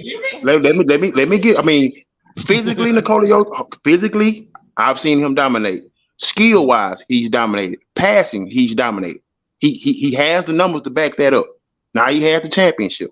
Scoring, so I'm not so. I'm sorry. What's that? Scoring, he's dominated as well. He's scoring. Exactly, scoring, he's dominated. So exactly. So overall, hold on. Overall, what is he missing that Shaq had? Moment, man. Go ahead. I'm sorry. Go ahead. He missing about 50 pounds, bro, and some athleticism. That's about it. Oh, okay then. So okay. Prisoners of the moment, bro. Hey, bro, when he scored, no, I'm not prisoner of the moment. I don't have him over Shaq. I'm just saying skills wise. When he scored over 40 points in the playoff, he lose majority of the time, bro. You don't have the score. Hold on, brother. Listen, brother. That's because that's like an isolated thing you just gave me. I'm just talking about what I have seen him do overall. He's not a scoring threat. He's not a scoring threat. Who you had a scoring threat? They want him to Oh my God. Oh my God. Okay. They want him to score because he's passing so devastating to offense, defense. Man, that's why. They'd rather him score than pass. No, that shows his skill set. He's so great. He can. That's his skill. That's his overall skill set. Scoring. He's not a dominant scorer, bro. What? He just averaged a 30-point triple-double for the playoffs. What are you talking about? Come on, man. Come on. I just gave you a stat. No, hold on. But what I'm saying is, in these conversations, we're always talking about two players that are dominant in some fashion. Now, this is all I'm saying is not about getting into an argument about where these players rank. All I'm saying is our biases and the way we view terms like dominance shape where we rank these guys on the list. If we view dominance or we view impact or gravity in different ways, okay, I might have this guy over this guy. You might view it a completely different way. All I'm saying is I think that top 20 guys that we're talking about, especially that like 5 through 20 or 5 through 15, need to be some very similar names. However you want to shuffle them up, I understand that preferences dictate where you rank guys. It's going to be biases. Nobody's list is going to look the same. I might be more of a fan. Like if I'm more of a fan of LeBron James and I'm nitpicking between LeBron and Jordan at the top, well, maybe my fandom just says, fuck it. Let's just put LeBron at the top. And we just might have built-in biases that force us to make excuses as to why we're doing it. Sometimes it just be like that sometimes. And I understand that biases sometimes shape out our list. I just admit it. Let me ask you then, Lamont, because when we look at these top 15, the majority of them, I would say, out of any position would be the big position, the power forward or center position. And so when a 7-footer walks onto the court, he just naturally already has an advantage over other players, right? Yes. And so what about Yes. the degree of difficulty of guard play to be able to be dominant compared to a guy like a Shaquille O'Neal? It don't matter because it don't matter. This is why, because Victor Wembanyama's coming into the league as a over 7 feet tall player that has guard skills. If he pans out to be better than a lot of players in NBA history, it's primarily due to his height. Like a lot of when we watch Victor Wembanyama play, he's not super quick. His handles sometimes don't even look super smooth like a Kyrie, but because that motherfucker can take 2 steps from the guy way beyond the 3-point line and dunk that motherfucker, when he does hit you with a crossover and take 2 steps and dunks, well, shit, that height shit just gets a lot done. Like the size and height helps you get shit done on the basketball court and ultimately makes you a better player than a guy that's 6'2". You know what I'm saying? So when we have two dominant, when we have two dominant players like that, when we have two dominant without the height. If Giannis is 6'6", he might be out the league. If Giannis is 6'5", he might be out the league. But that motherfucking height changes the game for a whole bunch of players. It just is. That height be turning scrubs into fucking elite hoopers. Y'all think Anthony Davis still make the NBA if he stay a 6'2" guard in Illinois?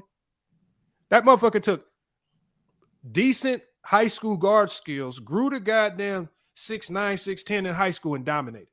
That's how much height. Height can take average skills and make you elite just because of height. That's how much height is impacting the game. And people try to make it seem like it don't. It's unfortunate reality of basketball. Me personally, I value skill set very highly. That's me personally. I mean, Then your GOAT needs to be AI because pound for pound, like they say pound for pound, and really a lot of people did better than AI if you're going pound for pound. That height means something in the game, man. Go ahead and start throwing up sky hooks as a 6'2" point guard. See how that work out for you. That shit getting thrown back in your face. It ain't gonna be so unstoppable then. But when you 7'2" throwing up a sky hook, that's the most unstoppable move in NBA history. It just hit different shit. So Lamont, if we got multiple dominant players like you just said, like okay, so would the next thing go down to who did it the longest? Would that be the next? No. I just think it just depends on what your criteria is. If your criteria is longevity, that might help. If your criteria goes to accolades, then that might be your next go-to. I'm not here to tell you what your next go-to is. I just want your list to be consistent across the board. Right. I don't want to see you use longevity to push Kobe up to 3, and then all of a sudden, when we get to other players on your list, longevity don't mean as much all of a sudden. And we heard that today. We heard examples of that today. That's why I just try to base it all off talent, man, because it's really too hard to talk about championships and MVPs. And then like me, I'm like JJ Redick, man. If you didn't play past really 1990, I really don't even give a shit about your game. But that's me. You know what I'm saying? I know it ain't fair, but that's just how I just feel players in the 80s ain't worth me looking at, except if their name ain't Bird or Dominique or somebody like that. But that's just me. I know it's not right. It's just how I look at it. I just feel like these players are way better than those guys back then. So I know that's a part of my bias. 5 guys got longevity in their careers. What'd you say? I said 4 of my top 5 guys got longevity as part of their careers. Oh, I feel like greatness itself already has longevity within that. To be great, you have to do it for a long period. For a long time, right? Yeah, you have to. Tim Duncan, Kareem, LeBron, Kobe, and Jordan is my top 5. Yeah, man. Hey, there's been a lot of great players that had a 3-year run. That was a peak year, all-time great run. We could name a lot of players like that, especially with the skill set that they had. The only difference is they didn't translate over time, and so I think time is a huge part of all-time greatness. You can't take that away. It literally says all time, and time to me is a huge part of that. Has to be. Man, Jordan was only great for 13 years though, huh? I ain't saying that ain't long, but it's been a lot of players longer than that. Many people said it was great as soon as he came into the NBA, man. As soon as that's out the gate, so it'd be 13 years altogether, really. The first 10, then he came back and they won the other 3. I think if you got a 10-year time period, I think that's enough, man. 10 years. That's okay. That's fair. That's fair. I can rock with it. Yeah, prime example, right? Look at a guy like Kawhi. If Kawhi would be able to have a long part of his career, his legacy would be higher than what it is right now. Exactly.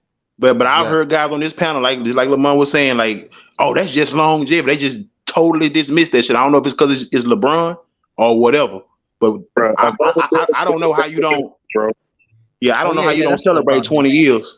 Yeah, exactly. The whole point of you being great at something is you want to be great the longest you could be great. As long as you can, right? As long as you can. And that's the hardest thing to do. It's hard to be great for a long period of time. Yeah. It's harder to do that. And so that should be an automatic part of the criteria. But you know what though? But that should be an automatic part of it. But do you guys knock people that don't consider that a priority? Like if somebody the way you guys see the game, the way y'all see the game, y'all favor that. But it might be some people that look at Magic and Bird and be like, well, we put context to why their careers ended abruptly. We know that Magic was before HIV was still playing at an MVP level. So again, but his career was ultimately stopped just like that over, something he couldn't control. And Bird, obviously with the back injury, and you go back out through history where traditionally players' careers ended after year 12 and 13.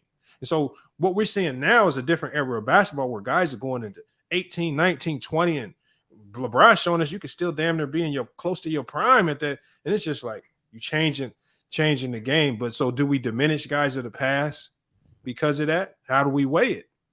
I mean, I have LeBron as the GOAT. I have LeBron as the GOAT. He's been great for 20 years, though.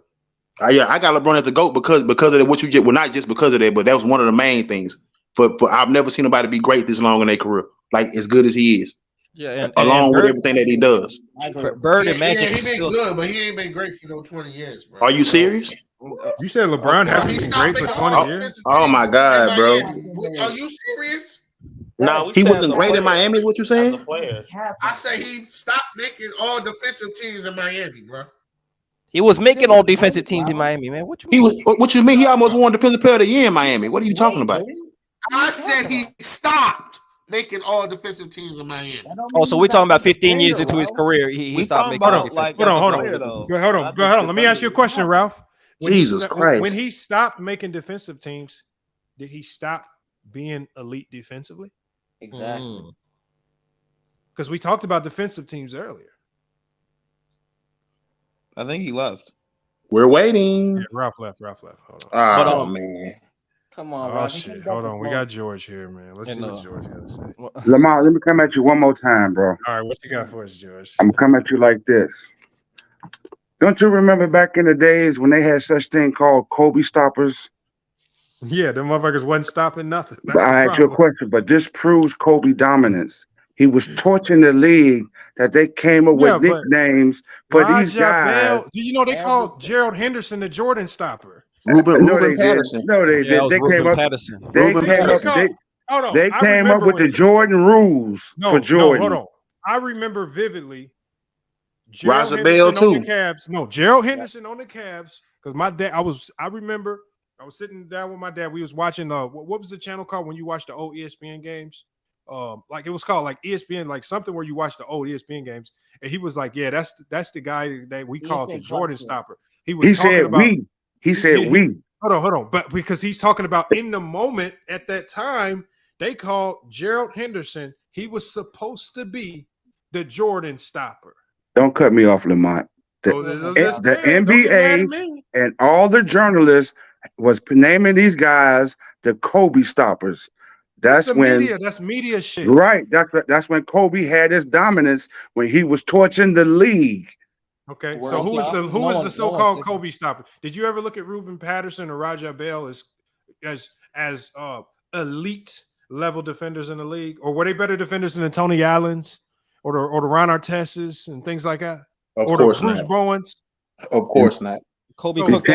So we saw the guys that actually could give Kobe problems, and it wasn't no goddamn Ruben Patterson with the goddamn Jailblazers, and it wasn't no goddamn Raja Bell on the no defense Suns. Stop it, man. Come on, man. Stop. And then you guys forgot. Then you guys forgot to change the question during those playoffs runs when Kobe torched Scotty in one of those playoff runs. Old broke back. Scotty. What? That's old. Yeah, hold on, Khalil. I'm gonna drop the link for you, Khalil. You know I got George touched the whole Blazers, not just Scotty, bro. Stop, George. Come on, bro. What y'all say? If he was on the floor, what? I'm gonna go and drop out of him. I'm gonna let him up. What you say, Lamont? What you say, Lamont? If he was on the floor, what?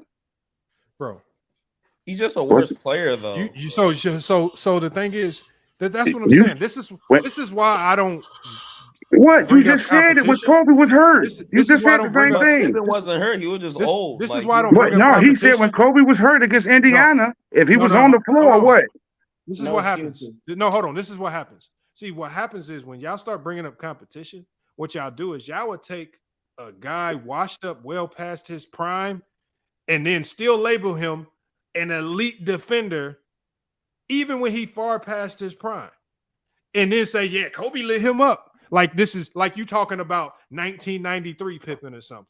No. This was not no goddamn 19. This man was coming off back surgeries and everything, man. I'm taking the same thing you use when somebody's on the floor playing.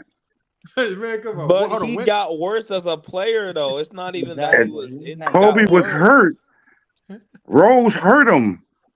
And Lamont used the same thing. Bro, No, I it's don't not diminish the same. Kobe. It's Bro, I not- don't diminish Kobe for that. Actually, I actually give credit for Kobe in that Pacer finals because what did I say yesterday?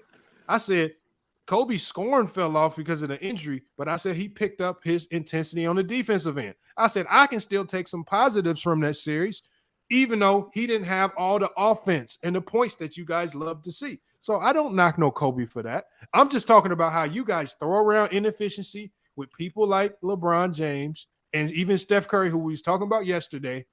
But y'all just throw it around recklessly, but y'all don't never talk about Kobe's inefficiency. Y'all don't never want to talk about it or bring it to task. But y'all He wasn't inefficient though. He wasn't inefficient by definition. He was above. Kobe wasn't inefficient based on an average player's standards. If we're talking about the top 15 in NBA history standards, it was not as efficient as a Jordan or Kobe. I mean, or LeBron or players of that ilk. They didn't play. They didn't play in the defensive era that Kobe played in. You know that, LeBron. You know that. But in a slow pace. The good thing for me, I don't use that's not. That's part of my criteria. They go to the rack more than him. The errors is not a part of your criteria.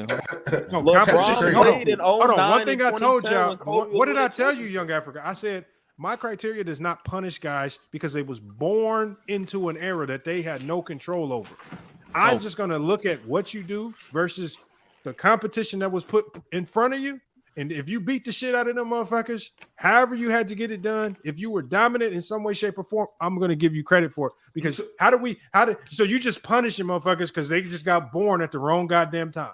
No. I'm just giving credit for Kobe. I'm just giving credit to Kobe to play in a defensive era that he did. That's just unfair. That's just unfair. Because that's context. Because this is why I wish that motherfucking Charlotte Hornets wasn't that goddamn stupid, and they would have traded Tony Delk to the Lakers and kept Kobe, and we would have seen Kobe's career play out on the hapless Charlotte Hornets. Then we would have seen. Then, like I said, so again, luck is involved even in stuff like that. Kobe couldn't control getting sent to the best organization in basketball. So was it unfair for Dale Harris not to play Kobe during his rookie year? No, that wasn't unfair. Because you know what? Because at that point in time, Kobe had a lot of learning to do. He was still a guy fresh out of high school coming into the league. And that year, him sitting out, that gave him a different type of hunger. That created the monster that we see now. So if he don't do that to Kobe, you may not ever get Mamba mentality. A lot of learning, but he was clearly the best player in Summer League, which they said. Bro, you know how many guys are the best in Summer League and it don't mean shit? Yeah, you cannot compare the Summer League now to back then. Summer League doesn't matter. We don't care about Summer League, period, bro. Davion Mitchell won MVP of the Summer League. So should we put Kobe expectations on Davion Mitchell? Was he in Kobe era? Yeah, I saw Imani Bates cooking in a Summer League. Imani Bates got to be Kobe now. Kiki, it's all cute and all, but was they in the same draft class with some of the best players in the world? Well, that's not that's not what Nick Van Exel and Eddie Jones was saying.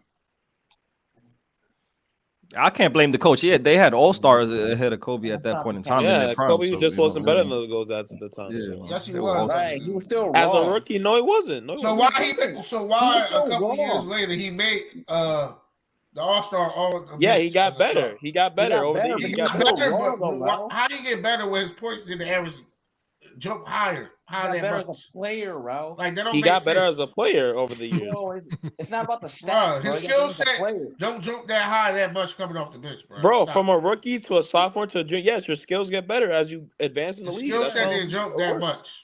Yes, it does. What are you talking Are about? you serious? Over Come Eddie on, Jones. bro. that You don't believe that, fast? bro. Stop it, Ralph. His skill set jumped over Eddie Jones that fast? Bro, from a rookie to a sophomore to a junior, your skills progress. Yes, that's how it works. You get Yes, better. bro. That's what happens, you're not Ralph. When you have the potential to be an all-time great player, you blossom very quickly, and it doesn't take much time for people to realize, okay, this shit is different. It's time to make way for this motherfucker. Quickly, or they didn't see what they had. and They didn't see what they had sometimes, from the rip. sometimes that fire in a player needs to get lit. Like, and I'll give you an example of that with a guy by the name of Andrew Wiggins. We needed that fire to get lit somehow. The Timberwolves never were able to light that fire to get the max out of them on both sides of the floor. The Warriors did, and we saw what happened. Then he went from being a good player to an all-star starter. So again, sometimes you're setting a little bit of luck, the right trade here or there, the organization. You need to be put in better situations to get that fire lit. So we saw Julius Randle make that transformation going from LA. Now he's an all-star with the Knicks. Whatever you think of his game, he's still an all-star. So Lamar, you telling me Wiggins sometimes the wouldn't fire be able got to to get help lit. Cleveland in 2015 when Kyrie when Kyrie went down? Well, hold on. What are you saying? When Kyrie went down 2015, you telling me Andrew Wiggins couldn't have helped that team? If they didn't trade for Love? 2015. Hold on. A rookie. Hold on. First of all, when these guys are rookies, everything is based on projection.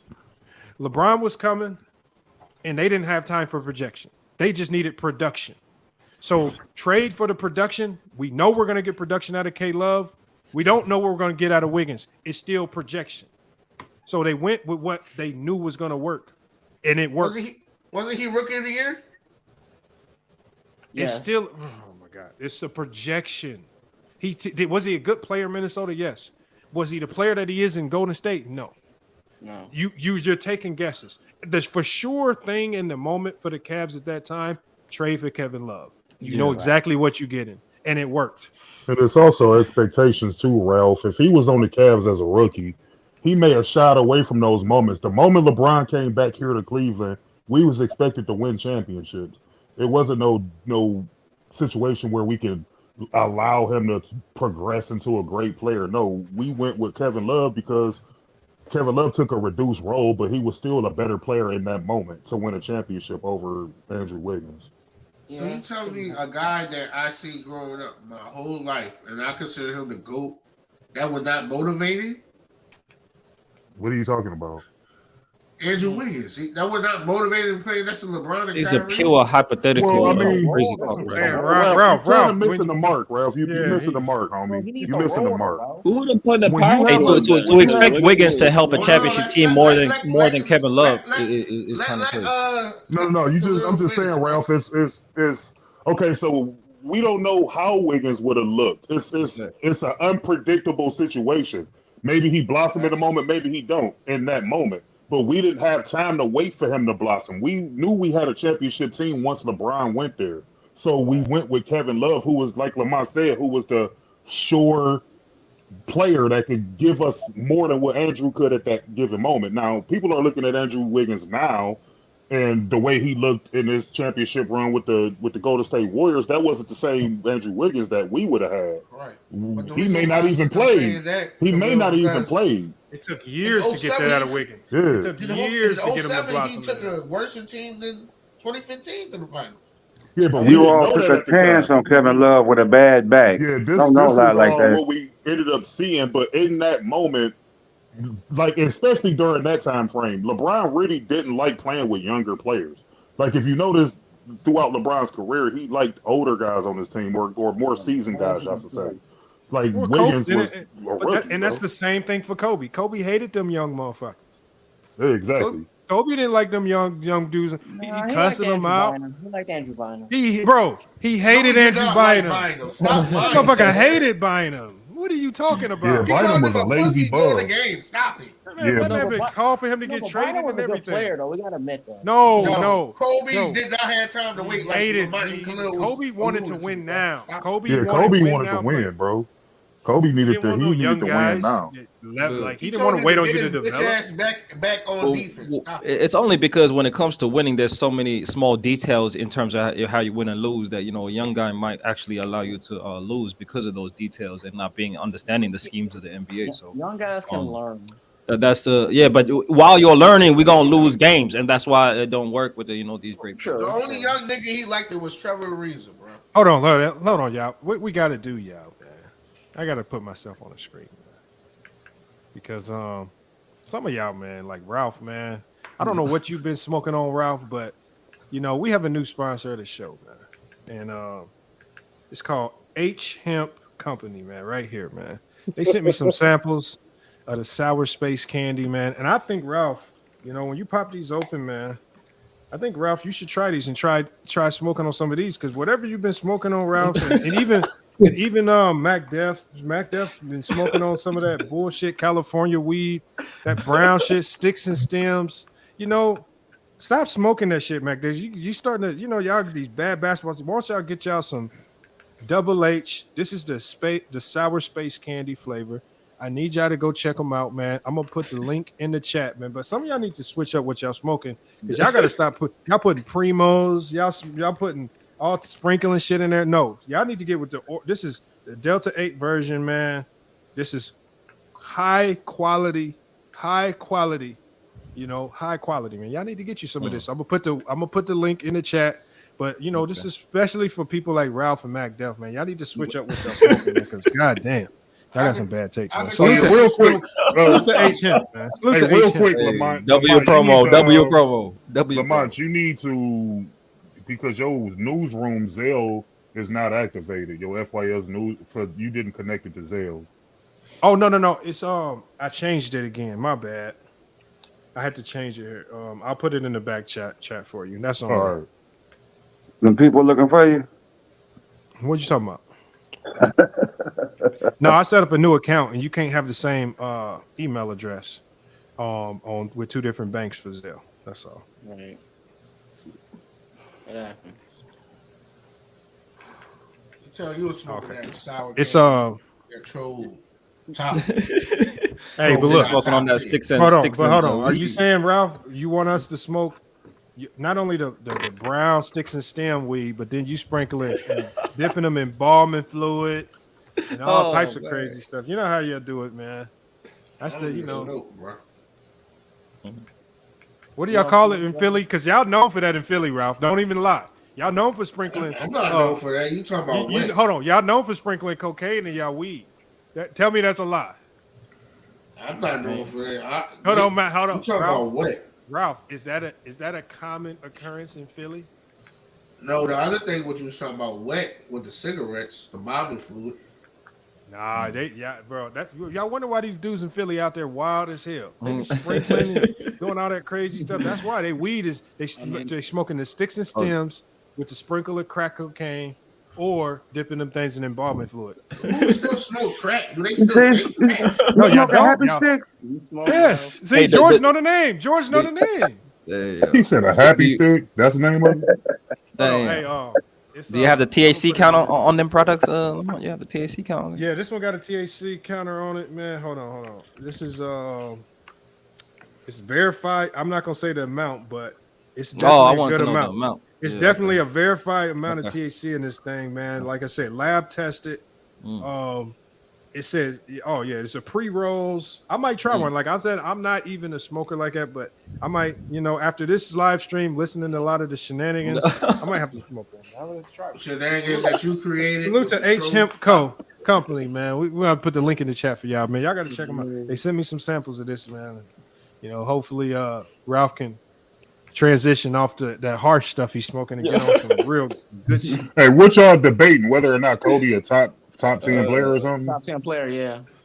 Yeah, he trying to take down our criteria and see Leo, if do it you match have him up. top 10? Yeah, I got Kobe Hey, top Khalil, 10. break your criteria down real quick, Khalil. How you rate Oh, all I time got great, Kobe top 10. or even just your criteria of all time greats. Then you can get to Kobe, yeah, and how that applies. I mean, Kobe kind of fit into it. I mean, his longevity, his work ethic. To me, Kobe's greatest asset was his IQ. I mean, you look at those detailed series. Kobe was real attention to detail in everything he did. His willingness to get better, of course. His skill set. The dude had a tremendous tool shed of talent, man. Like, to me, Kobe definitely top 10. I mean, I don't see how you can't have him in there. If you don't, then I understand that. But I mean, I got him exactly at 10. I got Kareem number 1, MJ number 2, LeBron number 3, Bill Russell number 4, Tim Duncan 5, Larry Bird 6, Magic 7, Wilt Chamberlain number 8, Shaquille O'Neal number 9, and I got Kobe Bryant at number 10. Wait, you got Shaq above Kobe? Yeah, I do. Shaq's not even the biggest. See, the thing is like, okay, so like, I mean, y'all could disagree. I'm 42 years old, Jared. I saw Kobe Bryant and Shaquille O'Neal's whole entire career. I remember when Shaq first came in the NBA. I saw their whole careers. So there's no way you could tell me, seeing that they whole careers, that Shaquille O'Neal is not more dominant than Kobe Bryant. I mean, you can make an argument Kobe may have been a better scorer, but when you talk about a physical, dominant, imposing player, it's not even a debate here. No, I agree with that. And Shaq, to me, I mean, he was the most physically dominant player ever.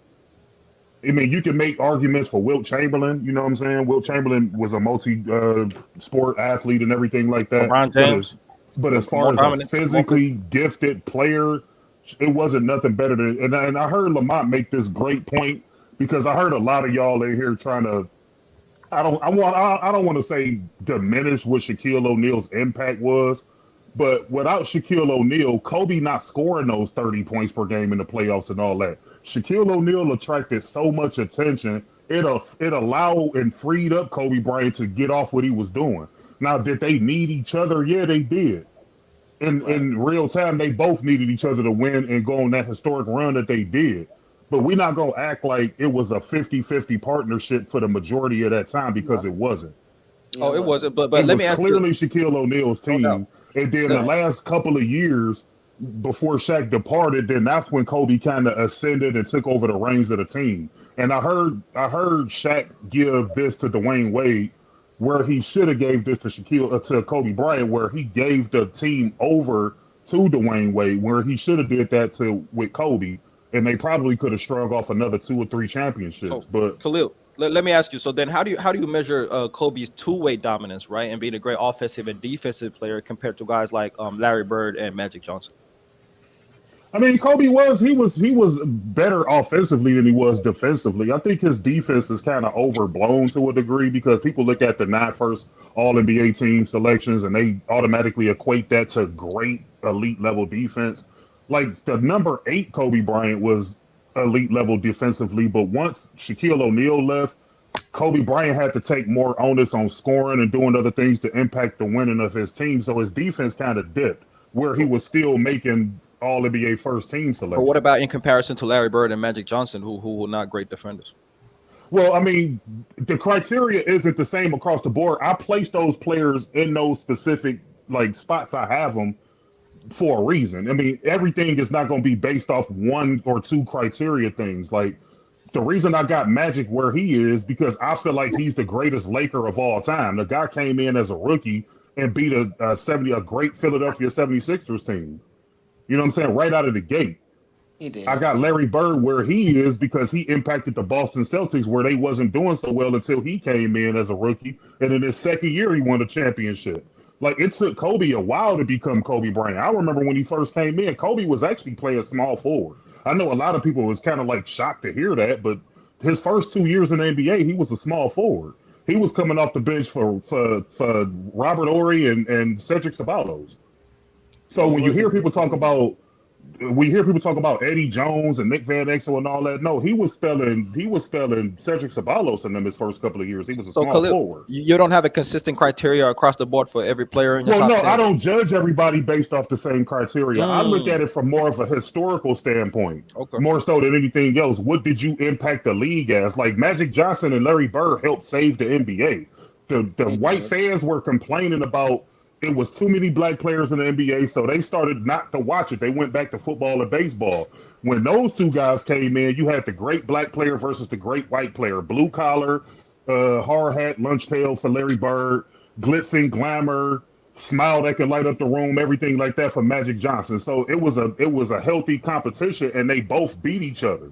And those two dudes single-handedly took the game and rose it up. And then Michael Jordan just came and just hit a home run and made it more global. I was around to see all of this stuff. Like, y'all are young, and this ain't me trying to pull rank on y'all, but if you didn't see this take place in real time, then you really wouldn't understand. Going on YouTube and all that's not really going to justify seeing it in real time, because there were a bunch of other nuances behind it that y'all wasn't around to see. Excuse me, brother, but I'm a little bit older than you. That's why I told them Nick Van Exel and Eddie Jones said Kobe should have started. Yeah, I believe that over Robert Horry, definitely.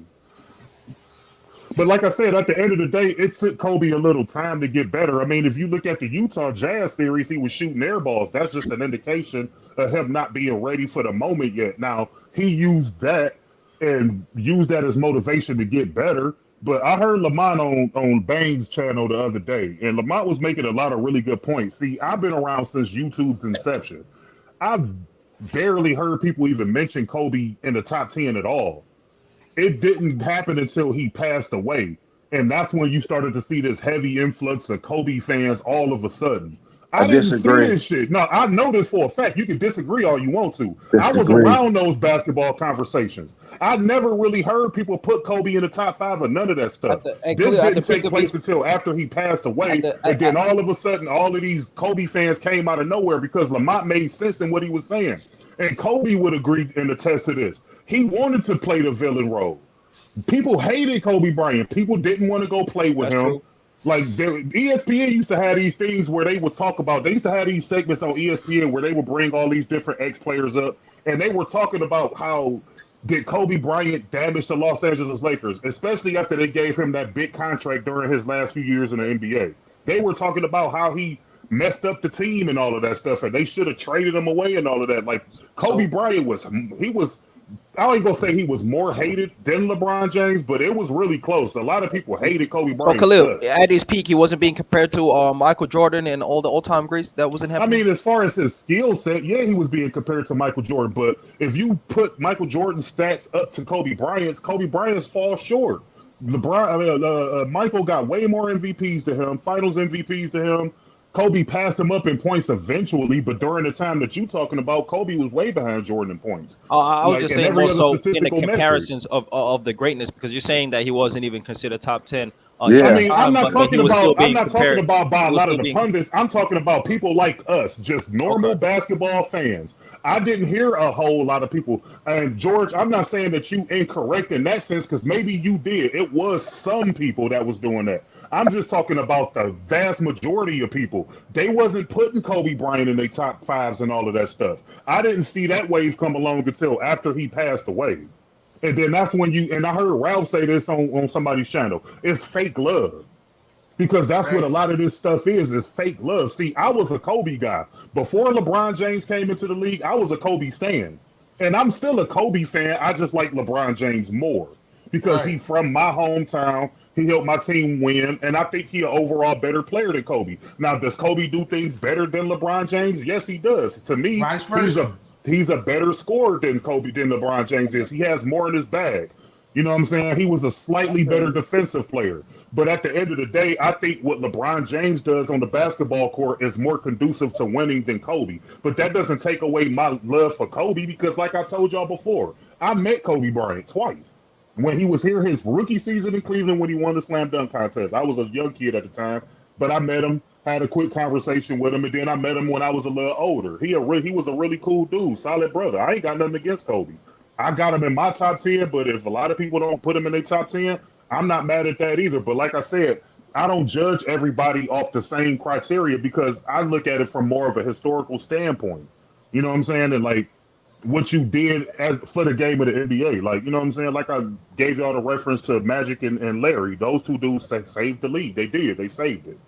You know what I'm saying? So that's my opinion. You know what I'm saying? But that don't take away from Kobe's greatness. The dude was still great. Yeah, I can hear you. So I got a question for you, Khalil. Yeah, go ahead. Okay, so and this is a serious question, my guy. So, do you believe that the media started to turn on Kobe when LeBron had his ascension? Like the media? No, I think it was. I think it was before that, Jared. I think it was around the time of the rape case and all of that stuff because Kobe had other stuff going on. A lot of y'all may not know this or not, but Kobe sued his parents for like selling off his memorabilia and stuff like that. He actually sued his parents for that. So a lot of people was against that. You had a lot of the people that was against him snitching on Shaquille O'Neal. So it was a lot more than just, you know, LeBron's entry into the league and his ascension into becoming a great player. That really had nothing to do with it because the league wanted to see those two guys in the finals. They used to make these puppet commercials where they had LeBron and Kobe going against each other in the finals and stuff. So they wanted to see that matchup. It just, unfortunately, we never got to see it. They had Kobe and LeBron doing what? They had those puppets. Nike used to make these commercials. They had Kobe. They had Kobe clowning LeBron. Don't get it right, bro. Puppet. They had the Kobe puppet and they had the LeBron puppet. He was clowning LeBron. The funny thing is, right, Khalil, the funny thing wasn't making the commercials. Nike was making the commercials. The funny thing is, I'm a clowning Kobe. LeBron. Yeah, that might be the case, but I'm a Kobe and LeBron fan. I actually love the game because I started watching the game with Kobe. But it's interesting how Kobe fans or a lot of fans feel like you got to pick one or the other. When the very guys themselves, Kobe and LeBron James, if you watch the Dream Team documentary, like they really liked each other. They was cool with each other. And they had a lot of love and respect for each other. I mean, it's the fans that separate them and tear them down and tear LeBron down to build up Kobe or tear Kobe down to build up LeBron. I like all three guys. I like LeBron, Kobe, and Michael Jordan because I see them all play.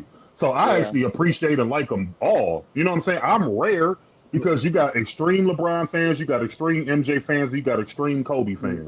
I like all three of the guys. Like I got all three of their shoes. Like, you know what I'm saying? Like I'm in a minority.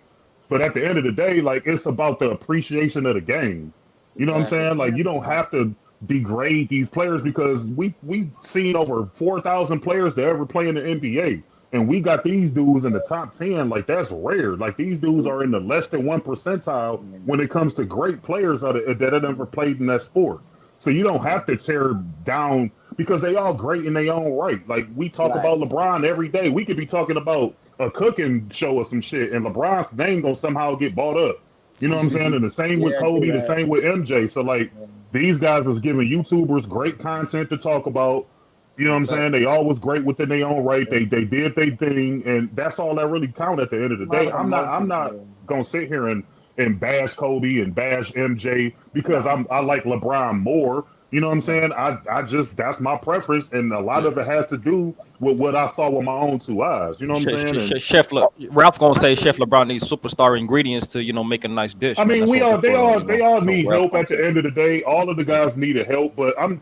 Like, if you really want to look at it, so when they all didn't have help, they all scored a lot of points, but they really didn't go nowhere. You know what I'm saying? Until they got like good help in order to get to that next level. A player that to watch that's kind of going through that now to me is Luka Doncic. Like he can score all the points and do all this stuff for his team, but until he get adequate help, he gonna still be stuck in that holding pattern, just like LeBron, just like Kobe, just like MJ did. You know, and I'm talking about what you talking about. I'm talking about Kobe in his reign without Shaquille O'Neal. A lot of times, the help that these players get is whether it's significant or not a lot. It's driven by the ownership. It's exactly. You know, once owners started to realize the value, like Yankees. Once the Yankees started to realize how much value your franchise gets off of one championship. They basically said it's more important to chase championships and have a crazy high payroll because just winning one, you get paid back tenfold. Like you'll get the dividends. Like the Cubs won that one World Series and they still making dividends off of it. Yeah, You know, you just need one. Like, so what you mean about the Cubs? Do you know about the Cubs? what I'm saying is, what my example is, teams, especially with ownership groups like the Celtics and the Lakers in NBA history, are always going to chase titles and spend a lot of money in doing so because they know the value of it. The Dallas Cowboys are always going to chase titles and pay crazy amounts of money to get players because they sniffed what it felt like and how much money you can make off of it. In the Emmitt Smith and in the Emmitt Smith days. So No, Lamont, you're wrong. Don't name the Cowboys and the Cubs. The Cowboys and the Cubs are always going to make money because they're America's teams. Bro. These teams, They're America's teams. These teams get value in winning championships. You know how much money the Cavs were making just in LeBron's first stint, just by getting to the playoffs. That's Cleveland, right? They didn't even have to. What I'm saying is they didn't even have to get to the finals, but for each, like, the numbers are crazy. Like, for each round that you go through in the playoffs, like a team and the money you can make off just the concessions and merchandise sales, it's like crazy. So the thing is, when you're dealing with an owner that's greedy, like when you're dealing with an owner, we're like, damn, I can make X amount of money, because these are businessmen. Their goal is to make as much money as possible, spending as little money as possible. But that's not the same with the Cowboys and the Cubs. That's the ultimate. But then you have some. But once what happens is, once you win it all, and you see the paychecks coming in from winning it all, they will spend any amount of money to get another sniff of those types of paychecks. Y'all be thinking it's all about. Y'all be thinking Jerry Jones just invested in winning. That motherfucker wants to see another Super Bowl payday. Please, listen to me, Lamont. How you think Jerry built that stadium? They was losing. He's America's team. He built the stadium. He's always going to pack that stadium. George, do you think they'll have the income, the merchandise sales, and the cachet from the city and the fan base to build that new stadium if they don't win those Super Bowls? Because he's the Dallas Cowboys. They're the American team. No, they don't. They don't get the cachet. This is why you see in other states, teams say, no, we're not building you a new stadium. Good motherfuckers been sorry. Right. It's been certain instances, but if you within the last 20, 25 years, you done won some Super Bowls and you can convince them that, look, all we need is better resources. We could do it again, man. The city will do, because the city sometimes will cash you out for it because they saw how much money. Because the city makes money off you winning the Super Bowl too. Hey, Lamont, you don't understand. You don't understand. George. That's why the Sixers trying to own their own arena, because they try to pay that win at the Wells Fargo because they losing so much and only make it to a certain round in the playoffs. Please listen. The Chicago Cubs. We cannot listen to you, George. Sell out. I know, because you don't want to listen to facts. All right, the Chicago Cubs sell out winning or losing. The Chicago Bears sell out winning or losing. The Dallas Cowboys sell out winning or losing. The Dallas Cowboys are America's team. They sell their uniforms, their jerseys, sell without winning or losing. That's on legacy, but soon that's going to run out, George. It's not going. Okay. When the last time the Cowboys won a Super Bowl? They have 5, George. When the last time they won? George, they're still rated off the 5. They won so Boy, much. y'all don't know sports like that, bro. They won so much. When the last time the Cubs won the World Series before? Hold on, George. This kills your argument, George, right here. So I got the information right here. The Chicago Cubs, right, before the 2016 World Series win, in 2015, Forbes valued the Chicago Cubs at approximately $1.8 billion, making them the 5th most valuable team in baseball. After the 2016 World Series win, the franchise's value in less than a year went from 1.8 billion to 2.6 billion, a significant increase from the previous year, where they had ranked as the 4th. And it says now, just stemming off the momentum of that one World Series win, the growth of the franchise, which had been stagnant up until 2015, has ballooned all the way up to almost $4 billion now. They gained almost $1 billion in value off of one World Series win. That tells you right there, as an owner, my franchise can gain $1 billion in value if I win. Yes, I'm gonna be thirsty. Yes, I'm gonna pay absorbent amounts of money to get good players in because you will get it back if you win. And that's why the Yankees will go to any length. That's why the Red Sox will go to any length. That's why the Lakers and Celtics will go to any length. And that's a fact because they played my Cleveland Indians, and unfortunately we blew a 3-1 lead that I'm glad nobody talk about. But you started to see Cubs hats and shit all over the place after they won that. Literally all over the place. You see Cubs hats, and I travel all throughout this country. You see them hats everywhere now because of that one fucking win. Are you crazy, man? The Cubs play on WGN, which is a super station.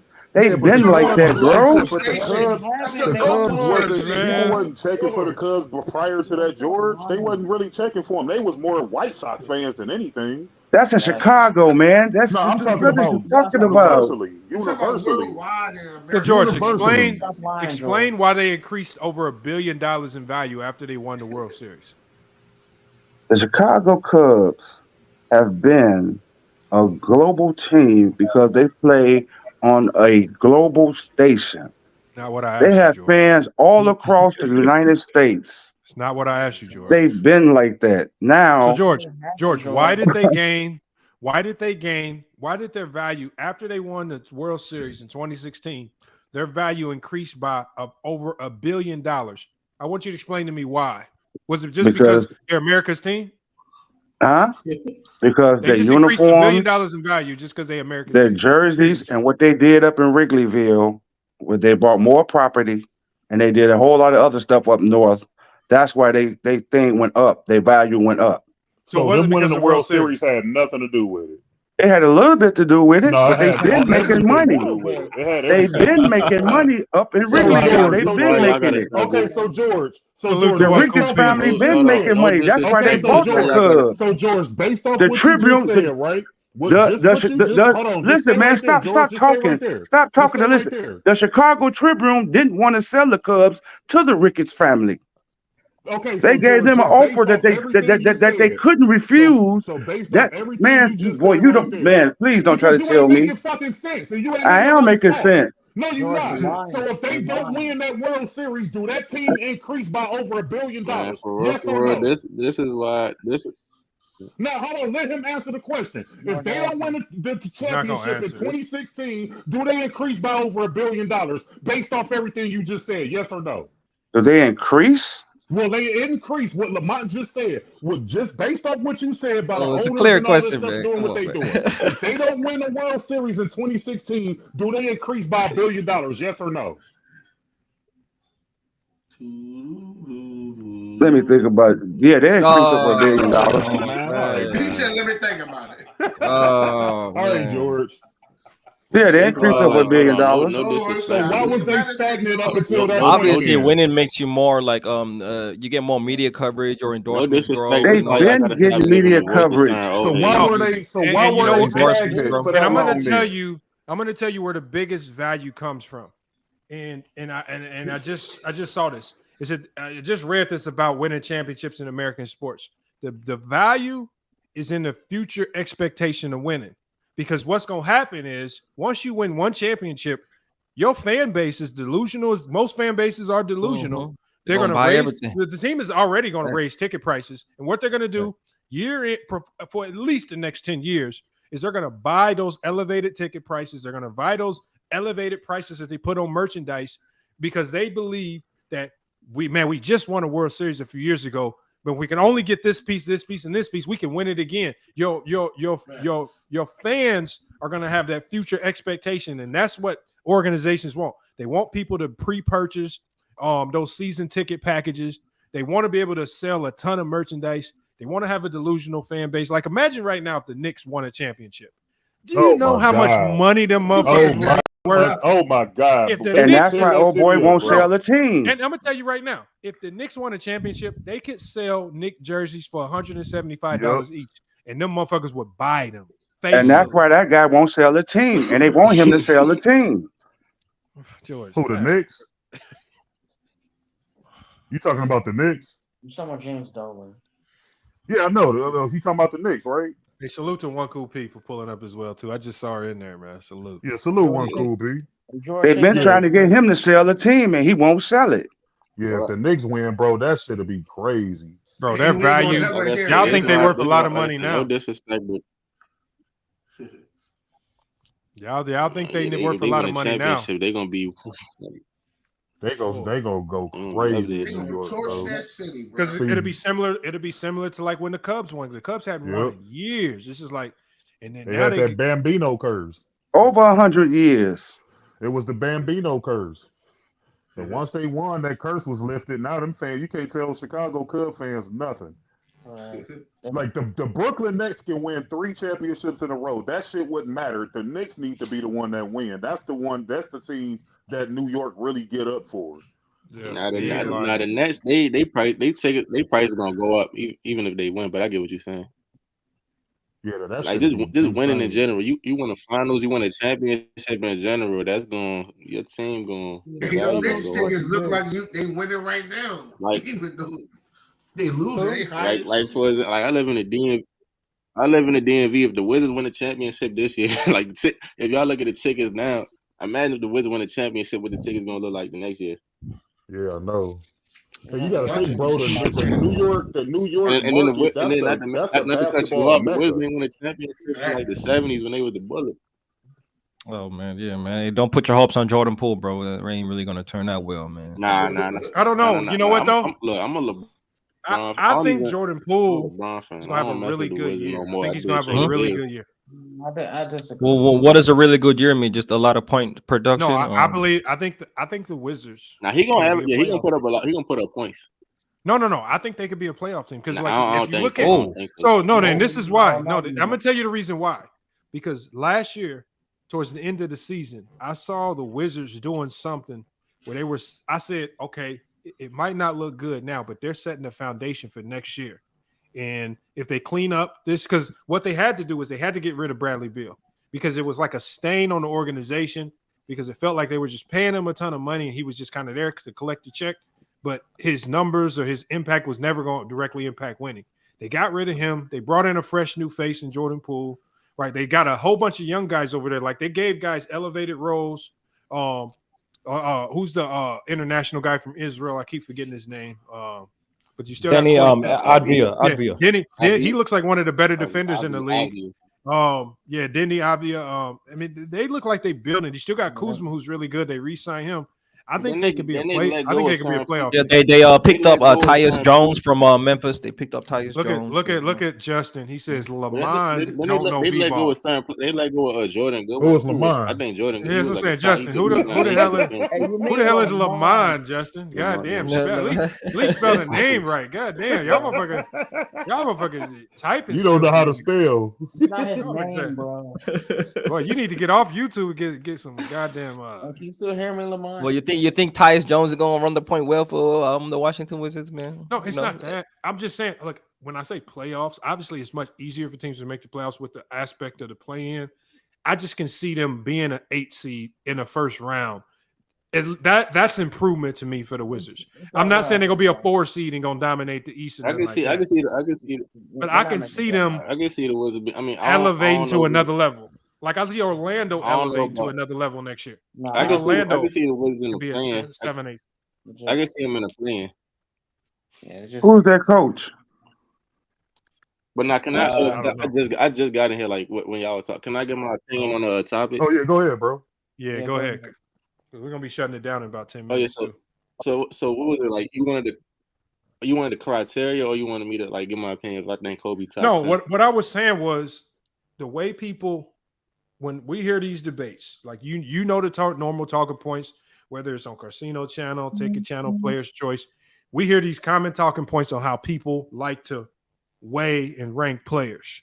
I don't want people to come up here and act brand new and come up with some whole new formula, like we had Mr. Mize come up here. These motherfuckers act like they act like they slime life, just giving cleanup statements or something on a plea bargain or something, just completely changing their testimony about how they rank stuff. And it's just like, no, I want you to stick to your guns, stick to your normal talking points. And we know the normal talking points. People talk about how you perform in the finals. We talk about efficiency. We talk about clutch.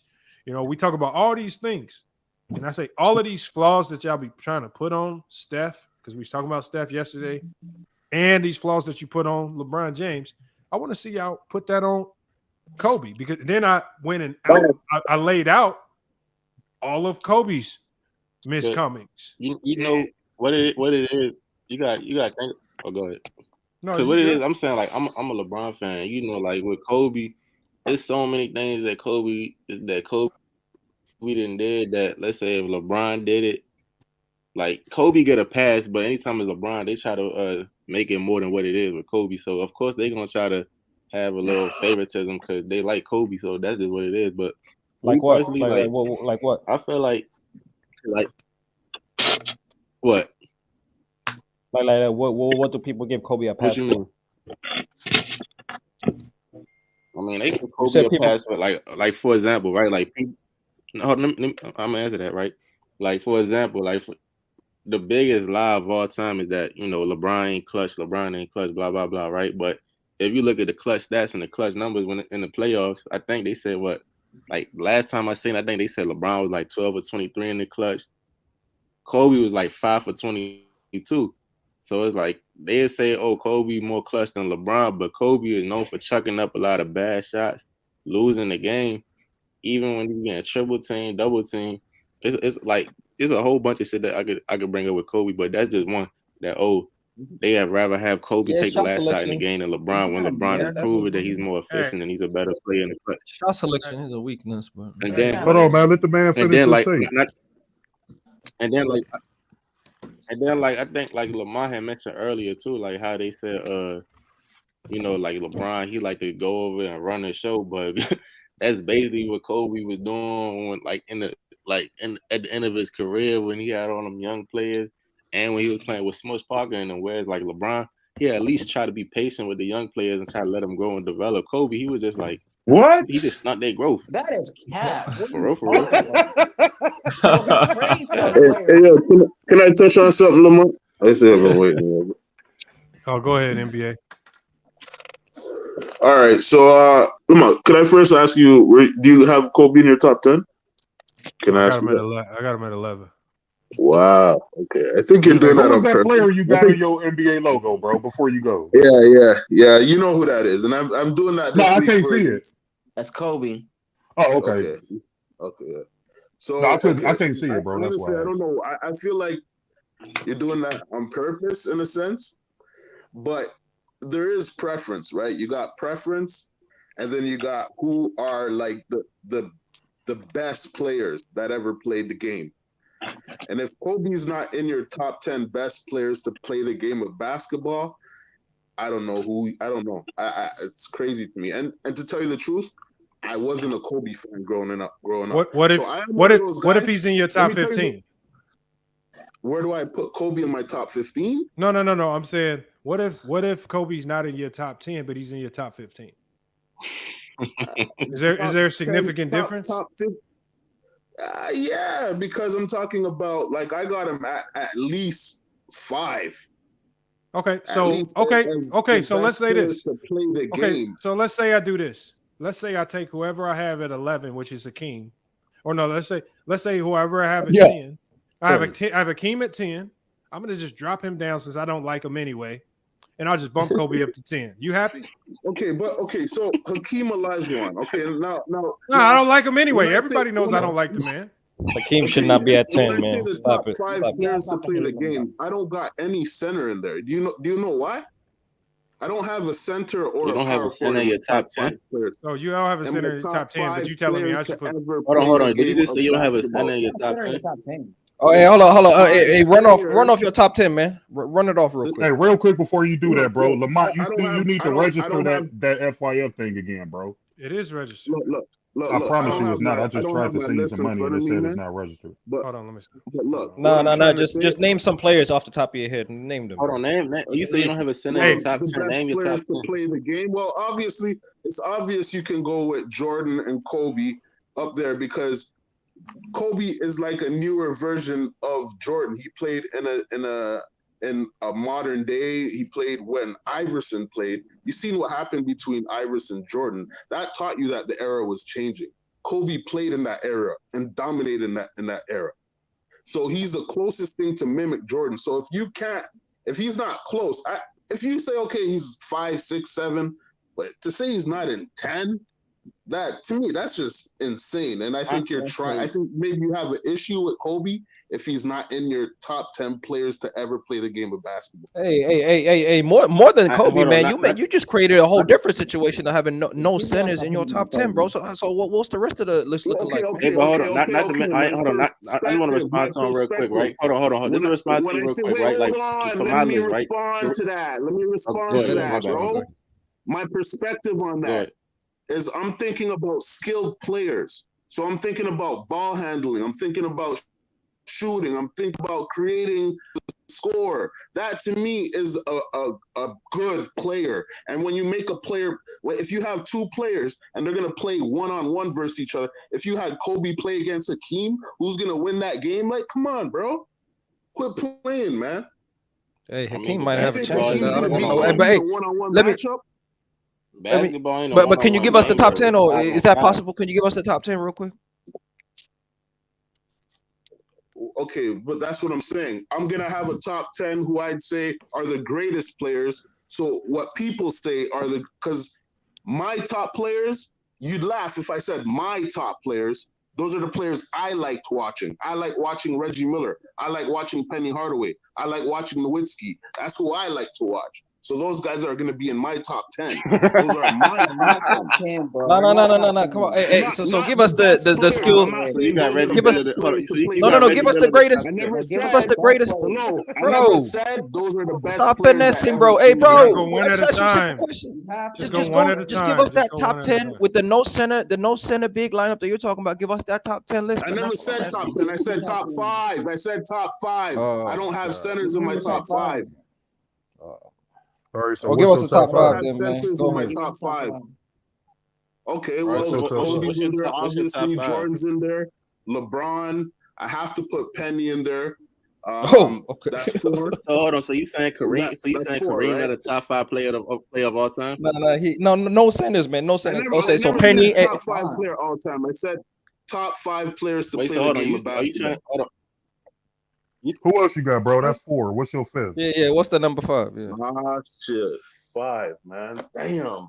So I don't know. Let me just shoot, man. Put D Wade in there. 5. What? Honestly, you're gonna. After Penny kind of fall off, it's hard to look. Have to think this is kind of where you go after Penny, man. I don't know. Tracy McGrady, you might as well throw Tracy McGrady in there. Tracy McGrady got to be 5. Comedy, bro. If you want to make comedy, bro, we can make comedy, bro. But if you want to talk basketball, all I'm saying is I'd put Penny at 5 because he's one of my best players to watch play the basketball.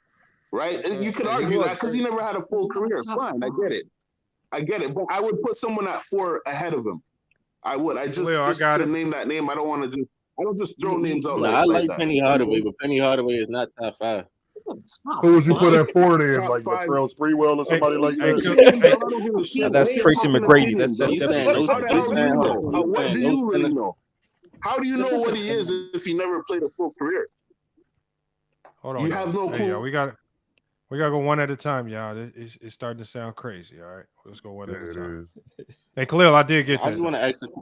For sure. Okay. I just want to ask a question. No doubt, bro. My question is, go ahead. You said no. My question is, he said no centers in his top 5. So you trying to tell me that Kareem, Wilt, or Shaq, they not worthy of being in the top 5? It's really a most skillful list that he was talking about. I'm saying, not really No, it's not, bro. I'm talking That's about a crazy skilled list, players. man. Well, that's a crazy. Like I said, I like Penny Hardaway, bro. There's nobody that knows basketball. Like, Nobody Penny, that knows right basketball mind. No, listen. Penny was very skillful. Hold on, y'all. Hold on. NBA. No, NBA. Check this out. No, NBA. No, NBA. Hold on, NBA. Hold on. What up? NBA, I'm gonna explain this to you. This is the problem. Yeah. I remember. You got to remember that a lot of my takes are based out of, especially, I found a lot of my takes changing once I started coaching back in 2016. And you're talking to a guy that's coached, and you trying to convince me that your top 10 is legitimate and it don't include no bigs, when I know as a coach, the most valuable thing you can have on a goddamn basketball team is a player that's big. They don't even need to be skillful. Shit, last year we went fucking 26-4. And believe me, my big man, not very goddamn skillful, man. But shit, we needed that motherfucker on the court the whole goddamn time. And you trying to convince me that your list full of all guards is more Who's relevant more than mine? on your set of 5 players? Who's on your 5? Your starting The most 5. Who's the valuable most valuable player, the most valuable player. It depends on how you coach and what your strategy is. But size is king. Come on, man. Shit, bro, I'm just telling you. Well, that is true. But you're not just coming out straight and saying. You never came out straight and said that's your most valuable player on your starting 5 is your center. That's not. You haven't said that. No. Your best player is your most valuable player. No, hold on. Listen to what I'm saying. Listen to what I'm saying. Your best player is what dictates how you run your team. If your best player in a certain season is your guard, you build around that. If your best player, like I had 2 years ago, was my 6'8". No, hold on 1 second, bro. Put the ball in the back. Come on, y'all. What I'm saying is this, y'all. Nobody dictates who your best player is. You don't dictate your best player. Your best player dictates everything that you do. Like, there's no good coach in history that just walks in and says, before even seeing this roster, just said, we're going to do things this way, X, Y, and Z, and y'all just got to capitulate to it. Every good team is built around and designed around the best player. If your best players are big, everything's going to go through the big. Just like we saw with Phil Jackson. When Phil Jackson's best player was Jordan, everything went through Jordan. When Phil Jackson lost Shaq and it was just Kobe, everything went through Kobe. Coaches change things up based on who their best player is. It's not that I have to have a good point guard. That's the only way we can win. It's just, as long as you give me a good player, I'm going to build around that good player. It's much easier, though, to build around a great big man, especially one that's versatile. The more versatile the big men are, the more athletic they are with skills, the more dangerous your team is going to be. We saw that with Akeem. We saw that with Kareem Abdul-Jabbar. The Nuggets is. We saw that with Giannis. We seen that with Jokic. But like I said, if even an unskilled big man in today's game can have a job for a really long time, right? Look at Alex Lynn. I don't know how this man is still in the league. The man's just tall. The man's just tall. So what I'm saying is, I'm going to find a roster spot for a 7-footer, especially if, you can help me in practice and maybe throw you into the game and you can be beneficial. But you ain't going to find just no Alex Lynn type. Like, if Alex Lynn, you take his height away and you make him 6'2", is he in the league? Nope. No. Not in the league. So that's what I'm saying. Y'all be tripping on this. Bro, big man got to be in your list. It's the most impactful thing you can have on the team. It completely changes your dynamics of how teams defend you and everything. That's all. I mean, I don't know what you're talking about having a top 10 list without a center. That you got to be crazy. And then he had Reggie Miller. And then he got lost after Penny. Like, what? He couldn't find a Penny was very skillful, though. Just, the career. I like Penny Hardaway, but I'm just saying, nobody with a basketball mind gonna. Bro, you just forcing some bullshit once you say your list don't have no centers on it. You just trying to force some dumb shit because you don't have Shaq, you don't have Tim Duncan. You just. But let me ask you, Lamar, if you did do a top 10 most skillful list, how many all-time centers would be on that list? It would depend on when you say skillful. Are we just talking about offensively? Are we looking at like two-way guys that can do it on both ends? Yeah, but both sides. Olajuwon. That's where it gets muddy. That's where it gets muddy right there, because a lot of times it's just like when we talk about skillful, we're generally talking about versatility on the offensive end, and we're not incorporating defense. If we incorporate defense, then you're gonna have the Scottie Pippins up there. You incorporate defense, you have to include Kawhi Leonard, as much as a lot of people hate him. And you got obviously Jordan and Kobe go into that conversation. But those are the guys that would fall into that. Grant Hill would be up there. I ain't gonna lie, like Giannis would be up there. Jokic would be up there too. The thing is, Lamar, salute everybody. I ain't gonna lie. When it comes to the thing is with that skill thing, Lamar, like you just alluded to, like majority of people they put emphasis on skill on the offensive end. Reality, there's an abundance of skill on the basketball court that isn't track. Being able to box out is a skill. Being able to set screens is a skill. Those are all skills that people might not respect, but are very important to the game of basketball, especially to your team's success. So when people say skillful, they really mean how much fluidity, how much their game look aesthetically pleasing. To be honest with you, I agree. In regards to this video, Lamont, honestly, this video is like 5 hours worth of evidence just to prove my hypothesis. The fact that majority of Kobe fans don't know how to argue for Kobe. To be honest with you, while being hypocritical or dependent. Oh yes, I am. Thank you. Actually, professional. But like, they either be hypocritical or base their stuff off media narratives. And to me, I find it hilarious because most Kobe fans, they don't embrace who Kobe was as a player. Khalil said it earlier. Kobe is one of the most cerebral players we've ever seen in the history of the game.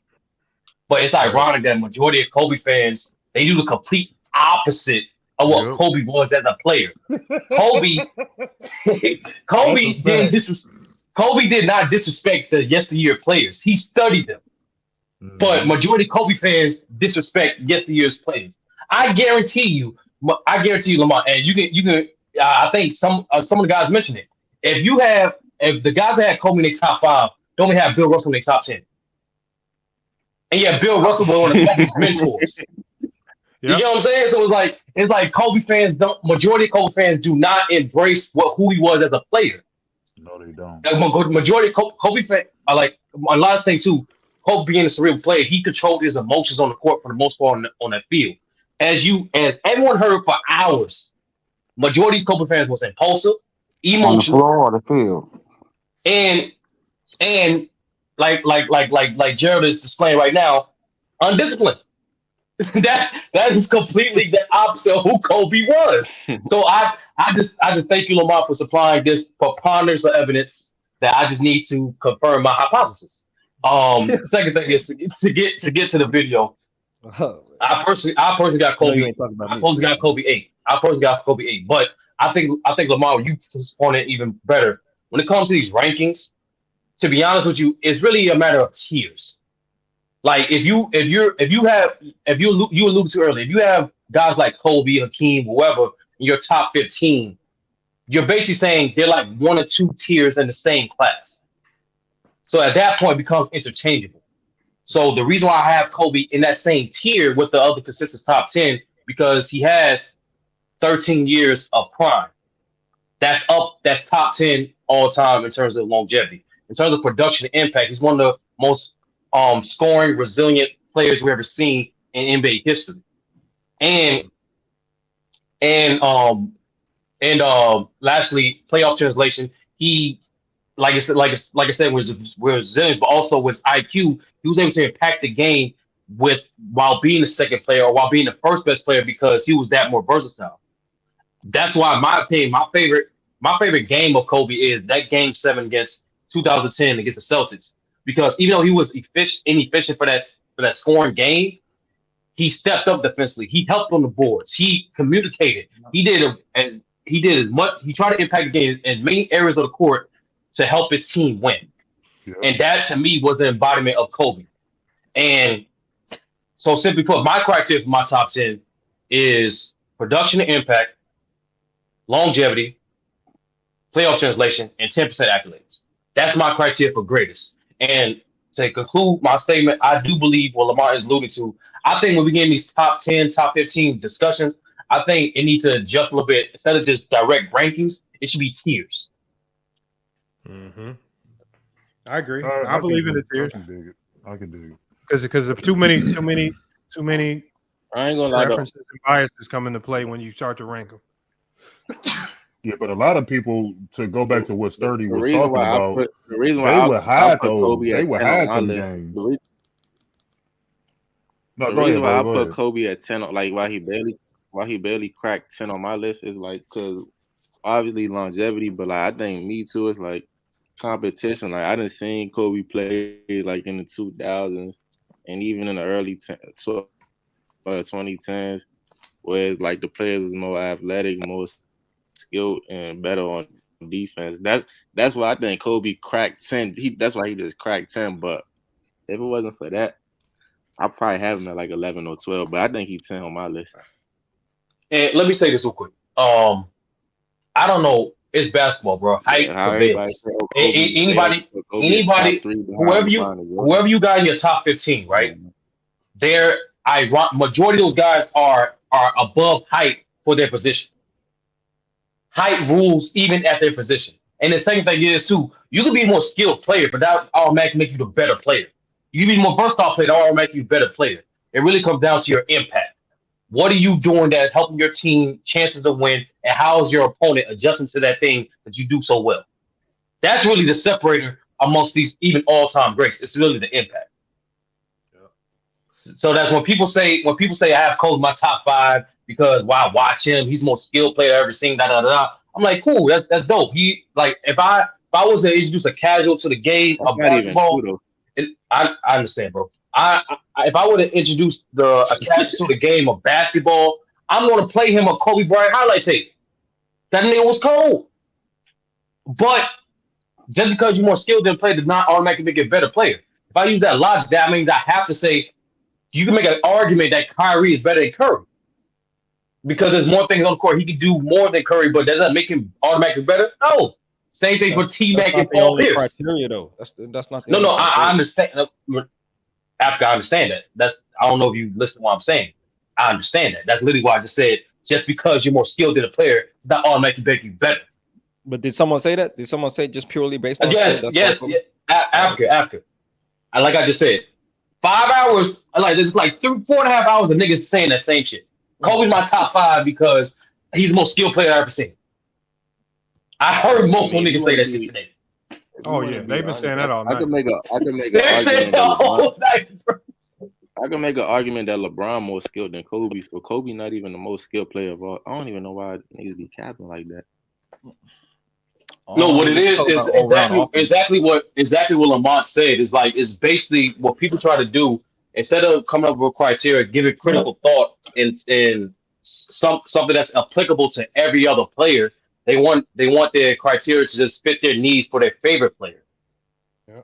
In reality, your favorite player don't need your biasness to justify their greatness. They already put their work in. Let me ask you, Sturdy. So then if we look at, because it's true that bigs have a natural advantage in the game of basketball. That's natural. But so even just bigger players at their position, like you said. So when you look at the 90s, right? And it's renowned as the greatest big era of all time. And then you have a 6'6" guard in Michael Jordan cooking everybody and dominating that era. Can we question how great the bigs were at that era? Can we question how I've been saying that for years.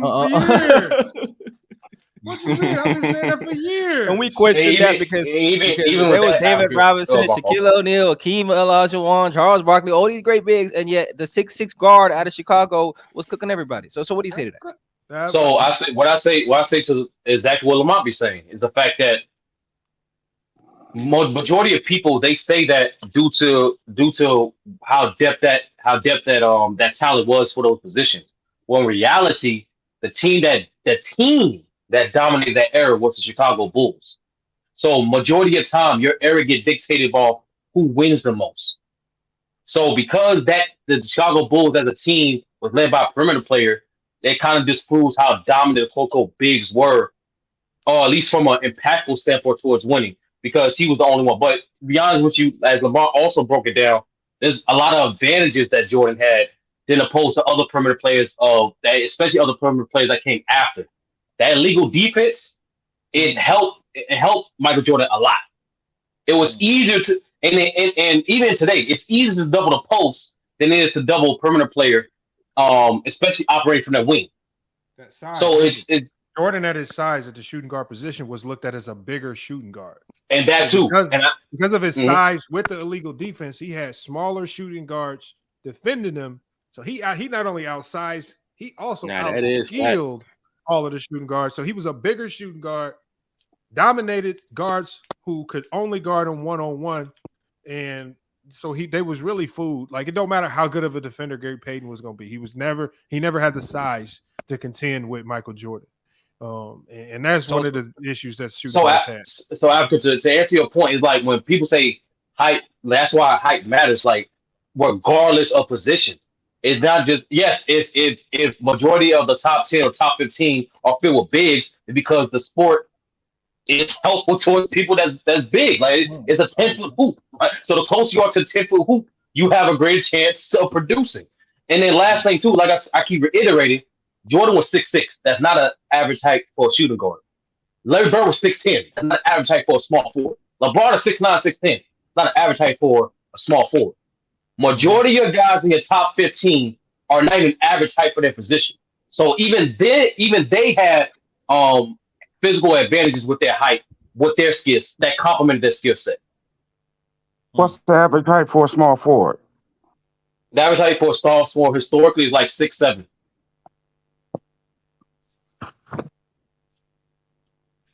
6'7", 6'8". Yeah, I'm wondering, like personally, when I look at players, more than taxing guys that are big, right, and discrediting that or minimizing that, it's more about the degree of difficulty. I see the degree of difficulty for a 6'6" guard to dominate the game as being higher than for a guy like a Hakeem Olajuwon or a Shaquille O'Neal, and so I'm wondering how you contextualize the degree of difficulty of just play style alone.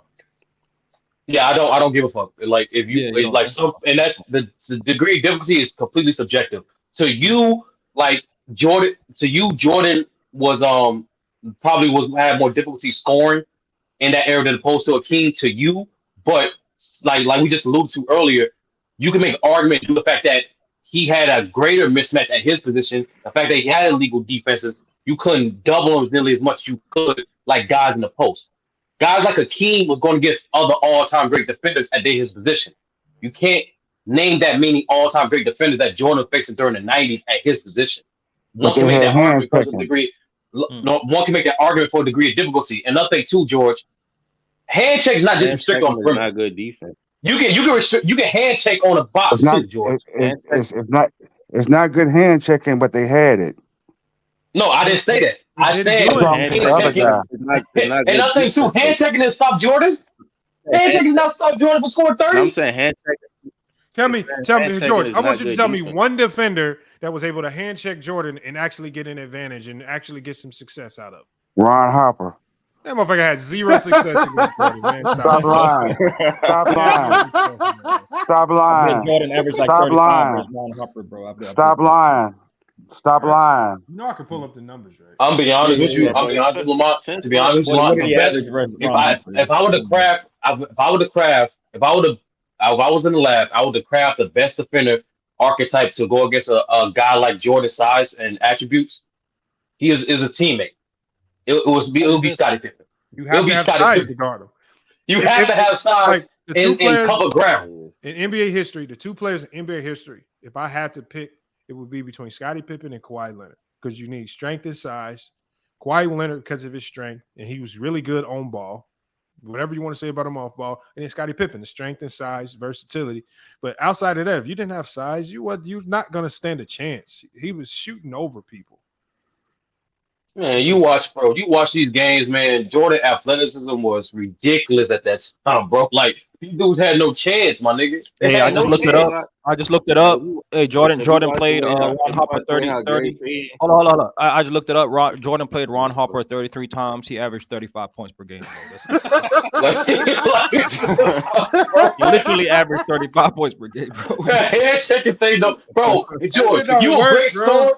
George, you a great scorer. Hand checking, I'll stop you from scoring. I'm sorry, bro. It's just not. I tell y'all, no. I keep telling y'all, when you go put game by game, Go game by game and tell them how many points you scored against game them. by game's not gonna look nice, bro. What you mean? Hold on, George. What I'm saying is, on a good Don't go by averages. Go look up by game and tell George, them. the average 35. We don't gotta look up game by game, bro. Come on, Go stop by it, average.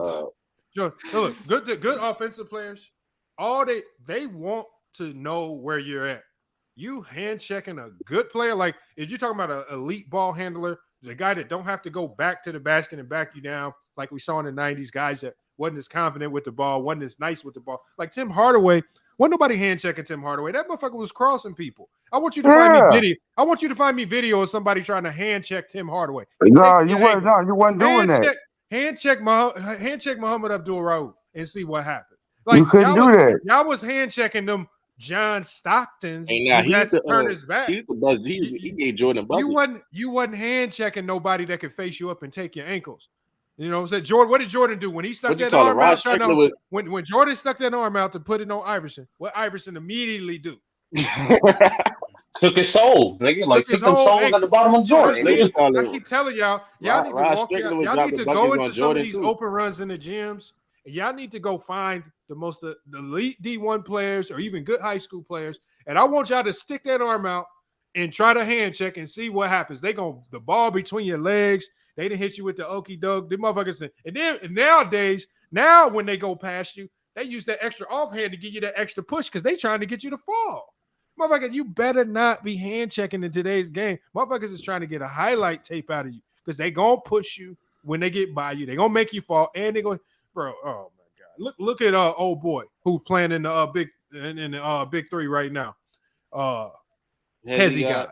Every time Hezzy guy makes somebody fall, it's because these idiots then got all up on him trying to do this stupid ass hand check. And now you're embarrassed on the ground somewhere, bro. That shit don't work, bro. Don't do that shit. I'm telling y'all, don't listen to anybody saying the hand check was worth a damn. It only worked when you're dealing with some white dude that don't know how to dribble, that got to go back to the basket. That shit don't work. And nowadays, the white dudes got handles. So good luck with that shit now. So, bro. Try to hand check Cooper Flag. That's what I'm saying. Cooper Flag about to put you in a whole goddamn blender. Yes. Man, come on, man. Y'all be overrating that. Never in my life am I telling somebody to hand check. Y'all be overrated. That's physical defense. No, it's not. It's the easiest way to get embarrassed. You got any rebuttals to that, George? No. So you mean to tell me that your players don't do it, Lamont? No, what I'm saying is I want you to give me an example of somebody. I asked you a question. I said, you mean to tell me that bro. They don't? Here's the thing, y'all. If you hand check, you're doing it with a person, with a purpose in team defense. So but maybe the players do it though, right? Maybe you're trying to, but hold on. First of all, George, I thought you said you don't play physical defense in today's game. So why would I asked you, did your players do it? Hold on. Why would college players of the day be hand checking if they don't play defense in today's game? It's the level of skill. Now you're changing the question. But hold on. But I thought why would you even ask me that if you already are set on the intent that they don't even hand check in today's game? I said, did your players do it? Hold on. There's a time and a place for it. But the way y'all be fucking throwing it out there. You said don't do it. No, what I'm saying is in the 90s with illegal defense, hell no. But shit, we got zone now. Yes, I'm going to steer you one way. Because I know if you break my ankles, you just running into the heart of the zone. But shit, y'all motherfuckers was hand checking in the 90s with no help. Y'all was stupid with it. He just double talked, didn't he, fellas? These motherfuckers hand checking in illegal defense. No, he said hand checking in the context of a zone is different than one-on-one illegal defense era. Could they go zone in the 90s? Yeah. No. Hand checking is hand checking no matter when you do it. These motherfuckers just out here hand checking for no damn reason. Just get their ankles broken. Am I right? For no reason. Hand checking is hand checking no matter when you do it. I'm talking about Tim Hardaway had one of the weakest crossovers ever. He just hitting you with a between the leg dribble. And y'all, because y'all wanted to go out there and hand check so goddamn bad. That's what I'm saying, bro. Y'all turned Tim Hardaway's crossover into one of the most elite crossovers y'all had ever seen. That shit basic. I'm not gonna cap Lamont. Even though it's basic, that shit crispy as fuck though. Like, no. But what I'm saying is all he's doing is just a good change of direction. Like it ain't nothing special about his move. He just got him to the pros. Go ahead and get up on me with this retarded hand check if you want, and I'm snatching your ankles. and you it's stupid. Like, who does that in man-to-man defense? Even in the zone, right? You still the thing that's going to slow down any great scorer is the team defense, bro. Like you're just not, these one-on-one tactics is just not going to work on any great scorer. It's just not. They're too good in any era. George. Yeah, when I watch Jordan, George, I'm surprised at the lack of hard doubles that came to Jordan, man. George, I want you to get some video of your grandkids. I want you to go coaching for the day. I want you to instruct them all. Why I got to see now? You want to crack jokes, but you just admitted your own team do it. Grandkids is crazy. That's what I'm saying. And now you got to crack back because you admitted it. Jordan, George. Pause. George. That's funny. Hold on, George. Did they play defense in today's game? Do they do what? Do you agree that? So that means if you accept me saying nope. So they don't play defense. So that means they don't hand check, right? Because y'all only consider hand checking defense. I said back then they were hand checking. Yeah, that's called. That's what I said. Stupidity. Then you turn around and said, don't do it. And I said, does your team do it? Why would you hand check outside of a zone? The purpose of a hand check is to get you to go a specific direction. A certain way. Why would I hand check if I don't know where my help defense is? Because the help defense actually can't come because we in the stupid illegal defensive area. Now you're changing it. Hey, King KO, you say today's defense is soft. To King KO. Bro, I can put you on the court with my third team, and these motherfuckers is not extremely talented. Clamps. And you could score on them, bro. Like, y'all be talking like it's sweet, but I promise you, as soon as some of y'all have to actually get on camera and play some real basketball, y'all be looking like some of the softest, sorriest motherfuckers in the world. Like I said, I saw that Player's Choice video when some of them guys had to actually pick up a bit basketball. Well, motherfuckers out there just looking like straight bags of fucking. Oh, you need to do a segment where looking like vacuum bags out there. Just you need a segment where people send in their basketball videotape. You need bro, that. You need that. Stiff and hacking and shit. Oh no, bro. Yeah, well, go ahead. And like I said, that's why you got to respect Go Mike. At least he record himself. Y'all motherfuckers be talking like y'all can hoop. And I'm in the gym every day. It's easy to find me. If anybody's ever in Arizona, I'm at GCU every day. Y'all can come up here. We can hoop anytime, any day. Hey, how far are you away from Mesa, Arizona, Lamont? Oh, I'm close. The Mesa, Chandler, Gilbert, that's all like in the Phoenix is all in like the same area.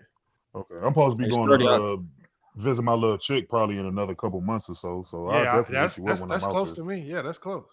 Yeah, she stay out in Mesa and shit. 30, I'll cross you up nasty, make you look crazy. I don't trust any Africans crossover. Stop it, man. I'm nice with it, man. What you mean? What? Joel Embiid? What? Hey, stop laughing, 30. I got one more question for you, Lamont, and I'm out. I got South one more Sudan, question. man. Shout out to South Sudan. Put away China in the FIBA World Cup, man. Shout out to Wenyan Gabriel, man. Lamont, I got one more question for you. And remember, I said it first. Lamont, I got one more question. What you think when the Golden State Warriors go small? What do you mean? That tells me right there they're putting a ton of skill on the floor. I'm just saying. You just said this is going to be without a true center. Yeah, but remember, they have the Weapon X.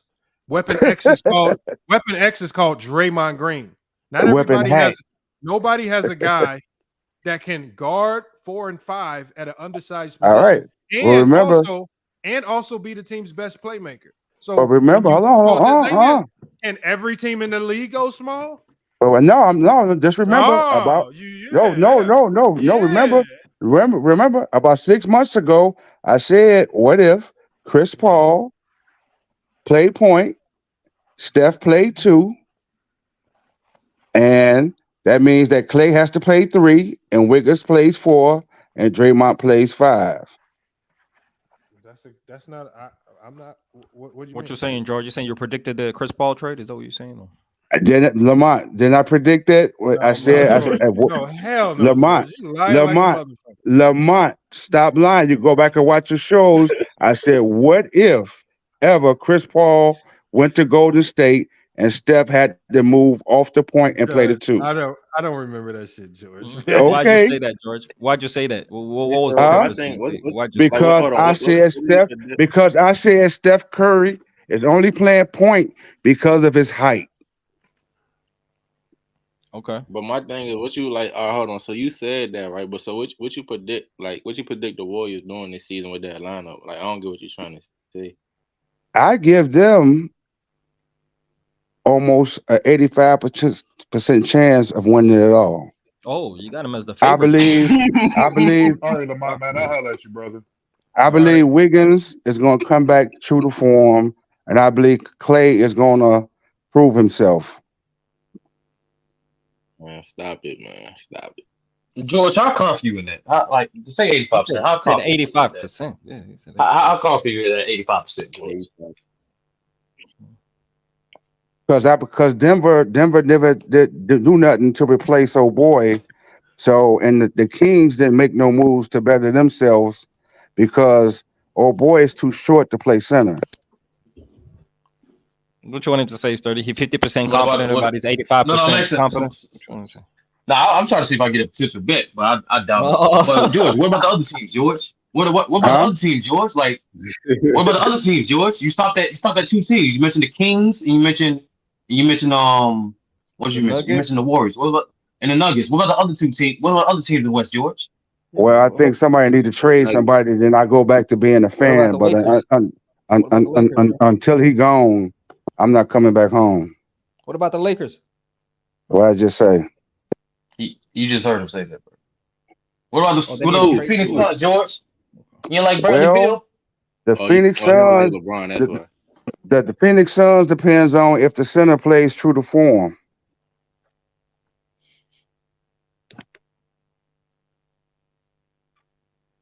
That's it. Let me drop the link for Citizen. So the Phoenix Suns' destiny is in the hands of DeAndre Ayton. I was betting on DeAndre Ayton unders the whole second round, and I won. Like, that shit was crazy.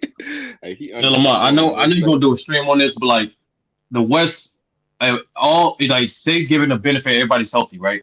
I'll be honest with you, I can't. It's getting hard to predict who's gonna be like the resulting playoff teams at the end. It's like there's at least 10 to 11 teams that can make the playoffs in the West. Commander Lou, what the heck Lou got on here? Commander Lou is crazy. What's Commander Lou, man? No, I don't know.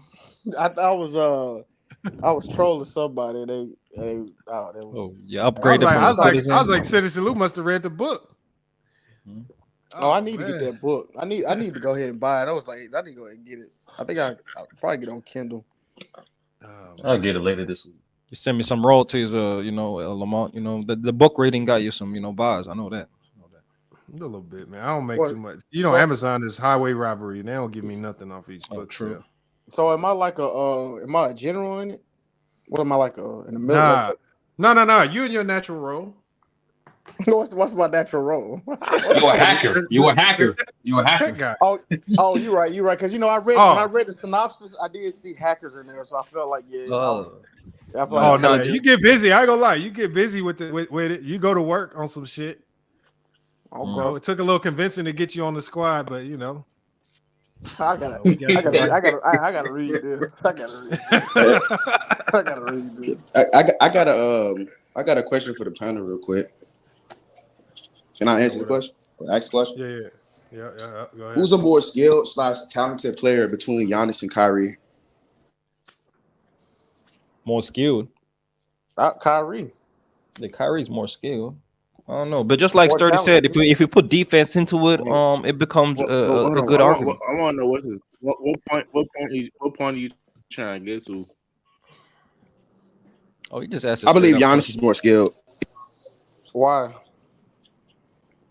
Why you say that? Because the reason a lot of people have Kyrie Irving over Giannis as far as skill and talent, it's just off of ball handling and shooting. There's way more skills in basketball. You got defense. I'm saying So you got rebounding, that's a skill. You got defense, that's a skill. Perimeter defense, interior defense. You got being great in transition. You got being able to play multiple different positions. Those are all skills that Giannis has over him. But you know, that's what I said. So do we call that more skilled, or do we call that a great two-way player? Because I think that's the difference. Like a lot of times, like normally when we say most skilled, it's generally talking about offense, not defense.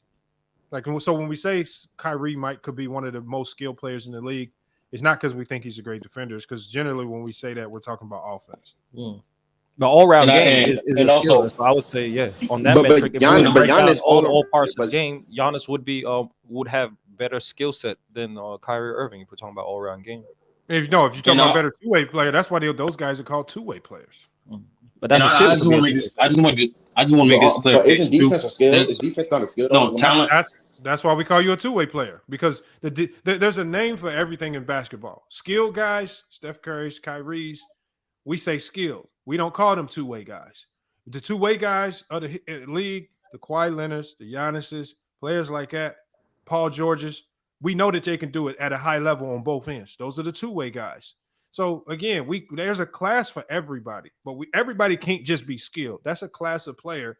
That's how we identify the guys where we know we're not talking about great defenders, but we are talking about what you do on the offensive end. Two-way, we know exactly what that means. Elite, both sides. You can give me something on offense, you can give me something on defense. And I want to make this clarification. There's a difference between talent and skill. Skill is something that you can work on. Talent is something that's God-given. Like Giannis being 6'10" with that athletic ability, that's talent. That's you can't teach that. Is that? Would you call that talent? Is that genetics? I mean, yeah, that's genetics. Yeah, that's talent. That's talent. I mean, but genetically talented. I think that's yes, talent is God-given ability. You can teach a jump shot. You can teach a jump shot. I call that gifts. I wouldn't define it No. as You got talent. some things are gifts. I think some things like your height and weight and size, that's gifts. Like your gifts are things that athleticism. Like Shaq was. That's why I say some guys are gifted, and I think with the gifts, but motherfucker shit. Like some guys is like Iverson. That motherfucker didn't work out enough to be that goddamn quick. That shit was naturally gifted to him. He just talent. No, that's not talent. Sturdy. That's not talent. Talent is innate. No, talent is innate ability. It's innate ability. It's like something. It's a skill that no one can be or attribute.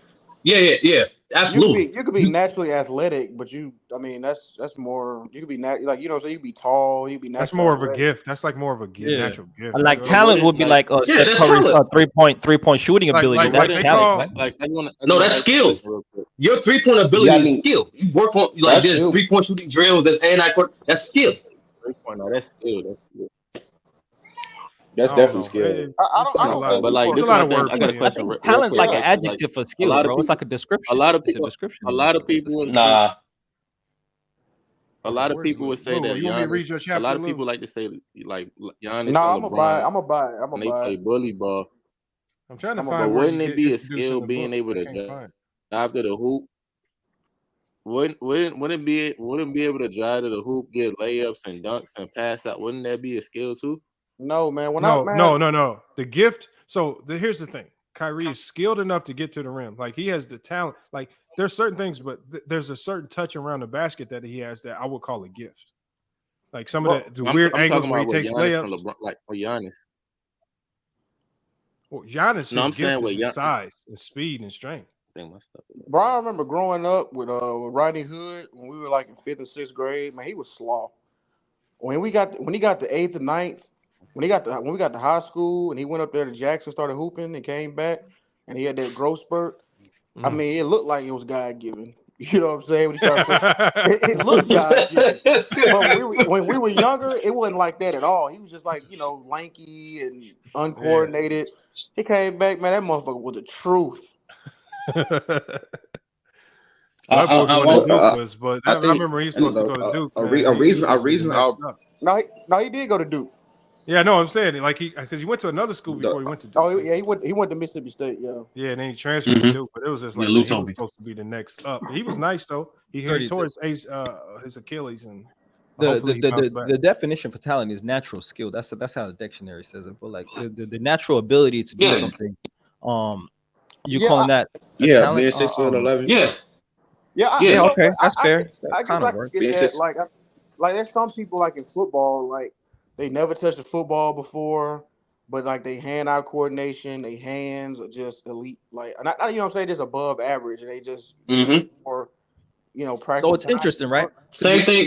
I know numerous musicians who don't know how to read a lick of music, but they know how to play their ass off. Like it's just But like it's it's just interesting, right? it's Because given. we can acknowledge Steph Curry shoots and he worked on that 3-point shooting ability and mastered that ability. And we would say that that was a skill that he worked on. It wasn't just God given. Whereas Giannis's athleticism and him dunking, even though he could have worked on his Euro step, even though he could have worked on his footwork, he worked on his ability to drive. We're just gonna give that up to just natural ability, right? That's interesting. That's what I'm saying. No, yeah, I'm saying even if you had a guy like say you had another six, I can't teach AD how to Euro step on the 3-point line. That's not in his athletic ability, or that's not his form of talent. You know what I'm saying? Hey, I gotta shut this one down, man. I actually gotta get to a late night run at the gym myself, man. I just got back from the gym. So gonna work on that Damn, natural Lamar, talent. I was gonna ask you a quick question, Lamar, because like especially with this, my jump shot broke as fuck. Well, what were you talented with? What were you God given abilities, Lamar? What kind of gifts did you get? Oh shit. I didn't have nothing God given shit. No, okay. I had to get in the lab, man. I was trashing a motherfucker, bro. Hey, me too. When I was playing, Bro, I remember. I wish I had a ball in here right now. I used to shoot like this, bro. I didn't have no right hand at all. I'll tell you what the coach did to me at the halftime of one of my high school games. But I used to sling the ball from here. I was knocking it down, but they was like, "Shit, if you're gonna be in high school playing, people gonna be blocking the shit out of that." You left-handed? The whole summer. Left-handed. Yeah. You had a Kevin Morton jump shot. Bro, but no, I fixed it because I spent a whole summer. I was mad as hell trying to fix my jumper because I couldn't hit shit for the whole summer.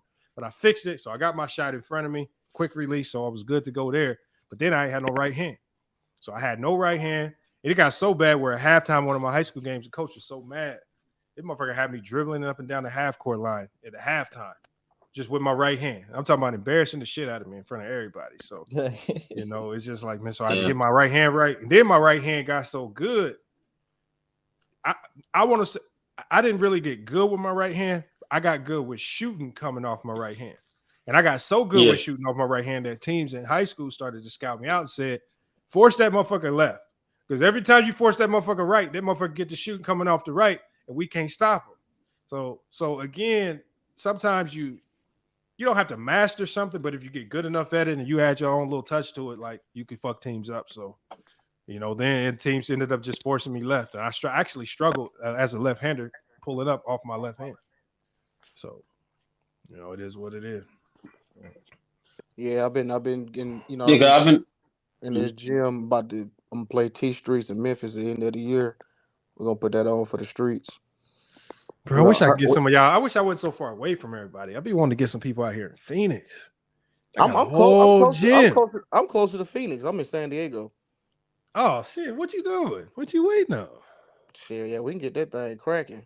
You just heard Lou, like he's in a hyperbolic township right now. Yeah, Nigga I gotta get it back right. Hey, we was hooping today. I missed. I can get me some free. I get some free lunch right there. Hey, Lamar, I missed the game winner today. I missed the game winner today, man. I just went home. I was like, fuck. I just went on ahead and went home. Bro, my most right though. My most embarrassing moment I don't even call it embarrassing. Nah, that shit was kind of embarrassing shit. I think moment. He told me about this. I think he told me about this. This big Mexican. He was a pro. He was a pro in Mexico for like 20 years. This big fat Mexican. He was old, but that motherfucker still hoop. But he was a pro for like 10, 15 years. That motherfucker. Game on the line. Like this was one of them games we was up 20. We get to talking shit. Look at the score. Them motherfuckers came back, man. The last play of the game, man. This dude got to be at least 275, man. Big. It's worse than he's just big. The motherfucker looked like he can't hoop. That'd be the worst ones, bro. I had these. This is why I never wear these shoes again, bro. This is the shoes that happened then. Like this bottom part right here. I don't know what it was, bro. I blame it on the shoes. It was probably just him breaking me off. Nigga, blame the shoe. Look. This motherfucker hit me with a cross, bro. I fell so hard, bro. I didn't even know what happened. I don't even know how. I still to this day don't know. I fell so fast and I fell so hard. Yeah. I can't recall if he pushed me, I can't recall if I tripped on my own feet. I just push know off with the off arm. I was like face to the ground. Like wow. The next thing you know, all I do is look up from the ground. This motherfucker stepping back, hitting a game-winning 3, man. And then I'm pissed off because none of my teammates ran over there to play no help. They just let this motherfucker complete the whole goddamn move, man. Yeah, your team is gonna let you get cooked. Your team is definitely let you get cooked. I'm talking about. My girl tried to soften the blow. She was like, "Yeah, he pushed." Oh, why were you pressing up on? Why were you not pressing up on him? If he's 275, you let him go by you. I wasn't pressed up on him. He made. No. Why weren't you pressed up on him? Because this why he's been cooking us all day driving to the basket. So I'm playing him for the drive. But he like I can't recall what happened because the shit happened so fast. I just know I was on the ground. That motherfucker was hitting the game winner. And I asked the ref. And I'm trying to ask the ref, did he push me? And the ref was like, nah, that motherfucker didn't push you, bro. You just got dropped. So I'm like, fuck. Yeah, I remember you told. Damn, he pushed you bad. He gave you amnesia. Damn, bro, that's mad. He got me. Yeah, we tried. Yeah. These stupid ass shoes right here. Never. I'm gonna tell y'all right now. Don't buy these motherfucking self-lacing motherfucking shoes, whatever they called, man. Don't buy these shits, man. Motherfucker, the worst basketball shooter hooping, bro. Don't buy this shit, bro. He took the laces off them bitches. Bro, I thought I was a shit too because it was when these first came out. Nobody had them. Motherfuckers asked me about them. Damn, how you get a pair, man? Motherfucking messed around and got dropped for game in these bitches, man. Never will wear them bitches again, man. Never. He said, "Stop capping. You gonna crip?" What? He says. John Davis said, "Stop capping. You gonna go to the crib?" And I'm at the crib. Oh, I think he meant crib. Yeah. Yeah. I'm at the crib right now, and I'm not about to go chill on the couch, man. What you talking about, John Davis? So where you going? You want to be going to 24 hour? Yeah, no, I'm going to GCU. Oh, okay, yeah, go because it's 10:30 right now. Yeah, no, we got 24 access up there, man. They built us our own practice facility, so we good. Yeah, that's 24 hour, man. Yeah, it's actually 20 how them 24 be lying. This one actually 24 hours. We got one out here. We got a LA Fitness that's 24 hours out here. One that I used to go to. It was a dude that played. He was actually on the Denver Nuggets summer league team last year. A dude named Adonis Arms. I thought he was gonna make the team too because he was hooping. But I want to get him to show because he the closest person I got to the Denver Nuggets. Like he was with Jokic. He practiced with him and all that. So he can give us some inside access, man. But he's just been busy trying to make another team. Yeah, that's a fact. All right, man. Peace out, Lamar. One of these days, man. Yeah, I'm gonna slide too. One of these days, you're gonna have to fly me out with all these hemp endorsements you got. You big time now, Lamar. You kind of like Hollywood Lamar. Yeah, you about to get that silver play. Yeah. Oh man, yeah, that's what I want. That's all I want right there. I just need that little plaque. That plaque right there, man. The endorsements be changing when you hit a horse. You about to take down that Jordan picture behind you? You about to put the plaque right there? Oh yeah, that's coming down. Yeah, the plaque. Yeah, no, you gotta be able to show the plaque. Like, that shit. Yeah, that plaque coming down immediately. Sure. Yeah, I might fly through Phoenix, man. We might have to get a game going. Might have put you off in the rim. One of my players tried to. He gonna get mad. My little Israeli point guard, man. They be thinking I don't got it still, man. Motherfuckers had to play me 1-on-1, thought it was sweet. I'm not even a 1-on-1 player, man. Lit his ass up, man. Yeah, little Carmelo step back jumpers. I'm not going nowhere. I'm not about to do a whole bunch of driving. Man, I'm about to catch all these jumpers in your face. Man, I feel you on that. You know how it is. Hey, man, I'm telling you, today I was hooping them young boys. It was one dude on my team, man. He was straight. It was this other little nigga. He was scared to shoot. He was getting cooked. Like they was bullying him on the glass, and we ended up being tired. That shit game felt like he was going on for like an hour. See, I can't fuck around and play with my team too much because these motherfuckers be trying to come for my head, bro. As much as I be snapping on them, and some of them might be calling trash. Them motherfuckers be trying to come for my head, like they trying to for sure. And they will not let me. They won't let me forget it. So I said I can't let one of these motherfuckers make me fall or some shit, bro. That I'm gonna hear about it for the rest of my career. Coach here is like, I can't mess around with them too much on the court. These motherfuckers is kind of nice.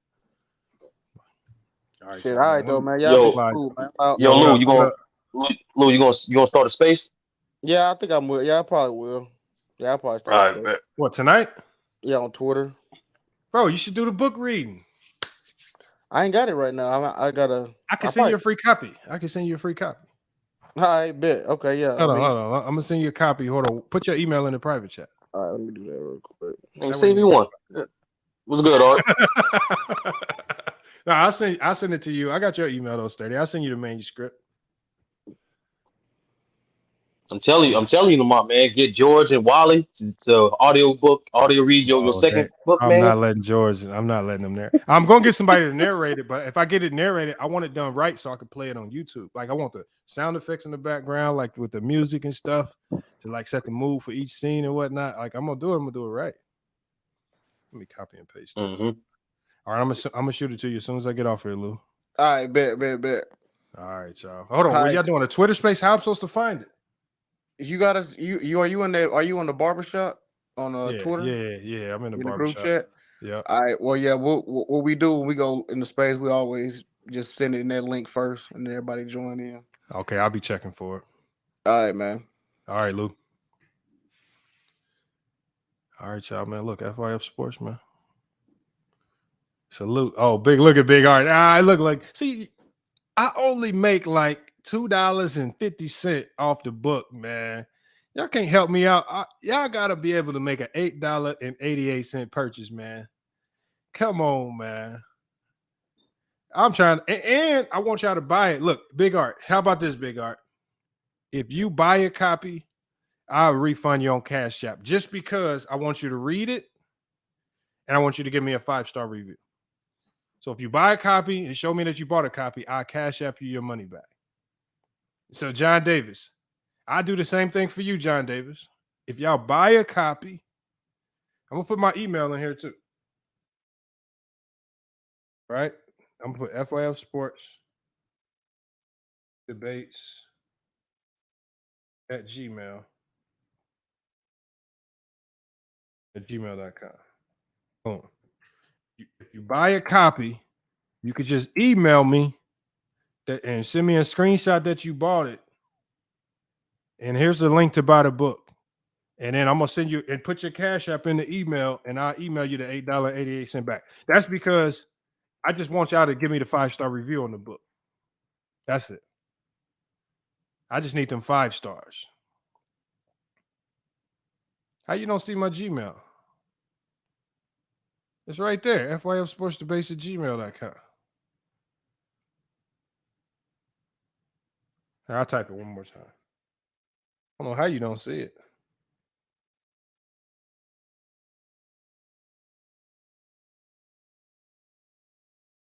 I'll buy a copy. I'm going to send you $8.88 right back. Or whatever you pay plus tax. Because I just need y'all thoughts on it. Because y'all thoughts are going to help me formulate the part 2. Do I need to make it longer? Do I need to go into more detail? Do I need to add more characters from our, basketball circle? So things like that, man. But look, y'all, man, we're going to go ahead and shut this one down, man. FYF Sports, man. Appreciate y'all pulling up. Man, it's been another great podcast episode, man. Appreciate y'all. Like I said, man, appreciate y'all, man. We getting closer and closer on the road to 100K subscribers, man. Just looking at the YouTube studio today. Let me pull it up. So when I'm looking at it right now, we at 94,782. We've been killing it, though. We've been killing it. When I pull up my analytics, right, we done gained over the last 28 days, man. I'm just been grinding with a lot of content, a lot of community posts, a lot of shorts. And we done gained 10.9 subscribers in the last 30 days. And like I said, I'm going to keep grinding and making a push to get to that 100K. And like I said, as we do that, man, I just, just hope that the channel can continue to evolve, man. So salute. Appreciate you guys pulling up, man. Much better debates today. We kind of cleaned it up. I know yesterday it got a little sloppy with the Steph Curry thing, but, we'll try to keep them a little bit more clean. But FYF Sports, we'll be back with more sports and news. John, until then, is FYF Sports. And we out.